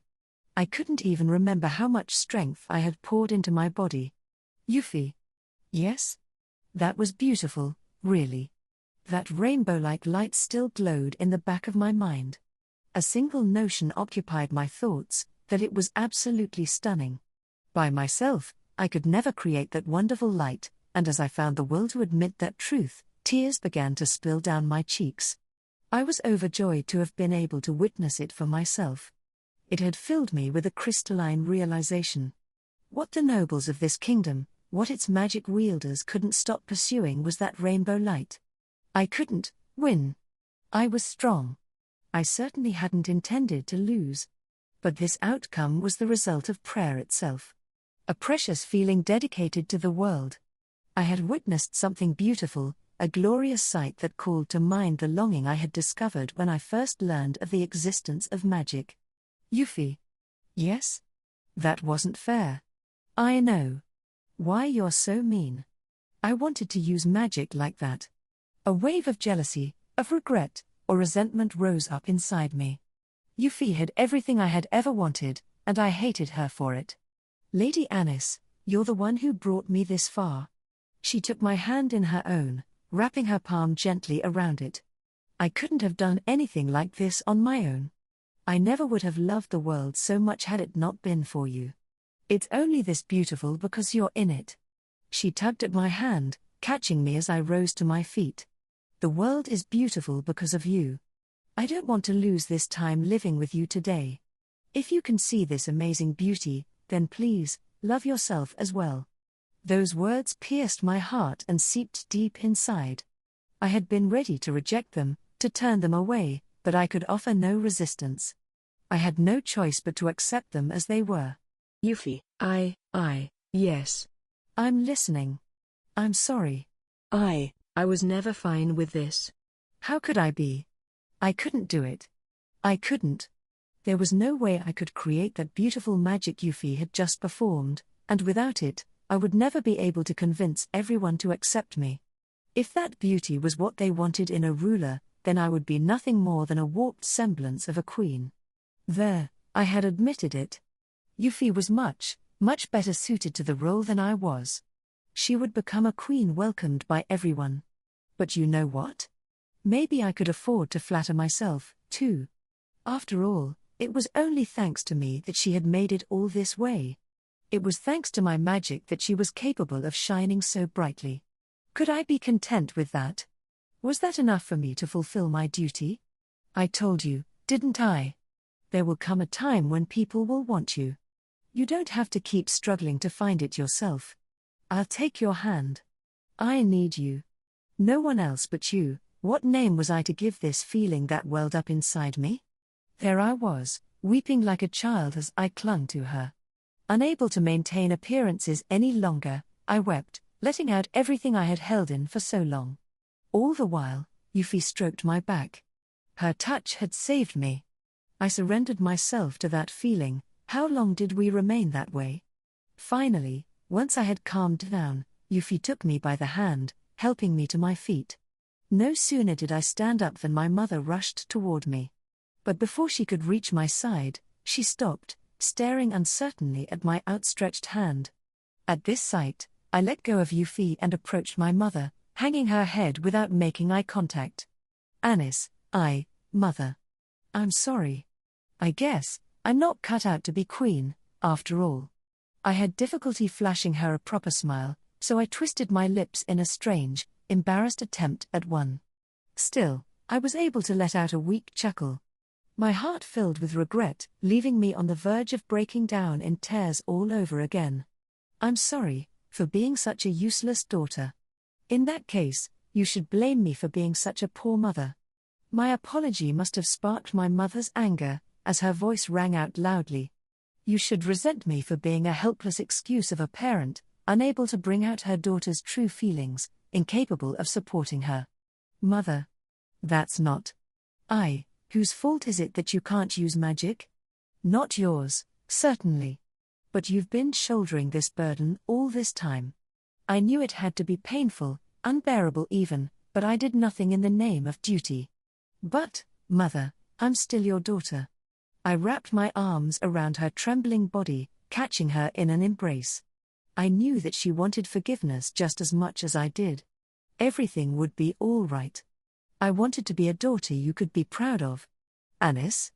I thought if I could use magic, you would be proud to call me your daughter. Anis. How could you? Why? Her hands on my back shook violently. I'm sorry, Mother, I said, holding her tightly. I knew you loved me. That's what made it all so hard to bear. I was born the way I was, so this was the only life I could choose. You. Why would you? Because it hurt to see you blame yourself for my inability to use magic. My mother looked up at me, astonishment in her wounded expression. There's nothing wrong with you, she said, gritting her teeth in pain. Nothing at all. You're a wonderful daughter. Too good for the likes of me. Mother. I was too weak to say anything. I did nothing to help you. I'm sorry I couldn't speak up. I'm the one who should be asking for forgiveness. You don't need to apologize, Mother. I know you don't need my apology. Your resolve to take on our burdens is why you're in so much pain. But if I run away from this, I have no right to call myself your mother, Anis. She released me from her embrace and took my hands in her own. At that moment, a truly peaceful expression fell over her, and a solitary tear ran down my cheek. I'm glad to hear your true feelings, Anis. You don't want to be queen, do you? No. And it will be hard for you to let Euphyllia take on that role instead, won't it? Because you consider it a great sacrifice, don't you? Yes. Then you should do your best to help the kingdom by being yourself. I'm sure you can do it. If you still want to be queen, go for it.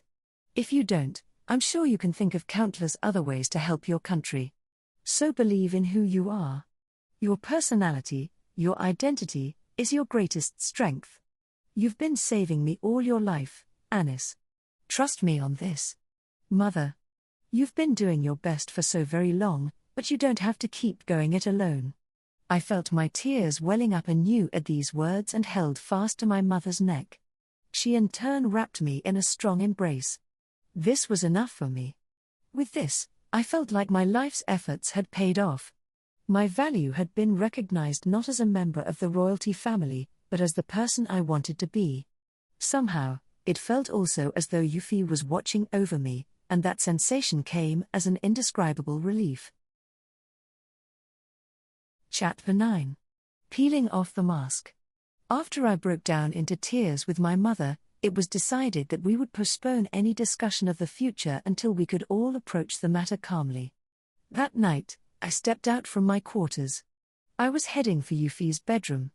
So much had happened during the day, and to be honest, I had been so stressed that I was worried my head might explode. However, I now believed everything had turned out for the best. I didn't doubt the depth of Euphyllia's feelings or her willingness to give up everything for me, but if I was going to accept her resolution, we needed to exchange a few more words. After all, I had a secret I had never revealed to anyone, and something was urging me to share it with her. I wanted her to know everything. Euphyllia? Are you still awake? I asked, knocking softly on her door. As embarrassed as I was to admit it, my reticence did seem to suggest that I still harbored lingering doubts. There was no response. I was about to give up, when finally Euphyllia's voice echoed back. Slowly, the door opened, and the person whom I had come to see appeared in her sleeping gown. Lady Anis? Sorry. I know it's late. No, not at all. Do you want to come inside? With that invitation, I stepped into the room. Euphyllia sat down on the edge of the bed, patting the blanket beside her in invitation. Thank you, for giving me the time, I stammered, taking the beckoned seat. Not at all. I've been thinking there's a lot that we should discuss, too, Lady Anis. Her warm response helped alleviate my nerves. Nonetheless, I still couldn't put a proper string of words together, and the room descended into silence. In the meantime, Euphyllia waited patiently for me to find my voice. That long moment of quiet stretching out between us filled me with a sense of comfort. Immersed in that silence, my words gradually began to fit together. I've been thinking what I should say first. So I'll start by saying thank you, Euphyllia. I haven't done anything deserving of your thanks. No way. When you decided you wanted to take the throne, you were thinking about me, weren't you? So thank you. I paused there, clenching my fists a little as I looked up at her. I was happy, of course, but I couldn't accept it so easily. I'm still a royal princess after all. Maybe you'd be more suited to rule, though. If you really can enter into a spirit covenant, maybe you should be queen. But still, this is different from giving up as a princess from the very beginning. I can see how much you value being a princess, Lady Anis. Or rather, being your parents' daughter. Euphyllia's expression tensed, and she quietly bowed her head. I startled, staring back wide-eyed. I was so focused on why you didn't want to be queen that I never stopped to truly consider your feelings, Euphyllia continued. I'm sorry. No. You don't need to apologize. To be honest, I was also a little surprised. As Euphyllia began to apologize, I hurried to stop her. This wasn't what I had come to talk about, and it hadn't been my intention to embarrass her by taking such a half-hearted attitude. I took a few deep breaths, inhaling deeply. Thanks to her, I felt a little more relaxed now. I might not have been able to completely unravel my tension, but at least I could now state what I had come here to convey. There's a reason why I was so insistent on being a princess, on being my parents' daughter. What reason? I've kept it a secret for so long now. I've never shared this with anyone. I was always afraid that someone might find out. That's how grave a matter this is. You haven't told anyone at all? Not even Euphyllia or Tilty? Nope. No one. You're the first person I ever thought to confide this in, Euphyllia. Her eyes widened in astonishment as I said this. She sat up straight, turning to face me, her expression so serious that I could almost feel the pressure. If it's that important, you have my full attention. You've never even considered letting anyone know this before, you said? Yep. I was going to keep it buried inside me until the day I die. I took a deep breath, hoping to calm myself. Euphyllia, can you take this secret with you to the grave? I swear. I'll never divulge it to anyone. Her direct gaze, her sincere words, were enough to help me take the last step.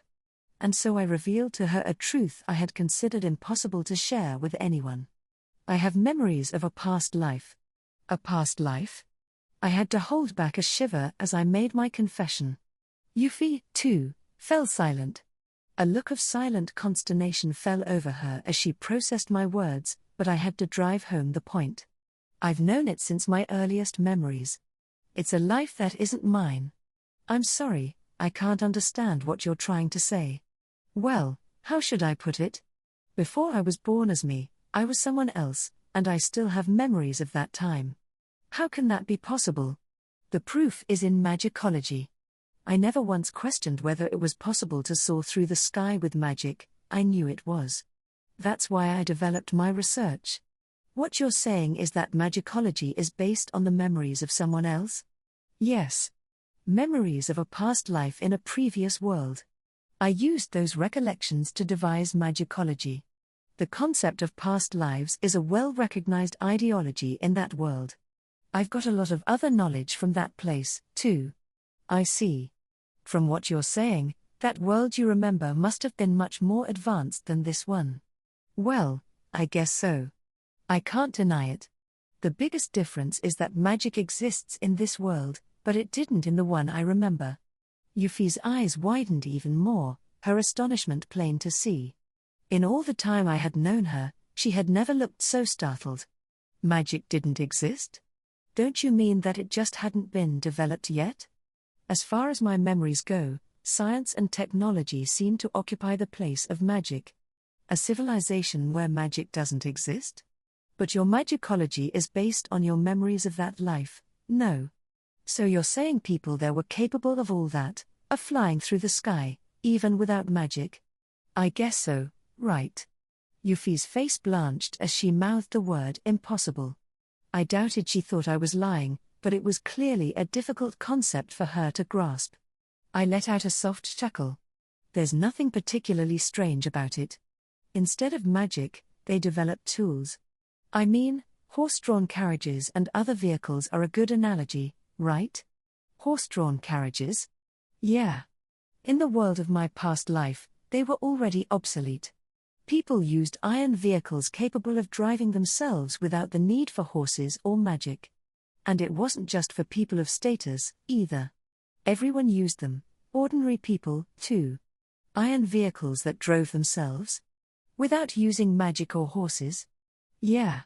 And the reason why I knew it was possible to fly is because I remember another thing, too, an iron vehicle capable of flight, something called an airplane. Anyone could use it so long as they paid for it. Can you imagine? I see. No wonder. If you could remember such a thing, flying would obviously seem possible. Still, it's difficult to fully grasp, and it makes you wonder. If there was no magic in that world, where did you get your ideas for magicology from? Euphyllia asked, raising a questioning eyebrow. I couldn't help but let out a chuckle at the sight of her expression there. Well, magic didn't really exist as such, but it was a common element in fantasy stories and the like. There were so many tales of wishes and hopes. People liked to imagine what life would be like if it did exist. Was it a myth, then? Yes. I was so drawn to those stories that my own values changed, leaving only a powerful fascination with magic. I wanted to use it myself, so I strove to develop a magic that I could use. That's how it all started. So you mean that magic wasn't a necessity, like it is here, but was sought after freely, like in a fairy tale? I think that's the closest interpretation. At least, that's why magic has always been an object of admiration for me. That was where it all started, my point of origin. That day when I had realized the existence of magic, when I had reached up into the sky in yearning. Was it my memories of my past life that had prompted me to long for magic so badly, or was it the fact that I so desperately wanted magic that had brought back those distant memories?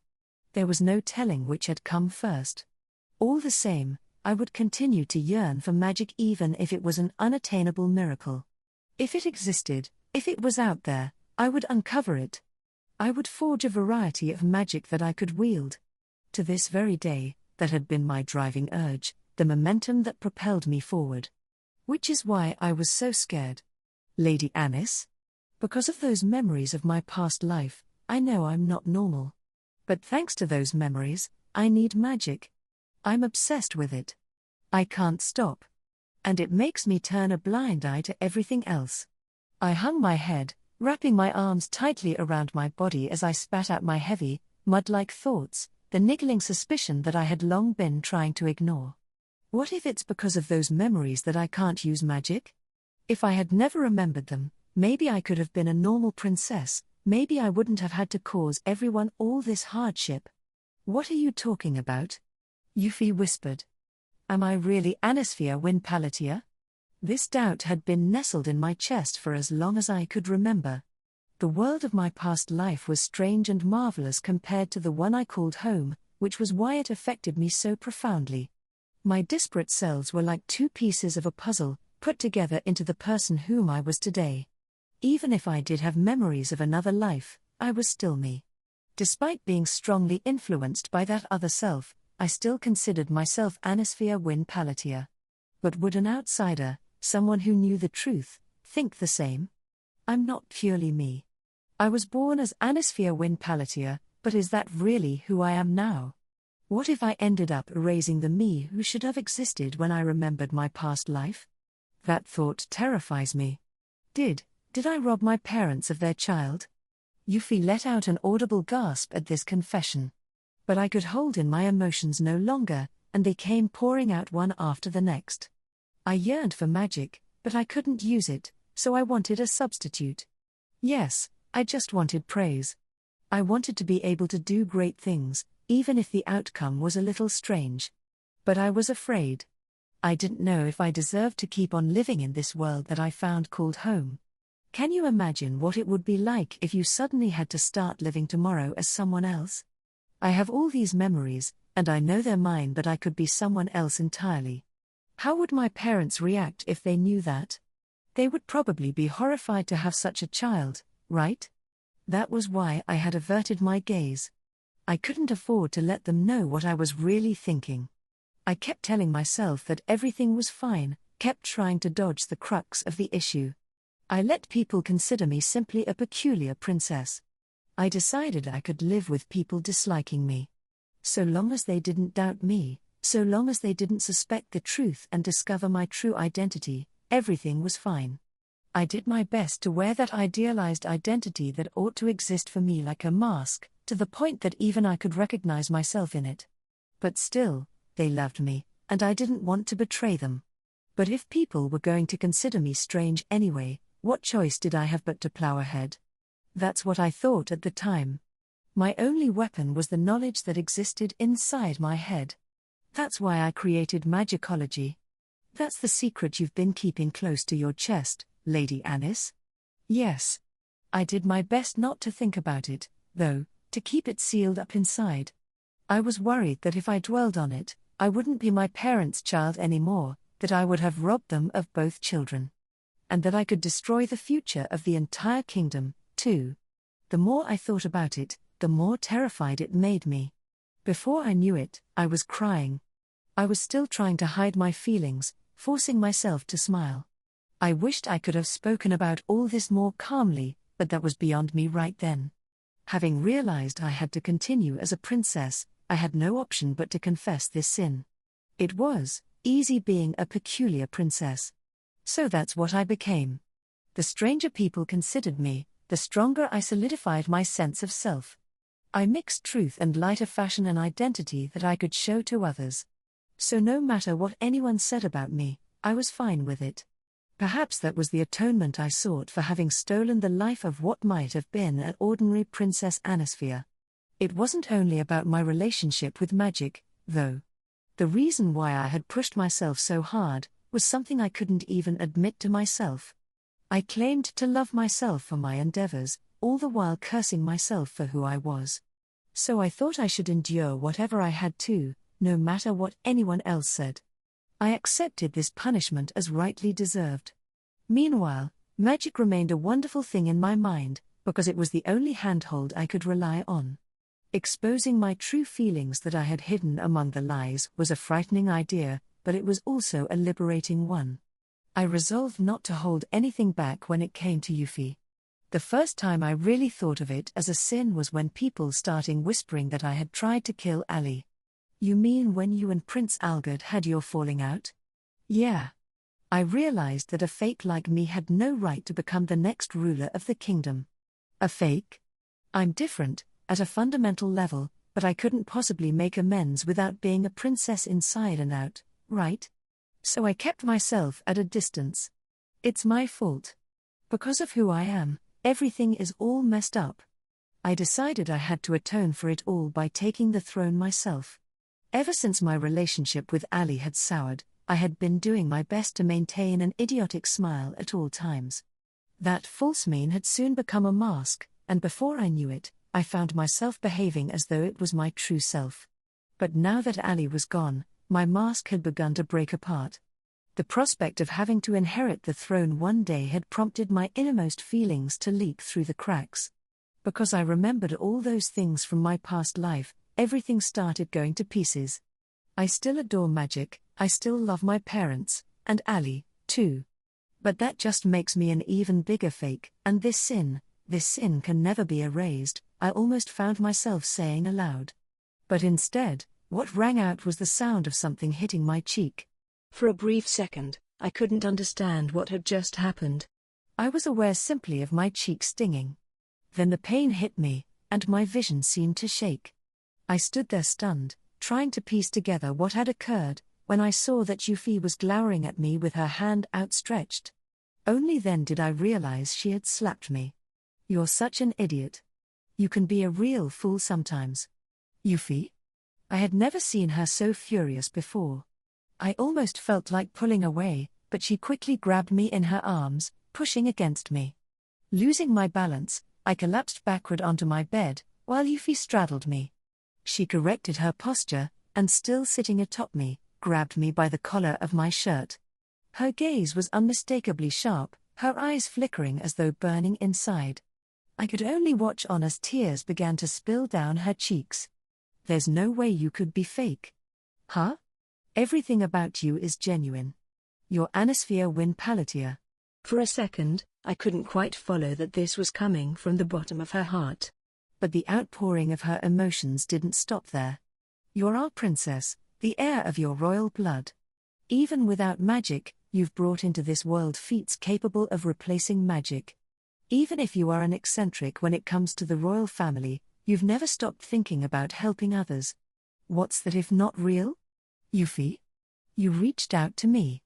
Not some Princess Anisphia who somehow isn't you. You scooped me up out of despair. It was you, the person right here, right now, who saved me." She grabbed me and shook me up and down, pulling me from the bed and pushing me back down into it. All the while, Euphy continued to cry out in a desperate appeal. "You already have it all right here, no. Everything you've ever felt, ever wanted, ever hoped for, it's all here." She let go of me and traced a finger over my heart, her tears falling drop by drop onto my body. "Don't tell me you're a fake. I know who you are. You're the person who has always been thinking of me." I didn't know what to say. She continued. "But you've been hurting inside, haven't you? All this time. I can't claim to understand that pain. But I can say this with confidence, Lady Anis." Euphy placed a hand on my cheek and pressed her forehead up against mine. We were so close that our breath met in the space between our faces. She put her whole heart in the following words: "As far as I'm concerned, you're the best magic wielder in the whole wide world. So please, stand proud." I couldn't even begin to describe my shock. I just felt as though my heart was about to break apart. Or to be more precise, the chains that had long bound my heart were disappearing. Euphy's words melted them all away. Those shackles around my soul, to which even I had turned a blind eye. The fetters that had held so tightly that they had all but merged with my heart. It was only natural that undoing them now, after all this time, would be difficult. The tears streaked down my face. Now I felt as though everything had been forgiven. All those things I'd been unable to forget this entire time seemed so utterly unimportant. I already had what I really wanted. My throat twitched. I found it hard to breathe. My vision flooded with tears, and I couldn't see anything. I clung to Euphy's body. I felt like screaming, but I couldn't so much as muster my voice. I wanted Euphy desperately, like a lifeline. She was the only one for me, and I absolutely didn't want to let go. I needed her so painfully that I wanted to bind our souls together, but at the same time, I was overcome with a rush of joy. Thank you. Thank you for saving me. Thank you for making me a magic user. I had never wanted to be queen. All I had really wanted was to wield magic. Like giving a pumpkin carriage to Cinderella, I wanted to bring happy smiles to so many people's faces. That was my dream. It was a dream I had thought within reach, only to be unable to grasp it. I mean, I had always been a bad magic user, just a stone's throw away from making a mess of the kingdom and shattering people's happiness. But maybe, now that I had her in my arms, I might actually be able to become the magic wielder I always wanted to be. It was no good. I wanted to thank her, but I could barely catch my breath. I wanted to flash her a genuine, heartfelt smile, but I was still in so much pain. That was why I didn't realize what had suddenly prevented me from taking another breath. It was so soft and warm, and it seeped into my lungs like a reminder to inhale. It was Euphy's breath. Our lips were pressed up against each other, exchanging heat and air.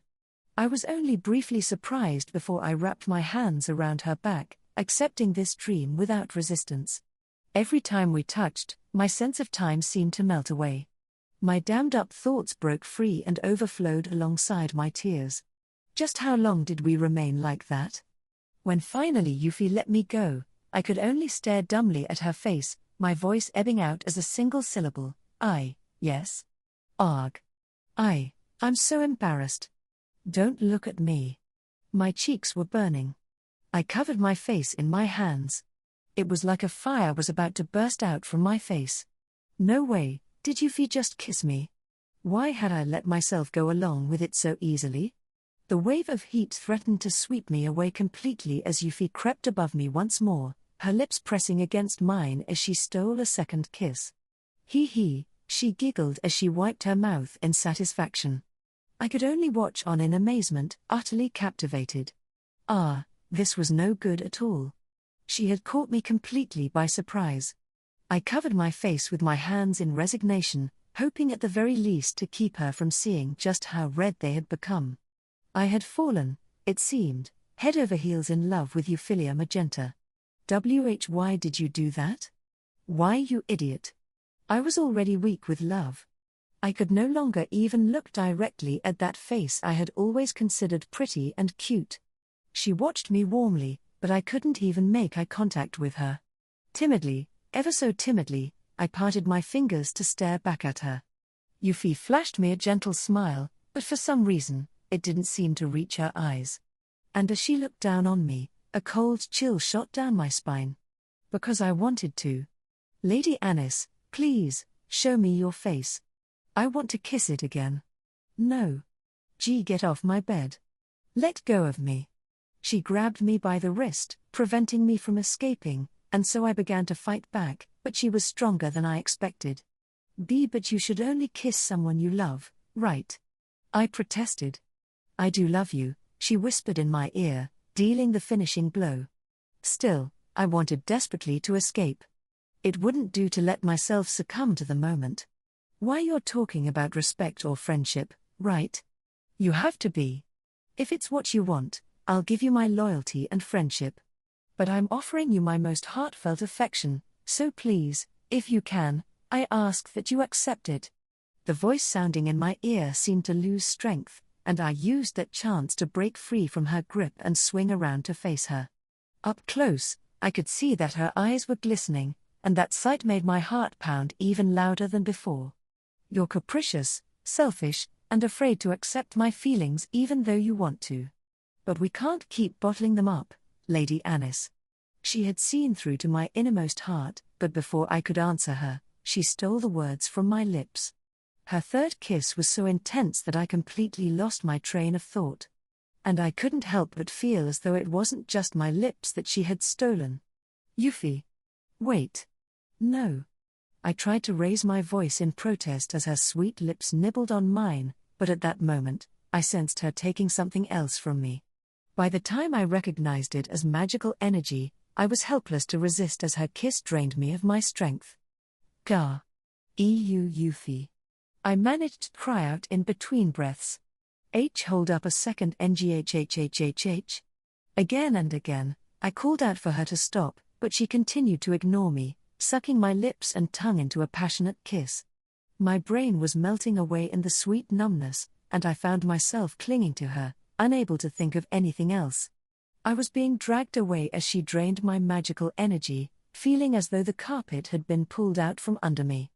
My surroundings began to fade into darkness. Huh? Lady Anis? Lady Anis? Lady Anis, stay with me. Ugh. I could hear Euphyllia calling out in panic as my consciousness deserted me. Chapter 10. For a free tomorrow. So you two finally crossed the line, huh? No. Nothing happened. Nothing. I hope you realize your protests aren't doing much to persuade me. I woke in the morning so tired that I could barely move, when Tilty, having come to the detached palace for my checkup, found me lying in bed beside Euphyllia. Forgive me, Lady Anis, Euphyllia said, her shoulders drooping. Apparently, she had lost control last night, draining my magical energy until I had lost consciousness. It had left her terribly flustered. She said she had breathed a sigh of relief to see that I was just sleeping, so she had dozed off lightly for a while. She hadn't gotten up until Tilty found us. Euphyllia could have at least tried to rouse us first. It looks like you didn't use your impressed seal for as long as last time, so the side effects aren't so bad. But I would say the drain to your magical energy reserves looks much more serious, you know? Tilty took my arm and placed a hand on my chest as she examined me. My fight with Ali had left me practically unable to move. This time hadn't been so severe. Draining your magical energy might have actually helped to offset any adverse effects, but I'll have to look you over further to make sure. But more importantly for now, did something happen to Euphyllia? Me? In what way? The person in question echoed. How did you drain Anis's magical energy to the point of losing consciousness? Huh? Yes, I did that, didn't I? But how exactly? Lainey similarly tilted her head to one side as she watched on. Transferring magical energy was no easy feat. No matter how proficient one was, the process risked causing symptoms not at all dissimilar to intoxication, so it shouldn't have been possible to absorb too much all at once. And yet Yuffie had drained my energy so completely that I had been knocked out cold. That certainly wasn't normal, by any means. That's because she has transformed. All at once, a voice that wasn't supposed to be present resounded throughout the room, prompting us to spin toward it in surprise. It was Lumiel. A cold sweat began to seep into my skin at her arrival. Her presence seemed completely natural, but I had no idea when she had entered. Anis, is this that Covenanter? Tilty asked. Tilty, be polite, I said with a nod, perplexed by her overly brusque attitude. She does look a lot like you, don't you think? Tilty observed. Huh? How? You mean the color of her hair, right? Her overall demeanor is pretty similar, too, though, no. She's like a more twisted, more convoluted version of you. You're right, my dear. I won't deny that people once labeled me a witch, Lumiel remarked. A witch, huh? Tilty said, glaring at her in suspicion. The person in question, however, seemed not to mind, her gaze clear and calm. Lumiel? What do you mean, Yuffie has transformed? Are you saying what I think you are? Yes. Perhaps congratulations are in order, my new compatriot. In other words, Yuffie had successfully fulfilled her spirit covenant. I glanced toward her, wondering what to make of this, and she, too, met my gaze.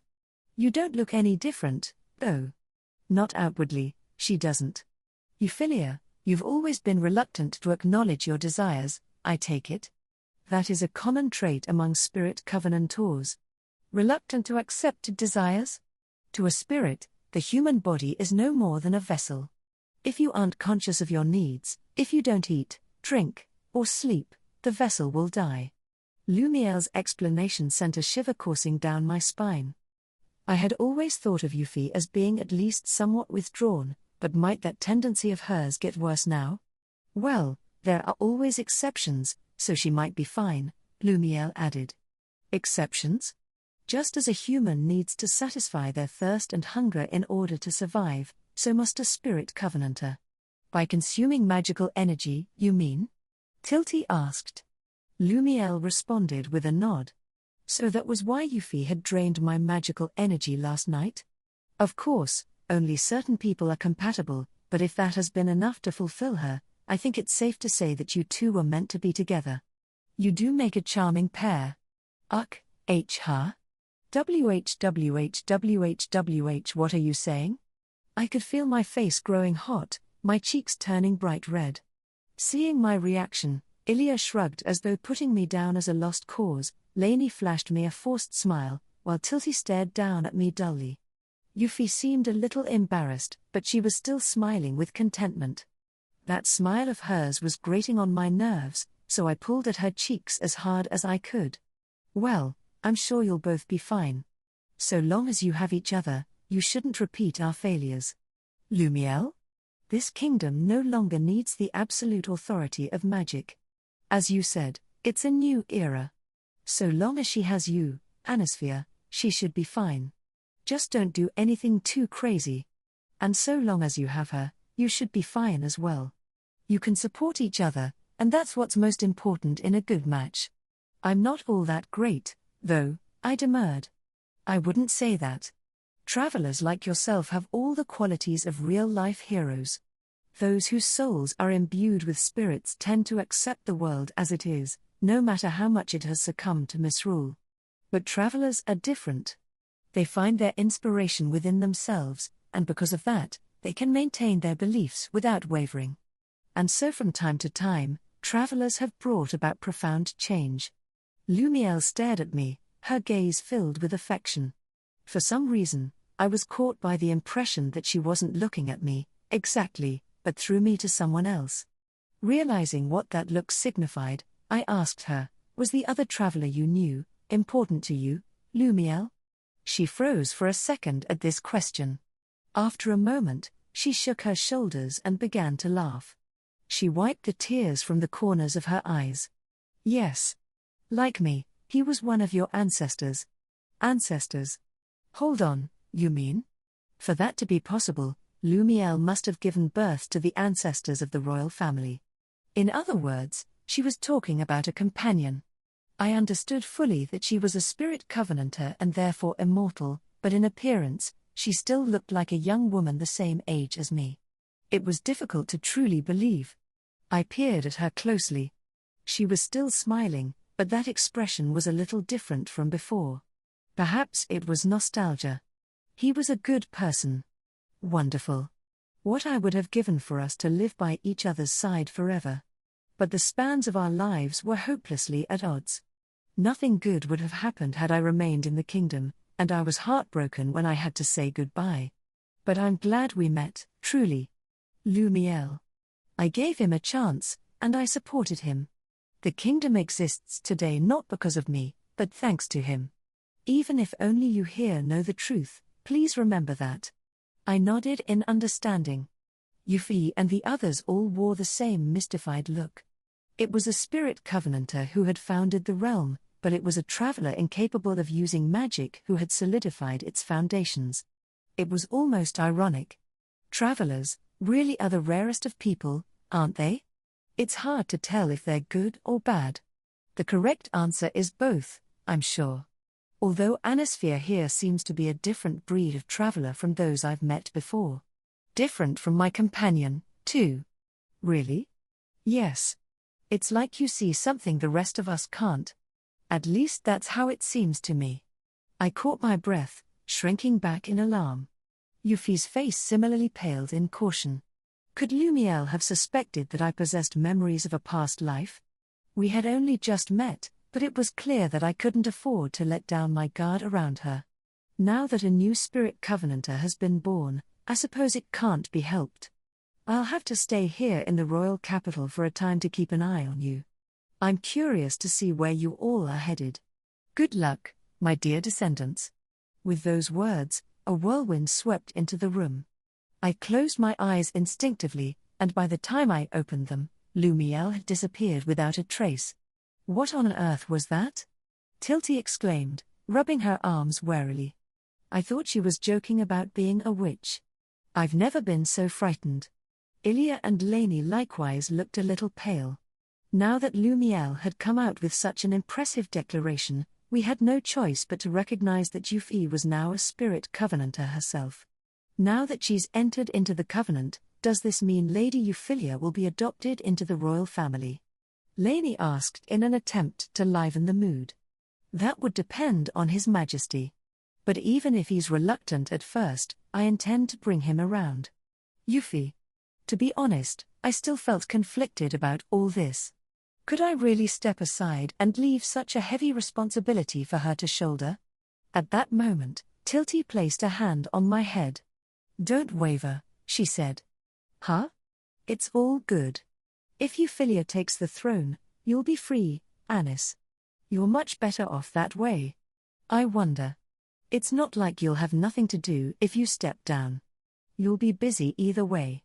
Besides, from what I hear, Euphyllia wants to help you achieve your dreams, right? Whether or not you become queen, you still need to keep pushing on with your magicology. Euphyllia's goal was to help me to make my dreams come true, which would also revolutionize a kingdom that had grown misshapen from its ancient traditions. As Tilty said, my magicology would be essential to achieve that goal. A spirit covenanter, closer than anyone to the historical royal family, has chosen you over the traditions of the past. So hold your head up high, Anis.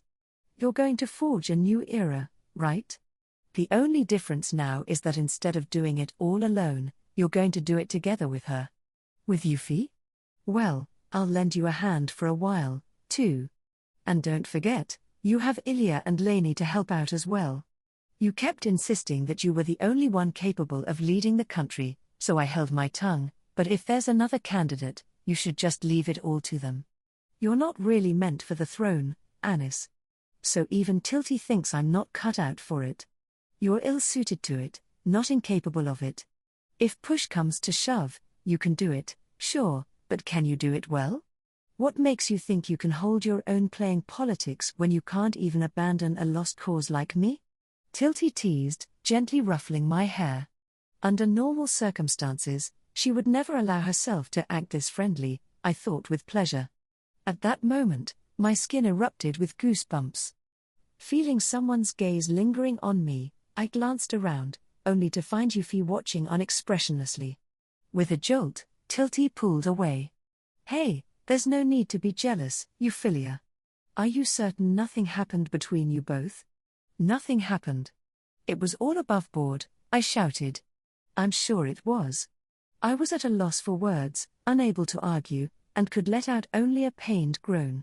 As she glared at Tilty, Euphy approached my side and grasped my hand.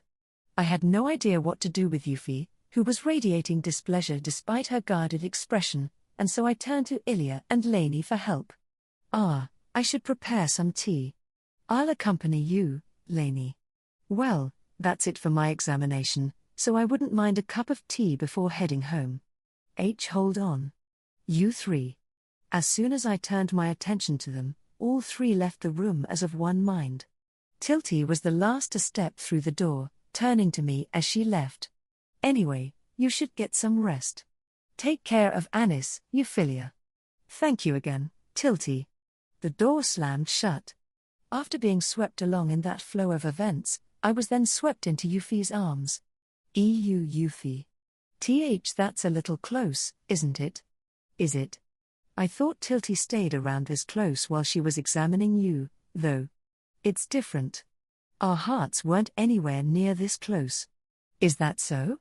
Why do you look so happy? Euphy, linking her arm through mine, flashed me a look of relief and put me to bed. All the while, she held a hand up against my cheek, which left me only more flustered. It came as a relief when Lainey and Ilya returned to bring us both some tea, but I could only stare after them with resentment for having taken an unusually long amount of time. It was nightfall by the time my father arrived at the detached palace along with my mother and Duke Grants. After the three of them had gathered in the drawing room, my father addressed Euphy. I'm willing to adopt Euphyllia as my heir, but the timing is critical. We will need to wait for the right moment. The timing? Yes. If the announcement seems to be due only to your fulfillment of your spirit covenant, people will pay attention only to your achievements.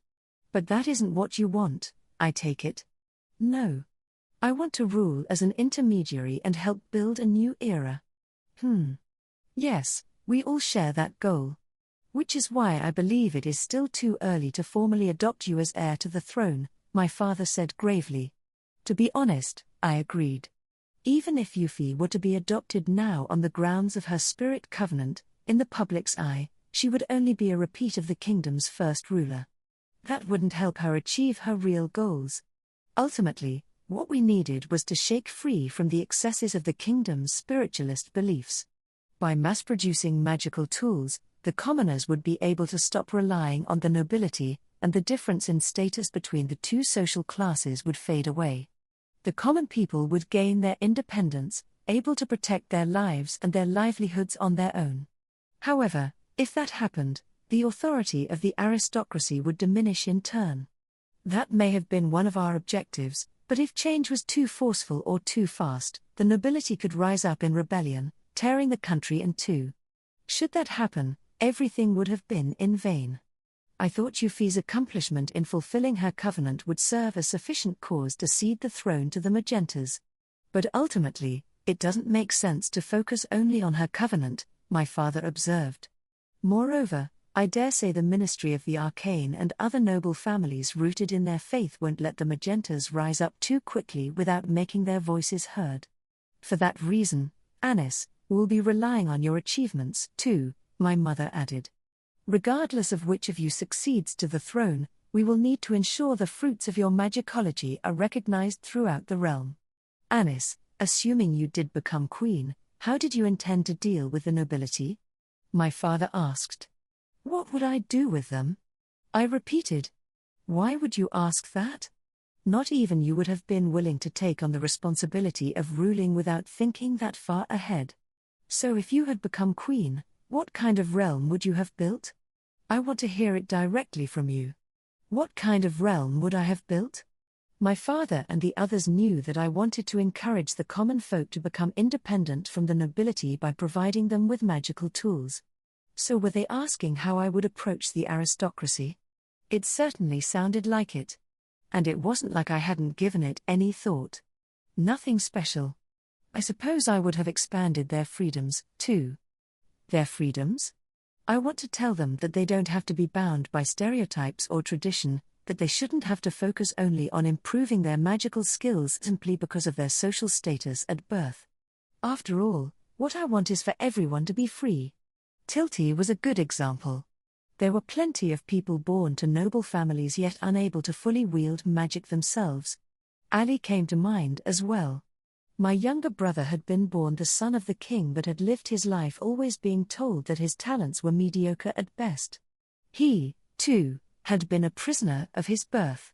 I want to make this kingdom a place where everyone, nobles and common folk alike, can live the way they want, without being limited by their social status.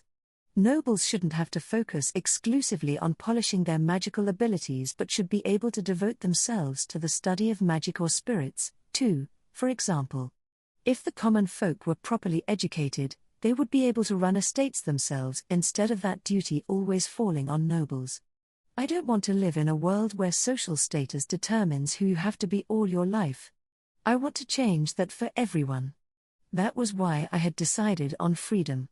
I wanted the kingdom to be a place where everyone could be free, even if that meant destroying the values and customs bound to the myriad traditions we had inherited. I wanted to give people all the options they needed to secure for themselves a happy future. As I spoke, my mother stared at me, her eyes unusually wide. Is something the matter, mother? I asked. You really are your father's daughter, Anis. You're just like him. This sudden declaration prompted my father to let out an audible harumph. What are you saying, Sylphine? In what way? At that moment, support arrived from an unexpected quarter. No, she's right, orphans. There can be no doubt that Princess Anisphia is your daughter. You too, Grants? You can't possibly be comparing me to this fool girl. Horticulture and gardening. NGH. Cultivating new crops. NGHHHHH. If you hadn't become king, you would have probably turned out just like Anis, my mother whispered with affection. With this, my father abandoned his protests. Perhaps having realized that the odds were against him, he cleared his throat and changed the subject. Ahem. Anis. You don't bear any grudges against the nobles who mistreated you. If you're asking whether I resent them, I suppose I do. And if you want to know if I've forgiven them, the answer is probably no. But we all live in the same country. I'm not about to go out seeking revenge or to bring them down. I don't have time for it. I see. So you want to grant this kingdom freedom. You want to build an era of freedom. Father? I, too, would like to see such a country for myself. You have my backing, Anis. Proceed however you think best and make your ideals a reality. My father's expression as he said this was more peaceful than I had ever before seen. I understood, intuitively, that this was his true face, and with that realization, I knew also that he'd always needed to exercise considerable self-restraint as king. His expression and words left a deep impression on my heart. Closing my eyes, I held them close to my chest. Yes. I'll do my best, Father, I responded gently. My father appeared to be at peace as he nodded. Then, do you have any ideas, Anis? Any ideas? At that moment, as I ruminated over how to proceed, Euphy spoke up. In that case, I have a suggestion. Euphy? Her proposal left each of us gathered in the room utterly astonished. Huh? You want me to help you? Please, Thomas. I need you. Won't you lend me a hand? Hold on. Don't bow your head like that. You can be a real pain, you know? I wish I could pretend I hadn't heard you. No. Arg. Hey, don't turn your back on me. I have official authorization from my father. This is a royal order. Euphyllia and I had come to Thomas's Ghana armory to negotiate business with him, but he didn't seem particularly keen on the idea. Even so, invoking my father's authority was enough to convince him to turn around. What do you want me to do, then? He asked, resigning himself to hear me out. Thomas, I want to hear your opinion on something. My opinion? Take a look at this, Euphyllia said, passing him a sheet of paper. As he looked it over, Thomas's eyebrows rose in surprise. What the heck is this? Some new magical tool? It's called an airdra, Euphyllia answered. You could call it a more advanced version of Lady Alice's witch's broom. How does a broom turn into something like this? It looks like some kind of weird little boat. Ahem. Thomas, I continued, I'd like you to introduce us to some craftsmen who can assemble the airdra. It'd be great if you could also act as an intermediary on my behalf. Hey, come on. Why would you want to give me a highfalutin job like that? He asked uneasily. As though the response was obvious, Euphyllia replied, because as a craftsman, you've been working with Lady Anis for a long time now. I'm sure you can best grasp what she wants and offer helpful advice, no? Well. I guess so. We aren't particularly familiar with the castle town and its artisans and craftsmen, so we would like to appoint you as our intermediary. In that case, why don't you take this thing to one of the major workshops, then? Do you think your skill and expertise is inferior to the major workshops?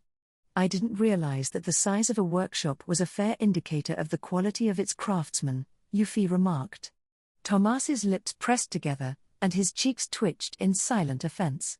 Euphyllia, don't provoke him, I said. Thomas, I know I can trust you. You're my first choice. And I have another request as well. Huh? You mean besides this airdra thing?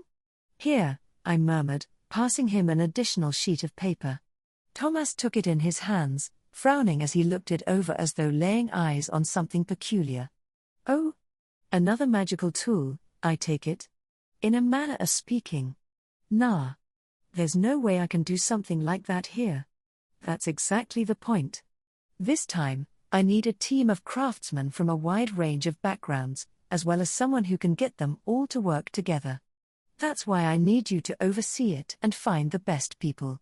With all the conflicting interests, I don't think any of the major workshops would be able to handle this.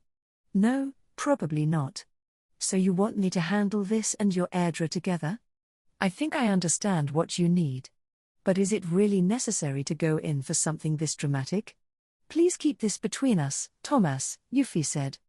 The royal family is in talks to adopt me. Huh? So we need achievements of great merit to show for it, she continued. No. Achievements. What are you going on about? No, I don't want to hear it. I don't need the details. But if you want to distinguish yourself, the airdra ought to be enough, right? Unless that's what you mean? Thomas glanced down at the sheet of paper once more, then fell silent. After a short pause, he raised his face and addressed Euphyllia. Honestly, I think the airdra alone would probably be enough. But you disagree, which is what this is for, right, Lady Euphyllia? Yes. I'm glad you understand.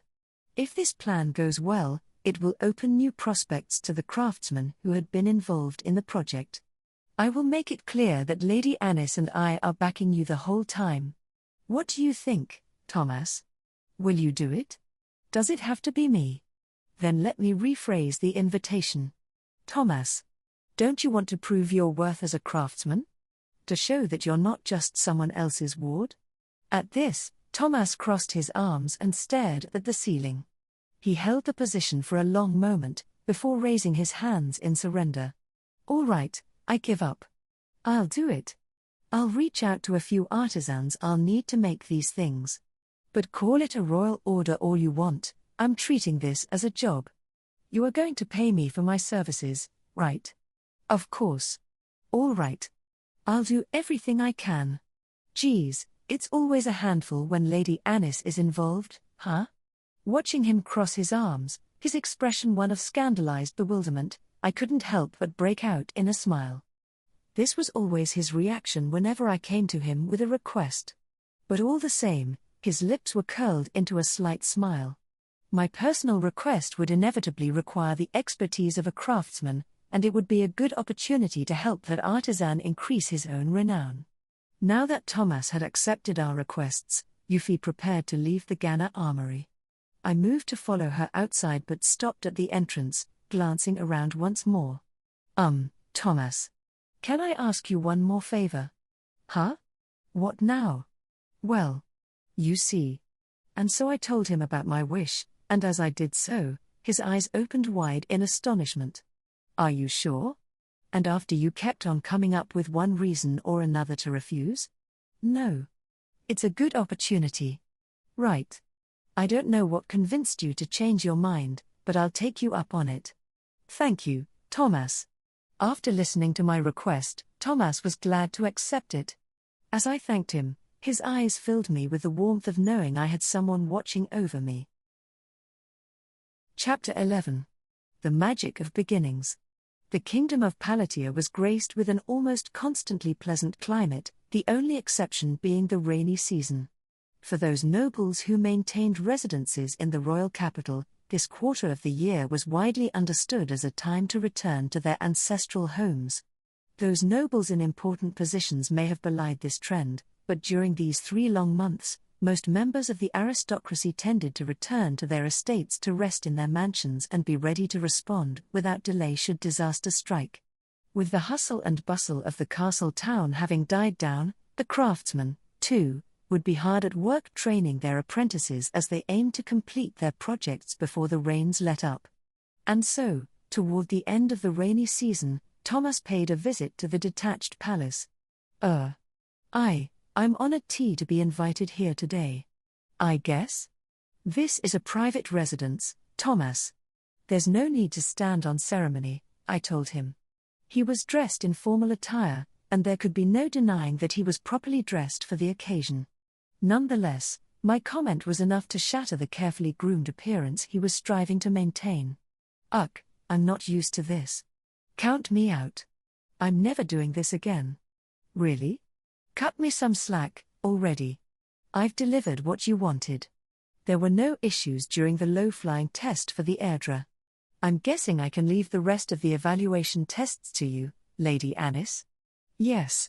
I'll drop by later to thank everyone who helped build it. Do that. It was a big job, and they all put in a lot of work. Thomas turned his gaze toward an object that resembled something called a motorcycle in my past life, the Airdra. A new magical tool for powered flight, forged by the craftsmen of the castle town in line with my blueprints. It was the finest magical tool I had ever designed, crafted using the materials I had retrieved from the dragon. Was the other item delivered earlier? Were there any issues? Thomas asked. No. I've already finished looking it over with Euphyllia. No problems, then? That's a relief. Seriously, it wasn't an easy job, but I guess it was worthwhile. Still, this is why your projects are such a pain in the ass. You say that, but you don't look altogether unhappy, Thomas. TCH. Gloating doesn't suit you. Still, if this goes well, maybe we'll be able to mass-produce more magical tools. That's my goal. We'll do our best to make sure it works. Euphyllia, having finished confirming the delivery of the Airdra, came our way. I'm not worried about that, Lady Anis. Thank you for all your hard work, Thomas, she said. I've confirmed receipt of the items, the Airdra included. I hope you're happy with it. Yes, very. I'd like to reward you and your craftsmen for all their efforts. Oh, by the way, I heard Lady Anis will be making a public announcement about her research results soon, Thomas said. What's that about? We want to attract considerable attention, Euphyllia answered. Most nobles who went back to their fiefs for the rainy season should be returning to the royal capital soon, and we're expecting lots of other visitors, too. We're going to make the most of that opportunity. I see. Well, good luck. I'm looking forward to it as well. Euphyllia, her lips curled in a gentle smile, nodded. Throughout the rainy season, we had been preparing with the help of a great many individuals, Tilty included, while also engaging in the necessary social activities. The presentation would be to demonstrate the results of my research to produce flying magical tools, and it had received official approval from my father.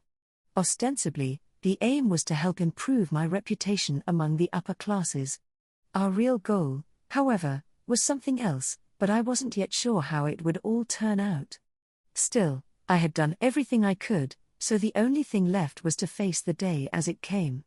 Lady Anis. I have one last delivery, then. Huh? Was there something else? Euphyllia asked, tilting her head to one side with curiosity.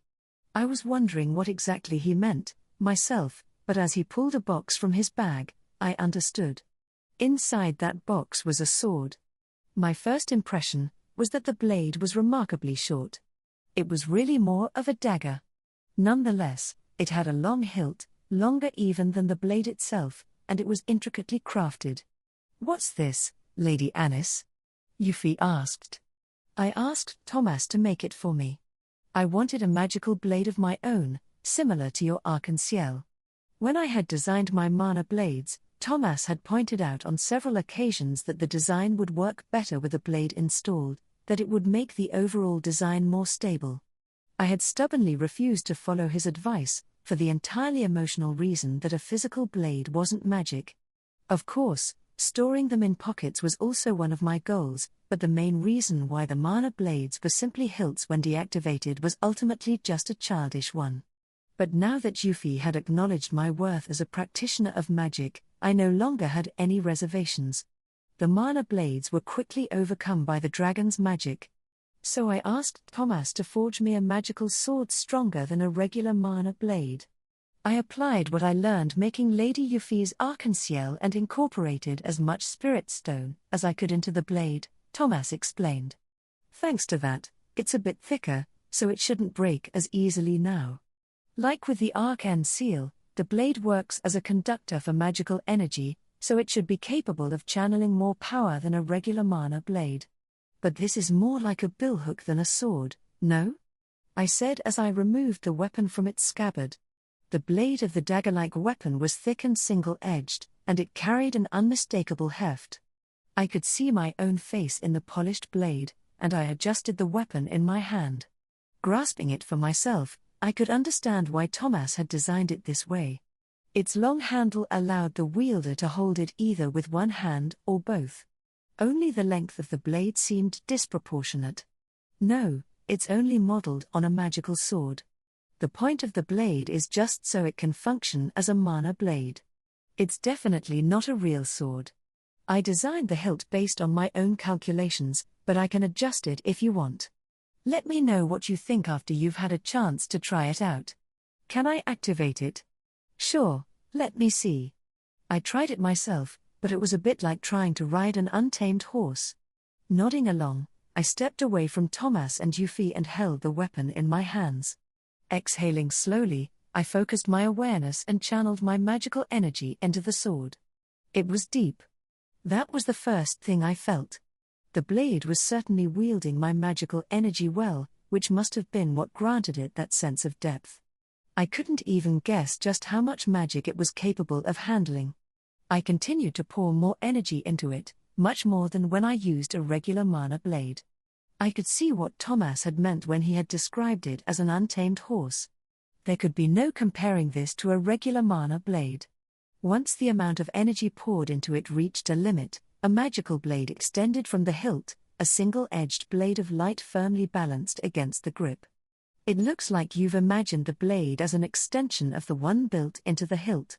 If you want to make it double-edged, you'll need to change the way you channel your energy into the spirit stones embedded into the hilt near your hand. After all, you have a large reserve of magical energy, Lady Anis, so I thought that would make for a good alteration. But if you don't like it, If you were going to mass produce them, it would probably be best to lower the costs a little. But as a one-off, I couldn't have asked for more. First of all, I liked its apparent durability.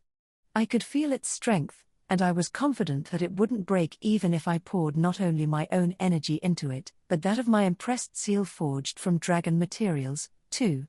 It looks like it should also be fine for self-defense when I'm not channeling magic through it, I observed. Basically, it's easy to pull out and hold at the ready. And I do focus more on defense than offense. That's right, Thomas replied. You have magic of your own, don't you, Lady Anis? In that case, you can protect yourself with tools like this. That sword will never break. So long as you don't let go of it, it will help you. I looked back up at him as he suggested this. Thomas in turn watched me with a dauntless grin. I thought it would make a good shield for you, to help you ward off attacks when your own magic runs out. I'm giving you my magnum opus, Lady Anis. So I have magic, too? You're all killing me with compliments lately, huh? The corners of my eyes grew warm with joy. There could be no doubt about it, this sword was most certainly intended for me. A protective weapon that had overcome the shortcomings of regular mana blades and could be used as a magical sword. It had been brought into being only for me, and it couldn't have been forged with normal ideas. And it was unbreakable, which meant I could continue to use magic. So long as my magical energy wasn't depleted, or my will. I could think of it only as a prayer directed specifically to me. Thomas. Have you given the sword a name? I'm not educated enough for that. If you like it, Lady Anis, why don't you give it one? Well, that certainly wouldn't be an easy task. A name. As I tilted my head to one side, ruminating over the possibilities, Euphyllia, until now watching on from the sidelines, spoke up, what about Celestial? Celestial? I think it means sky. My arc-en-ciel is named after a rainbow, so wouldn't that be a good choice for its sister blade? Rainbow and sky? I suppose it does fit. I think it's perfect for the first person in this whole world who ever imagined themselves soaring through the sky. Right, I had always found my beginnings in the sky. That day, when I had looked up at the firmament above, I had become me. Everything had started that day, this life, my prayers, my hopes, and of course, those things that only I could bring to this world. This is all too much. Tears had spilled from my eyes. Lately, it seemed that so many things were prompting me to cry my heart out. But I didn't want to hold them back, I didn't want to stop crying, because in my mind, these tears were the best way to express my admiration for Thomas's handiwork. I'm so happy I met you, Thomas. Releasing the magical energy I had channeled inside it, I returned the newly baptized blade, Celestial, to its sheath. Then I held out my hand. Thomas, a little confused, took it in his own rugged hand and gave it a clumsy shake. I was in love with what he had created for me. Infinitely proud, as well. I'll never forget how lucky I am to have met you. Your background doesn't matter, royal or common, you're the best blacksmith I know. I'd really like to grant you an honor. No, really. There's no need for that, Thomas said, looking back at me with the gentlest smile I had ever seen. Your tears are worth more than any jewel. They're enough for me. It's a little late to try to woo me. Who said anything about wooing you? Yes, this was enough for both of us. So my next words I said only in my mind, over and over, you're an irreplaceable friend, Thomas. I can never thank you enough. That day, it felt like her dreams took flight. No sooner had the rainy season passed than King Orphans issued a public announcement that Princess Anisphia would soon be presenting the results of her magicology research, the new aerial magical tool she had introduced to the Ministry of the Arcane several months earlier. Many in the kingdom had already witnessed the princess take to the sky with this mysterious device. What was more, it was said to have been forged from dragon materials, which in the minds of many an onlooker was nothing short of amazing. A certain noblewoman thought these announcements were probably in anticipation of a public proclamation that Princess Anisphia would one day succeed to the throne, and considering all the hardships the princess would soon have to face, this young noblewoman wanted to support her. Her family was the holder of a baronetcy, one of the lowest ranks of the nobility, and she herself wasn't possessed of any remarkable talents. Indeed, this young noblewoman was regarded by many as a straggler, a failure even. Princess Anisphia had suffered greater disadvantage than she had. Yet while this young noblewoman's struggles often pushed her to the verge of tears, the royal princess, whose situation should have been so much worse, seemed to have a smile for everyone and was always happily inventing strange new tools. In truth, this young noblewoman was a secret admirer of the princess. To her, Anisphia was eminently worthy of respect, living each day filled with positivity, continuing to produce new achievements in spite of the hardships that stood in her way. Her most recent invention was no less incredible. Riding atop that unfamiliar vehicle, an airdra was the leader of the royal guard, Commander Sprout. As a proficient user of wind magic and a capable knight, he had been selected to drive the strange invention just in case things went awry. Anisphia, along with her assistant Lady Euphyllia Magenta, began to introduce the new magical tool. A great many people, intrigued by the potential benefits that could be brought by these flying vehicles, followed carefully and listened on with great interest. On the other hand, those associated with the Ministry of the Arcane wore less than favorable expressions. As far as the young noblewoman was concerned, their dislike for the princess was simply bitterness that it was she who had accomplished such a remarkable feat. The noblewoman's family belonged to a faction with ardent spiritualist beliefs, and as a result, she had never had the opportunity to interact with the princess on a personal level. In truth, she would have loved nothing more than to study under Anisphia's tutelage, but the knowledge of just how difficult that would be only served to depress her. As these myriad thoughts swirled through the young noblewoman's head, the airdra, controlled by Commander Sprout, let out a cry like a dragon's roar. With that, a great wind rose up around it, and it soared high into the sky, a scream-like cheer erupting from the massed onlookers. "It's flying. Others can do it, too, not just Princess Anisphia," sounded a voice, followed by a buzz of agreement. It was true, the young noblewoman had witnessed the princess flying atop her broom-like magical tool, but she had never considered that she might one day be able to travel the sky as well. However, the one controlling the airdra now was Commander Sprout. His posture seemed similar to how one might ride a horse, so it was easy for the noblewoman to imagine herself in his position. "If only I had one of those," the people were murmuring around it. Before she knew it, the commander had shrunken to the size of a small dot, before turning around in midair and returning to the castle town. Cheers rang out once more as the commander landed the airdra. Stepping down from the magical tool, he offered the crowd a light wave. "Ladies and gentlemen, thank you for your encouragement," called Euphyllia Magenta, calming the cries of surprise, joy, and anticipation. To the young noblewoman, hers was a familiar face, as they had been in the same grade at the aristocratic academy. At Anisphia's side, Euphyllia, standing up straight, didn't seem to have changed at all since the noblewoman had last spotted her from a distance. "I hope you all understand that the airdra is different from previous aerial magical tools. However, there are still issues that need to be addressed, not least what to do in the event of an emergency should it stop functioning in midair." The crowd's enthusiasm dampened somewhat with these words. Certainly, if someone were to fall from a height like that, their life would undoubtedly be in serious jeopardy. That must have been why Commander Sprout, an expert at wielding wind magic, had been selected to demonstrate it. But in that case, people began to whisper among themselves, could it only safely be used by those proficient with wind magic? As such, we've prepared another flying tool as well. "Allow me to introduce it," Anisphia declared on Euphyllia's behalf. The crowd let out exclamations of startlement. Wasn't the airdra supposed to be the main attraction? If you attended my presentation to the Ministry of the Arcane, you'll know that I developed flight magic with the help of my assistant, Euphyllia Magenta. However, even with her talent, that magic is difficult to control. And so we've invented a special outfit to help. The audience's gaze turned to the dresses that adorned the bodies of both ladies.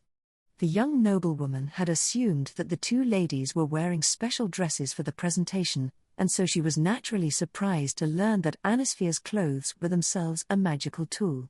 The audience as a whole viewed her with equal skepticism. At first glance, it looked like an ordinary dress.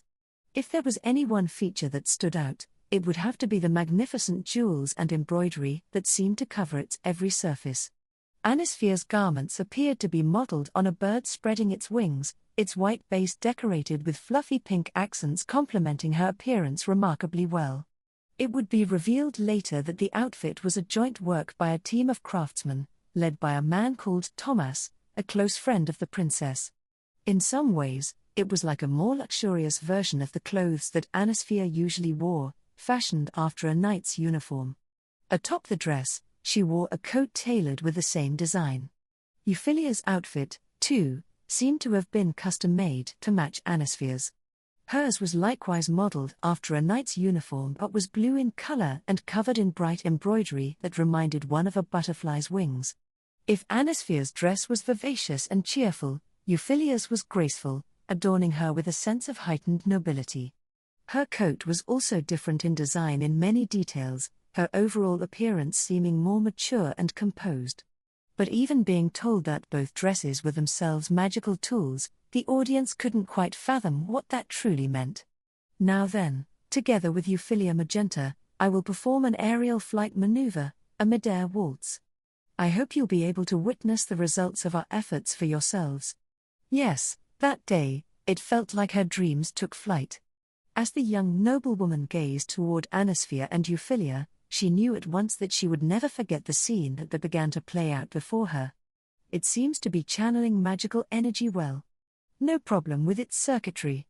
I took a slow, deep breath as I focused my concentration and began to feed my magical energy into my dress. Like the airdra, the dress and coat combination really was a masterpiece. The embroidery was the gem of the whole design, the culmination of all my research on spirit stones. It was made from what you could probably call artificial magicite, which was in turn derived from my impressed seal and a sample of Laney's magicite. Indeed, these pieces of artificial magicite were only possible thanks to the mountain of our prior research, along with Euphy's advanced understanding of magic after having become a spirit covenanter. These pieces of artificial magicite served as its core, converted into thread and knit into the form of a dress.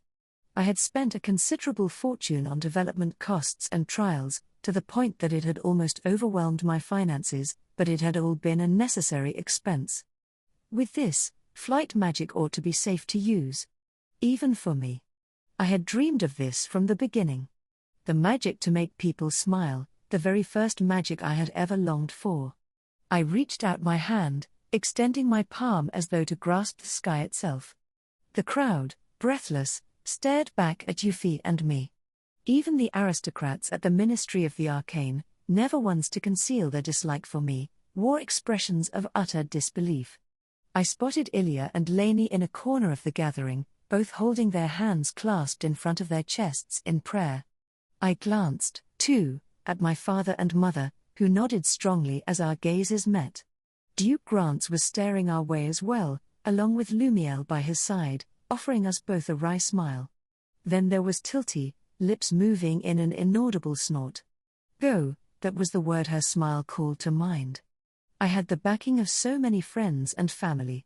I would also have to thank all the craftsmen in the castle town who hadn't been able to make it to this unveiling. No longer did my dream belong to me alone. I turned to Euphy, standing by my side, and our gazes intertwined. We both offered the other a warm smile. Euphy. Let's go. Yes, Lady Anis. Shall we fly? Hearing Euphy's response, I took off running, racing toward the castle walls to pick up enough speed. With each step, my speed continued to increase. At this rate, I risked charging straight into the walls, just as I had done as a child, after making a mistake with a wind-type spirit stone. But things were different this time. I had moved forward, and I would keep moving forward. Fly ye. As I cried out at the top of my lungs, a pair of wings spread wide. Pulled aloft by wings of light almost the same color as the sky itself, my body lifted up into the air and soared over the looming wall. Those wings stretched out, imparting me with an unmistakably buoyancy. Behind me, I could hear cries of astonishment, followed by delayed cheers of joy. But those voices were quickly fading into the distance. The artificial spirit stones were functioning without issue, lifting me high into the sky. One step behind me, Euphyllia followed in pursuit. While my wings were sky blue in hue, those extending from her back were all the colors of the rainbow. I didn't say it aloud, but I couldn't help but think that she resembled a fairy. Wings of cerulean blue, and wings like a radiant rainbow. We each caught the wind beneath us, soaring through the sky, reaching out for high fives as we danced in midair. Smiling joyously at each other, we made our way to the castle town. The crowd of onlookers who had come to see the first public flight of the Airdra, as announced in advance, appeared to be overwhelmed by the sight of us flying by ourselves with our wings spread wide. Among them, I spotted Thomas and a group of craftsmen who had been involved in creating the Airdra and these special outfits. They looked to have been waiting for us, as they called out our names and waved their arms in excitement. After flying over the heads of Thomas and the others, we increased our altitude as we made our way back up into the sky. That performance must have served only to add more fuel to everyone's excitement, as I could hear cheers erupting from all over the castle town. "Lady Anis!" Euphyllia called out to me. "Euphyllia," I cried back in response. We adjusted course to a central position over the castle town, from which those in the royal castle would have a clear view of us, and faced each other. It was time to show them our dream in its purest form, an aerial dance conducted in the skies above. Humans weren't graced with wings, so people had no means to fly. The sky wasn't our domain. But that would end today. We would prove once and for all that we could fly freely. The stage is set. Let's do this, Celestial. I pulled the magical sword from its scabbard and held it out toward Euphyllia. Euphyllia likewise drew her arc-en-ciel and swept toward me as she brought the blade swinging down, leaving me to intercept her strike with the Celestial. The sound of our swashbuckling echoed high in the sky. Since we had no ground to hold up there in the air, we swung around as our strikes repelled one another, before coming together as our weapons collided once more. After several such exchanges, we circled one another at a distance, when Euphyllia began to direct her magic my way. Air cutter. Euphyllia spread her rainbow-colored wings wide and rose higher as she brandished the arc-en-ciel, sending a blade of wind careening as she traced a line through the air. Not enough. I evaded the oncoming strike by arcing my back and somersaulting through the air toward Euphyllia, but she continued to launch further attacks to keep me at bay. Unable to respond to so many strikes, I changed course, adopting a steep angle to aid in my escape. Euphyllia, until that moment maintaining her position, likewise began to move, this time lessening her buoyancy to speed down toward the ground. "I won't let you get away," I continued to accelerate, chasing after Euphyllia as we both pummeled toward the ground. She, I noticed, was frowning slightly. Outwardly, it must have looked as though we were both flying under the same conditions, but in truth, we were using very different techniques to stay aloft. Euphyllia was ultimately propelled by her own flight magic, her outfit serving merely to assist her. As such, her magical tool had been configured mainly to help her maintain her ability to float. For that reason, there was a limit on the amount of magic she could deploy while flying. She herself had said it would be difficult to keep moving if she tried to deploy any forms of large-scale magic. On the other hand, I was flying solely through the use of my magical tool.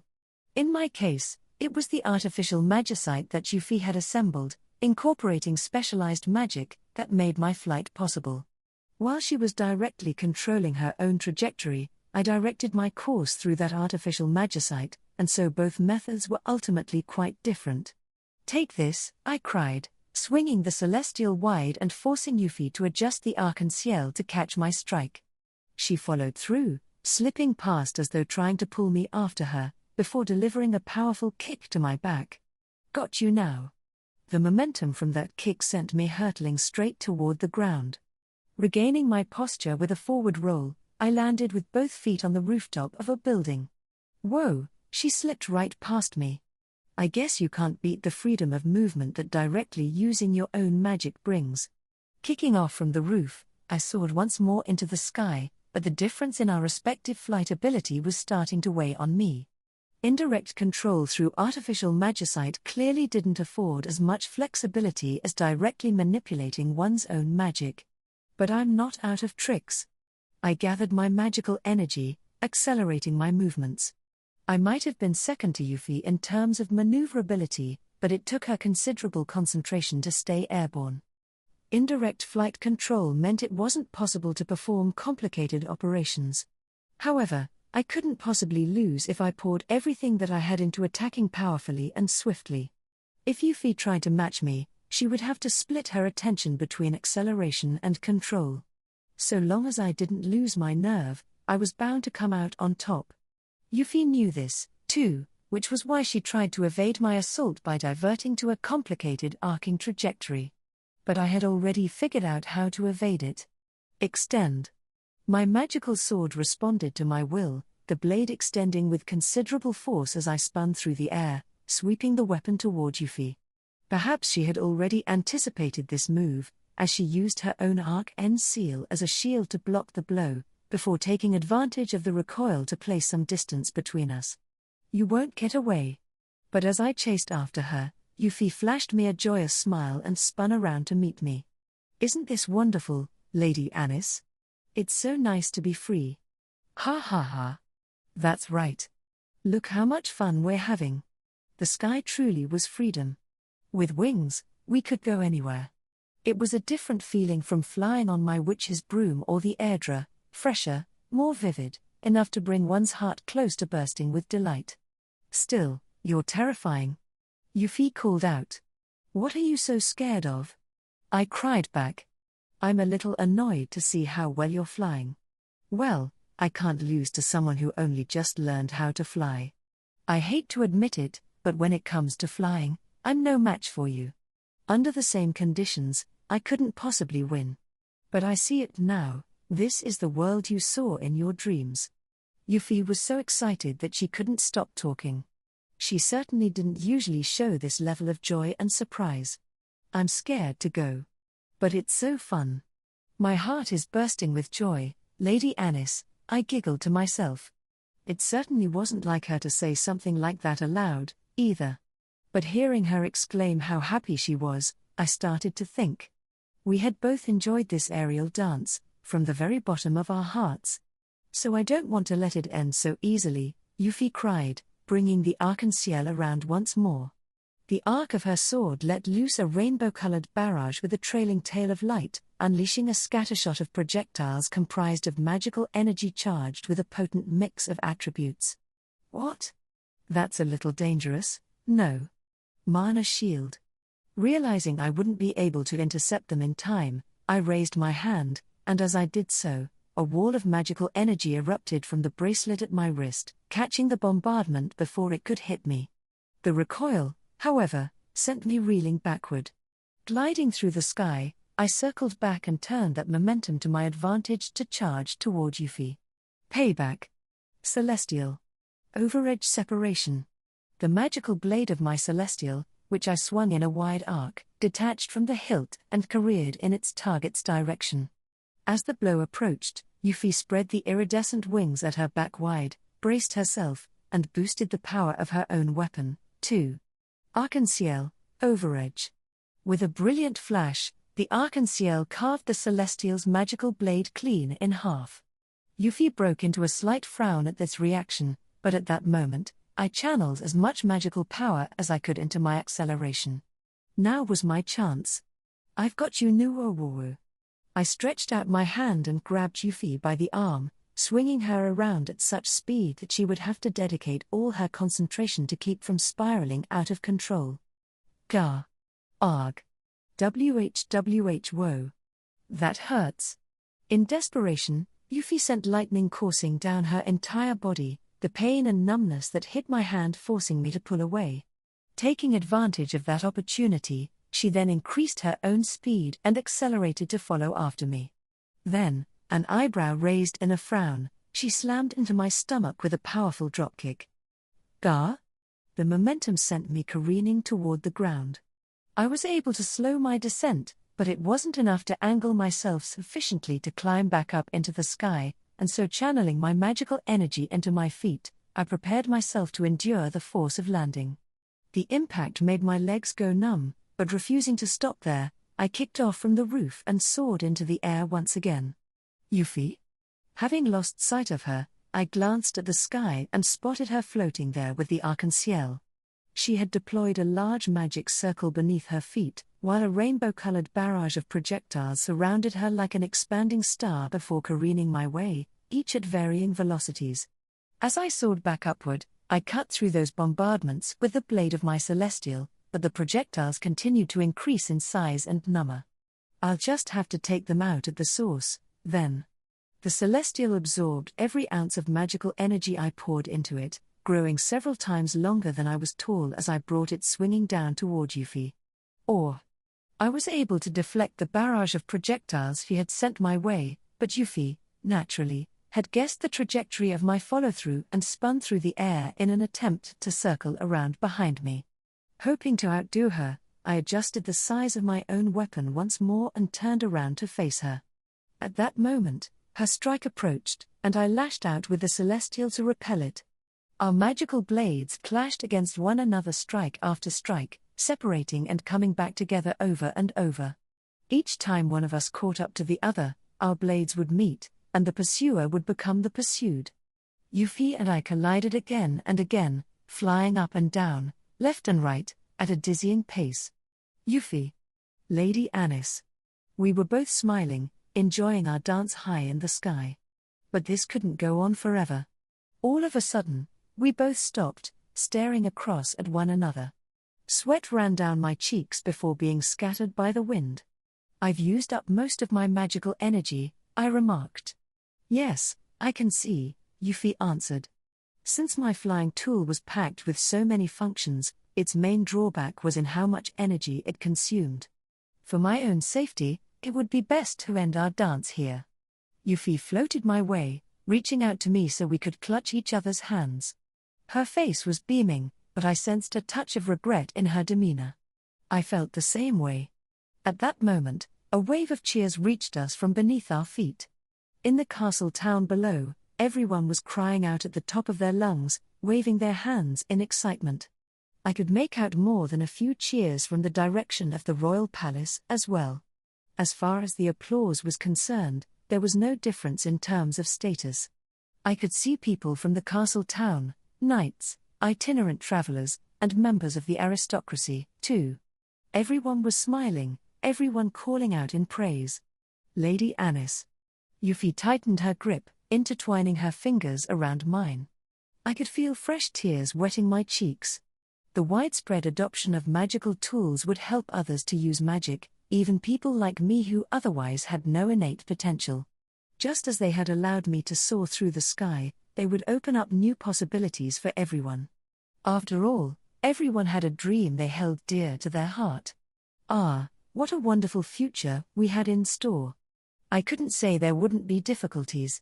But right now, for this moment in time, everyone was smiling, cheering, immersing themselves in joy. NGH. I grunted, trying to hold back my tears. Seeing all this, I knew in my heart that my dream, my hope, had been accepted by everyone. This was everything I had always wanted. I had been dreaming of this scene ever since I first became aware of my past life. I had almost given up on it, all but convinced myself it would never come true. I may have been born into royalty, but I wasn't blessed with the talent society demanded of royalty, and so no one saw anything of value in me. But because of that, I was free, I could go anywhere. And all that time, I had been alone. But not anymore. I wasn't an eccentric, nor was I a princess disqualified from calling herself royalty. I could now say with a pride that I was a princess, one who had soared across the sky. And at this moment, something told me I was precisely what this world most wanted. Smile, Lady Anis. Euphy. That's what everyone wants, to see you smile, Euphy said with a grin of her own. Yet still my tears continued to flow unabated, and so I decided to smile in spite of them. I glanced down once more. The cheering of the people below hadn't stopped, and countless faces were still fixated on us. I waved their way, as though to make my presence known, and the voices of the crowd swelled up, filling the sky with hope. As I waved a second time, the cheers exploded. Listening to those acclamations, I glanced toward the celestial, which I still held grasped in my hands, a singular thought taking root in my mind. Euphy. Stay with me a little longer. Lady Anis? That rainbow sword you showed me earlier. Can you summon it now? If you want me to. Please. I'll try to do it myself, too. We held onto each other's hands as we each reached to our swords in their scabbards and lifted them into the air. I poured my magical energy into the celestial, just as Euphy did the same with the arc-en-ciel. The depths of the celestial's reserves were beyond compare, richer and fuller than a regular mana blade. Thanks to that, I was absolutely sure of it, I, too, would be able to pull off what Euphy had done the other day. At that moment, the energy within the celestial changed to my touch. The hilt, already tinged with light, began to crystallize with an azure blue, the color of my magical energy. Euphy, too, had infused the arc-en-ciel with a rainbow-colored crystalline blade. I glanced her way for a second before raising my sword to the sky. Euphy likewise held the arc-en-ciel aloft, pressing it against the celestial with a soft clink. Let's fill the skies above with rainbows. The next thing that I knew, both swords began to radiate particles of brilliant light. Euphy and I flew in a circle over the royal capital, luminescent shards descending from the two swords like a rain of light. Those glittering, sparkling points of light stretched out to reach everyone watching. The spectators, one and all, stood transfixed, children reaching into the air in gleeful joy. Euphy and I climbed higher into the air once more, holding our magical swords aloft. She understood what I wanted to do without me needing to say anything. We acted in perfect unison. I simply nodded in confirmation, and she smiled back. The wish that I wanted to convey now was gratitude, my thanks for having been born in this world, for having been raised in this country, for all the people who had guided me over the years. To all the people who dwell in this land. Blessings be upon you. As we wove those words of prayers, our crystalline swords let out a brilliant flash. Light scattered across the sky like fireworks. Bursts of azure and rainbow-colored particles melted through the air, shining with all their radiance. Just as I had hoped, this was a blessing to all those watching. The cheers below still hadn't let up. This time, it wasn't only children reaching out for the falling particles of light, everyone held their hands outstretched. Those brilliant pinpoints, melting away against our skin, were so fantastic that I couldn't even speak. I remained that way seemingly forever, holding tightly to Euphy's hand, until the scene slowly came to an end. Ending. Ever since becoming aware of my past life, I found myself reflecting more and more on the differences between the world I remembered and the one I found myself inhabiting now. The world I had glimpsed in my previous life was more mysterious than this one, always continually developing in new ways. That was no doubt why it afforded people more freedom than this, the one I now called home. With that much development, that much progress, one might think that my previous world had more to offer than this present one. But in this world, magic existed. There were spirits, and monsters too. As I learned what it meant to live here, I became convinced that I would be able to advance into unknown territory if I could only combine my knowledge of my past life with those things that existed exclusively in this place. The vision of the future that emerged from this conviction was my dream to fly. That was my first desire. I thought everyone would be so surprised if I could make that image a reality. And in the depths of my heart, I had harbored another hope, that if I did that, they might finally acknowledge me. Reflecting on my past, memory by memory, I built up an outline of who I was. I had been averting my gaze from my true self for so long. I had been swept away, led in opposing directions by so many things throughout my life. Memories of my previous life, the responsibilities of royalty, the fact that I couldn't wield magic, and a host of other realities had constantly swirled around me. I thought I had been running toward my aspirations. That was half the reason. The other half was that if I couldn't find solace in my dreams, I would grind to a stop. If I stopped running, despair would take over, so I pretended not to be able to see it. Now I could finally reflect properly on myself. Others had accepted me, I had proven several times over that I truly was alive in this world, and now that my once uncertain feet had found firm ground, I could finally look back. It was like the end of a long dream. Something inside me had reached its endpoint. The realization that whatever had occupied my heart was now fading, melting away inside me, made me only more aware of this sense of finality. It's over. I thought back over what I had accomplished today, and my thoughts began to sound from my lips. The sun had already set, and night was coming on. I stepped out into the courtyard of the detached palace, muttering to myself under my breath as I stared up at the moon and stars hanging overhead. The public demonstration of my flying magical tools had been a success, not only the airdra, but also the artificial magicite and the dresses made possible by all my other research activities thus far. I had been able to surprise everyone with today's unveiling. I was filled with a sense of accomplishment for my achievement and pride in being recognized by so many, and those two emotions continued to warm my heart. I could die happy now. What kind of nonsense is that? Euphyllia responded in indignation. Euphyllia? She stepped out into the courtyard, stood alongside me, and gazed up toward the moon.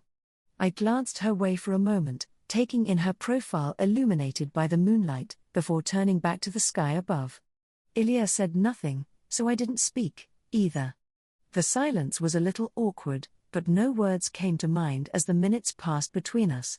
Still, I couldn't let this go on forever, and so I tried calling out to her. Euphyllia, Your Highness. We glanced at one another in surprise, both of us having spoken up at the exact same moment. Seeing Euphyllia's eyes widening in shock, I let out a chortle of amusement, and with that, her expression relaxed. Why don't you go first, Euphyllia? If there's something you want to say.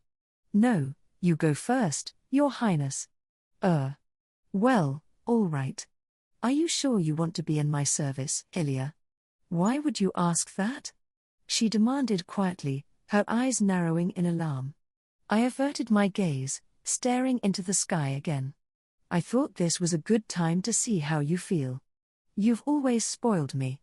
And I'm happy with this relationship. We don't need to change anything or seek anything else from the other. We're close, and I'm not alone. Indeed. I enjoy our time together, too. I see. But you've humored my selfish whims for so long that I wonder whether I shouldn't try to give something back in return. As I uttered those words, Euphyllia's shoulders drooped in a sigh. Then, as though holding back laughter, they began to tremble. I stared at her askance, wondering why she was suddenly so amused. Euphyllia? Excuse me. What you said was just so funny. I couldn't help myself. Did I say something strange? No. We were both thinking along similar lines. It felt a little odd, that's all. Having said that, Euphyllia turned to face me. Her expression was soft, relaxed, and seemed to have gained a quality that she had previously been lacking. This latest affair made me realize my own inadequacies. I thought maybe I should take some time off. Huh? That could cause a bit of disruption around here. But what do you mean, inadequacies? I wasn't able to help resolve so much as a single one of your troubles, even after watching you suffer for so long. I feel incompetent. But I never expected you to do anything like that. We were both comfortable the way things were, without doing anything to step on the other's toes. Yes, we were. So I've been contemplating what it means to be here. Have you grown tired of the detached palace? Euphyllia seemed to be at a loss from this question, her mouth slamming shut. When finally she spoke up once more, her voice seemed almost dejected. I think I've grown tired of myself. I couldn't do anything to help you, Your Highness. That's not true at all. Sorrow welling up inside me at Euphyllia's words. I wished she hadn't said such a thing. That's not true, Euphyllia. We never had to solve anything for each other. Your Highness. I mean, I know it can be incredibly hard to change things.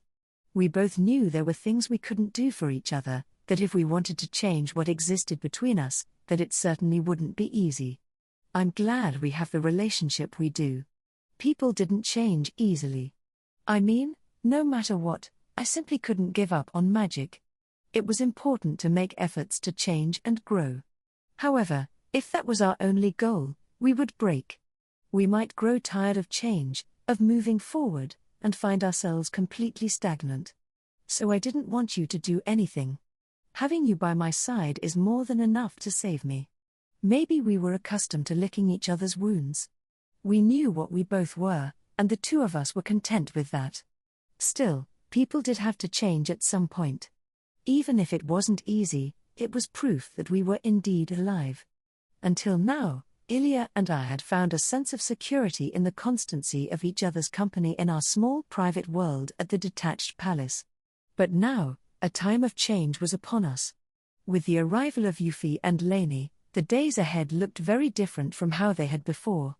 I did have my anxieties. But now, I had even greater expectations for tomorrow. I knew for a fact that I had better days yet waiting for me. We just didn't have the right chance to help change each other. But we have made it this far. That's enough for me. That's all that matters, I said. It is? Yeah. So it's fine for us to change as we move forward. We just need to do our best to do what we both really want. My dreams were now connected to Euphyllia. Even Euphyllia had grown since welcoming Lainey into the detached palace. We couldn't stay the same forever. But now I knew for a fact that there was something to be gained in transformation. Do you want to leave the detached palace, Euphyllia? No. I want to watch over you a while longer, Your Highness. If you would permit me to remain by your side, that is. I don't want you to leave. You're like an elder sister to me, Euphyllia. No matter what I did, she never gave up on me. No matter how reckless I was, she was always there for me. Not once had she abandoned me. So given our relationship, I really did think of her as a sister. Euphyllia wore an indescribable expression in response to my affectionate words. She was trying to hold back her emotions and failing. If you will forgive my indiscretion in saying so, I think of you like a younger sister, Your Highness. Euphyllia. Which is why I will feel rather lonely to leave you behind. But you will have Lady Euphyllia by your side from now on. In that case, you have Lainey, too, don't you? Your adorable little student. Indeed. I suppose that we, and life at the detached palace, too, will evolve little by little in the days to come, Euphyllia said, a smile forming on her lips. I couldn't hold back a grin. Hey, Euphyllia. Do you mind if I say something selfish? Such as what? I want you to call me by my name. I wanted her to address me not as a princess as we embarked on a new relationship, but as me, as the person standing right here, who had long been by her side. Euphyllia nodded along solemnly. Very well, Lady Anisphia. Yep. Here's to the future, Euphyllia. As we each laughed at how this conversation had turned out, I heard Lainey calling after us both. Ah, yes, Euphyllia murmured, as though only now remembering something. I came to inform you that dinner is ready. It seems we've kept Lainey waiting. I'll have to apologize, then. Euphyllia must be waiting, too. Shall we go? Yes, let's. Walking shoulder to shoulder, we made our way back inside. Life at the detached palace, which had remained static for so very long, was undergoing new changes. Filled with new conviction, I returned to the villa with Euphyllia by my side. The name of the queen who ushered in an end to an age of tradition that stretched back to the very beginning of the kingdom of Palettia remains in the annals of history. The first king, who stood to save his people from suffering, hardship, and exhaustion, founded the kingdom of Palettia by entering into a covenant with spirits. The people of the kingdom, established through the feat of a spirit covenant, enjoyed great wealth and prosperity for many a year under the guidance of their spiritualist beliefs. However, the time had come for these long-lasting traditions to evolve. Conflict between the aristocracy and the common folk, divided by their ability to wield magic, had reached a head. An impossible gulf had emerged between a nobility corrupted by their long years of authority and a common folk laboring under oppression. It would be no exaggeration to say that the history of this realm, which began with the people's salvation, was on the verge of collapse after it became corrupted by its own success. And so a new queen arose, a spirit covenanter herself, the same as the founding king. Through this great feat, she brought an end to that age of tradition. That queen's name was Euphyllia Fez Palettia. Formerly the daughter of a ducal house, she was adopted into the royal family to become queen after the incredible feat of achieving a spirit covenant. To treat the corruption that had taken root throughout the realm, she stood at the very pinnacle of the kingdom, bearing a symbol of tradition on her back, and laid the foundation for a revolution. From the past era to the next, she bequeathed the future to the following generation.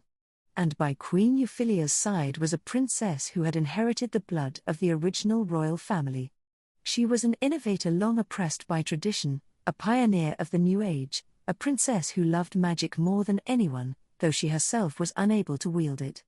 That princess's name was Anisphia Palettia. These two young ladies served to build a bridge between tradition and revolution, their feats becoming the stuff of legend for generations to come. But such great deeds remained a long way off. After all, their revolution had only just begun. Lady Anis, if you don't wake up soon, you'll be late for the meeting. Huh? Just give me a few more minutes. I'm afraid you leave me no choice. Quoi? It's freezing. My blanket. Won't you get out of bed already? NGH. Ilya. Fine. I'll get up. I'm up, see? With my blanket having been forcibly stripped away, I got out of bed and sat myself down in front of my mirror stand so Ilya could help me get dressed. I had stayed up late yesterday after getting carried away arranging my research materials. I had known full well that it would make what I had to do this morning more difficult, but I had to do whatever I could in the time that I had. I almost fell asleep a few times in the process, but eventually, I finished making myself look presentable, and so Ilya led me to the dining room. The sense of a delicious breakfast already filled the air. Arg, Lady Anis. You're late. Your breakfast will be getting cold. Uck. Sorry, Lainey. Now that Lainey had become used to life in the detached palace, she didn't hesitate to scold me as though dealing with an inattentive child. I couldn't help but shrink back. I knew full well that I was the one in the wrong here, so it was natural that she was angry. At that moment, laughter erupted from a corner of the room. It had come from Euphy, watching on all this time from her seat beside mine. Good morning, Lady Anis, she said. Morning, Euphy, I answered. Several months had passed since the demonstration of our flying magical tools. After our presentation, the palace had issued a formal announcement that Euphy had become a spirit covenanter and would also be adopted into the royal family. Her name had changed from Euphyllia Magenta to Euphyllia Fez Palettia, and she was now officially a princess. Naturally, there had been an uproar following the announcement. Those nobles who had been hesitant to recognize me as their future queen in spite of the general acceptance of my magicology achievements were quick to welcome Euphy as the second coming of a legend. She had been named second princess and had likewise won the right to succeed to the throne. The first task that she set herself was to bring all those nobles who still held on to their traditional beliefs under her wing and update their thinking. As he had previously declared, Duke Grants vowed after Euphy's adoption to completely break off all ties with his daughter. As such, Euphy had entered the royal family without anyone's backing, though she professed to have accepted that as the challenge her father had issued her. If she couldn't form a faction of her own and unite the various nobles, there would be no talk of her becoming queen. For that reason, Duke Grants was still officially maintaining his support of my claim. For her part, Euphy was busy trying to recruit the more traditionally minded nobles at the Ministry of the Arcane to join her. Not only did she hope to bring them together, she was also intent on convincing them to accept magicology in spite of their stubborn adherence to custom. I certainly wasn't envious of the task ahead of her. But to be honest, I wasn't particularly worried. I was confident she could do it. And I still had my own work to do. In the future, once Euphy's rule was firmly established, it would fall on me to spread my magicology far and wide to the nobles and the common folk alike. We were each doing our best to build the same future. We had less time to spend together lately, but I felt that we were closer than ever before. Euphy, you don't have to address me with that title anymore. It's become a habit. I'll be more careful, Anis. We were now ostensibly stepsisters, but we didn't really think of ourselves like that. Even now, trying to think of words that could adequately describe what existed between us just made me clam up with embarrassment. She was the person whom I loved most in this world. I couldn't stand to be apart from her, to the point where I felt like only half of a whole. She was a partner with whom I could dream together, my Euphyllia. Thanks to her, I could believe in the future. No doubt we would face many challenges trying to reform the kingdom. But even so, she would be there for me. And not only her, Ilia, Lainey, my father, my mother, Duke Grants, and so many more were also lending me their strength. I wasn't alone. My dreams were for more than just me now. And that was why I could step boldly into the future. Anis? Is something wrong? You look a little pensive. It's nothing. I had simply been thinking how happy I was. I could live here, as myself. Over the years, I had ended up causing so many things to go awry. Those regrets still burdened me. But even carrying them, I had a reason to live. And I would live, in this world, as the first princess of the kingdom of Palettia. For the futures of everyone who called this country their home. And above all, to realize the future I had always dreamed of. Lady Anisphia, Lady Euphyllia. If you don't leave soon, you won't make it in time. Huh? It's that late already? You're such a sleepyhead, Lady Anis. Looking carefully, I noticed that Euphyllia had already finished eating. I still had around half of my own breakfast left. It wasn't the most dignified thing to do, but I stuffed what remained into my mouth and washed it down with a glass of water. Sure enough, I could feel a hint of murder in Ilia's and Lainey's gazes, but I tried to ignore that as I rose to my feet. Thanks for the food. Let's go, Euphyllia. Yes. Shall we? Strictly speaking, we had different destinations, but it was nice all the same to leave the detached palace in each other's company. Sparing a thought for her gentle, tickling gaze, I made my way to the entrance. I had a busy day ahead of me, I was sure of it, although lately I seemed to have that same feeling every day. But I was happy for it. One day, I would no doubt look back with fondness on this busy, hectic time. So I would keep running toward that future of my dreams, as fast as my feet could carry me. Euphyllia? Yes? This was our usual exchange before we headed out. I gave her a kiss on the cheek to encourage her to do her best, while she offered me one in turn as though to wish me good luck. To be honest, I still wasn't used to this, and I could feel my cheeks burning. But Euphyllia insisted, and I couldn't turn her down, so while I was embarrassed, I didn't really mind. When will you let me kiss you on the lips again, I wonder? She asked. I don't know. He. I'm looking forward to it, she said, suddenly giving me a light peck on the lips. Taken by surprise, I could feel my face turning redder still. Euphyllia, I cried aloud. You'll be late, Anis, she said, taking off with a flutter of her skirt. This mischievous Euphyllia seemed truly joyful, from the very bottom of her heart.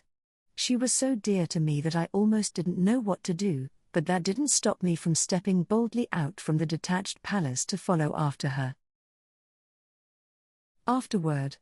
Piero Corasu here. Thank you so much for picking up the third volume of The Magical Revolution of the Reincarnated Princess and the Genius Young Lady.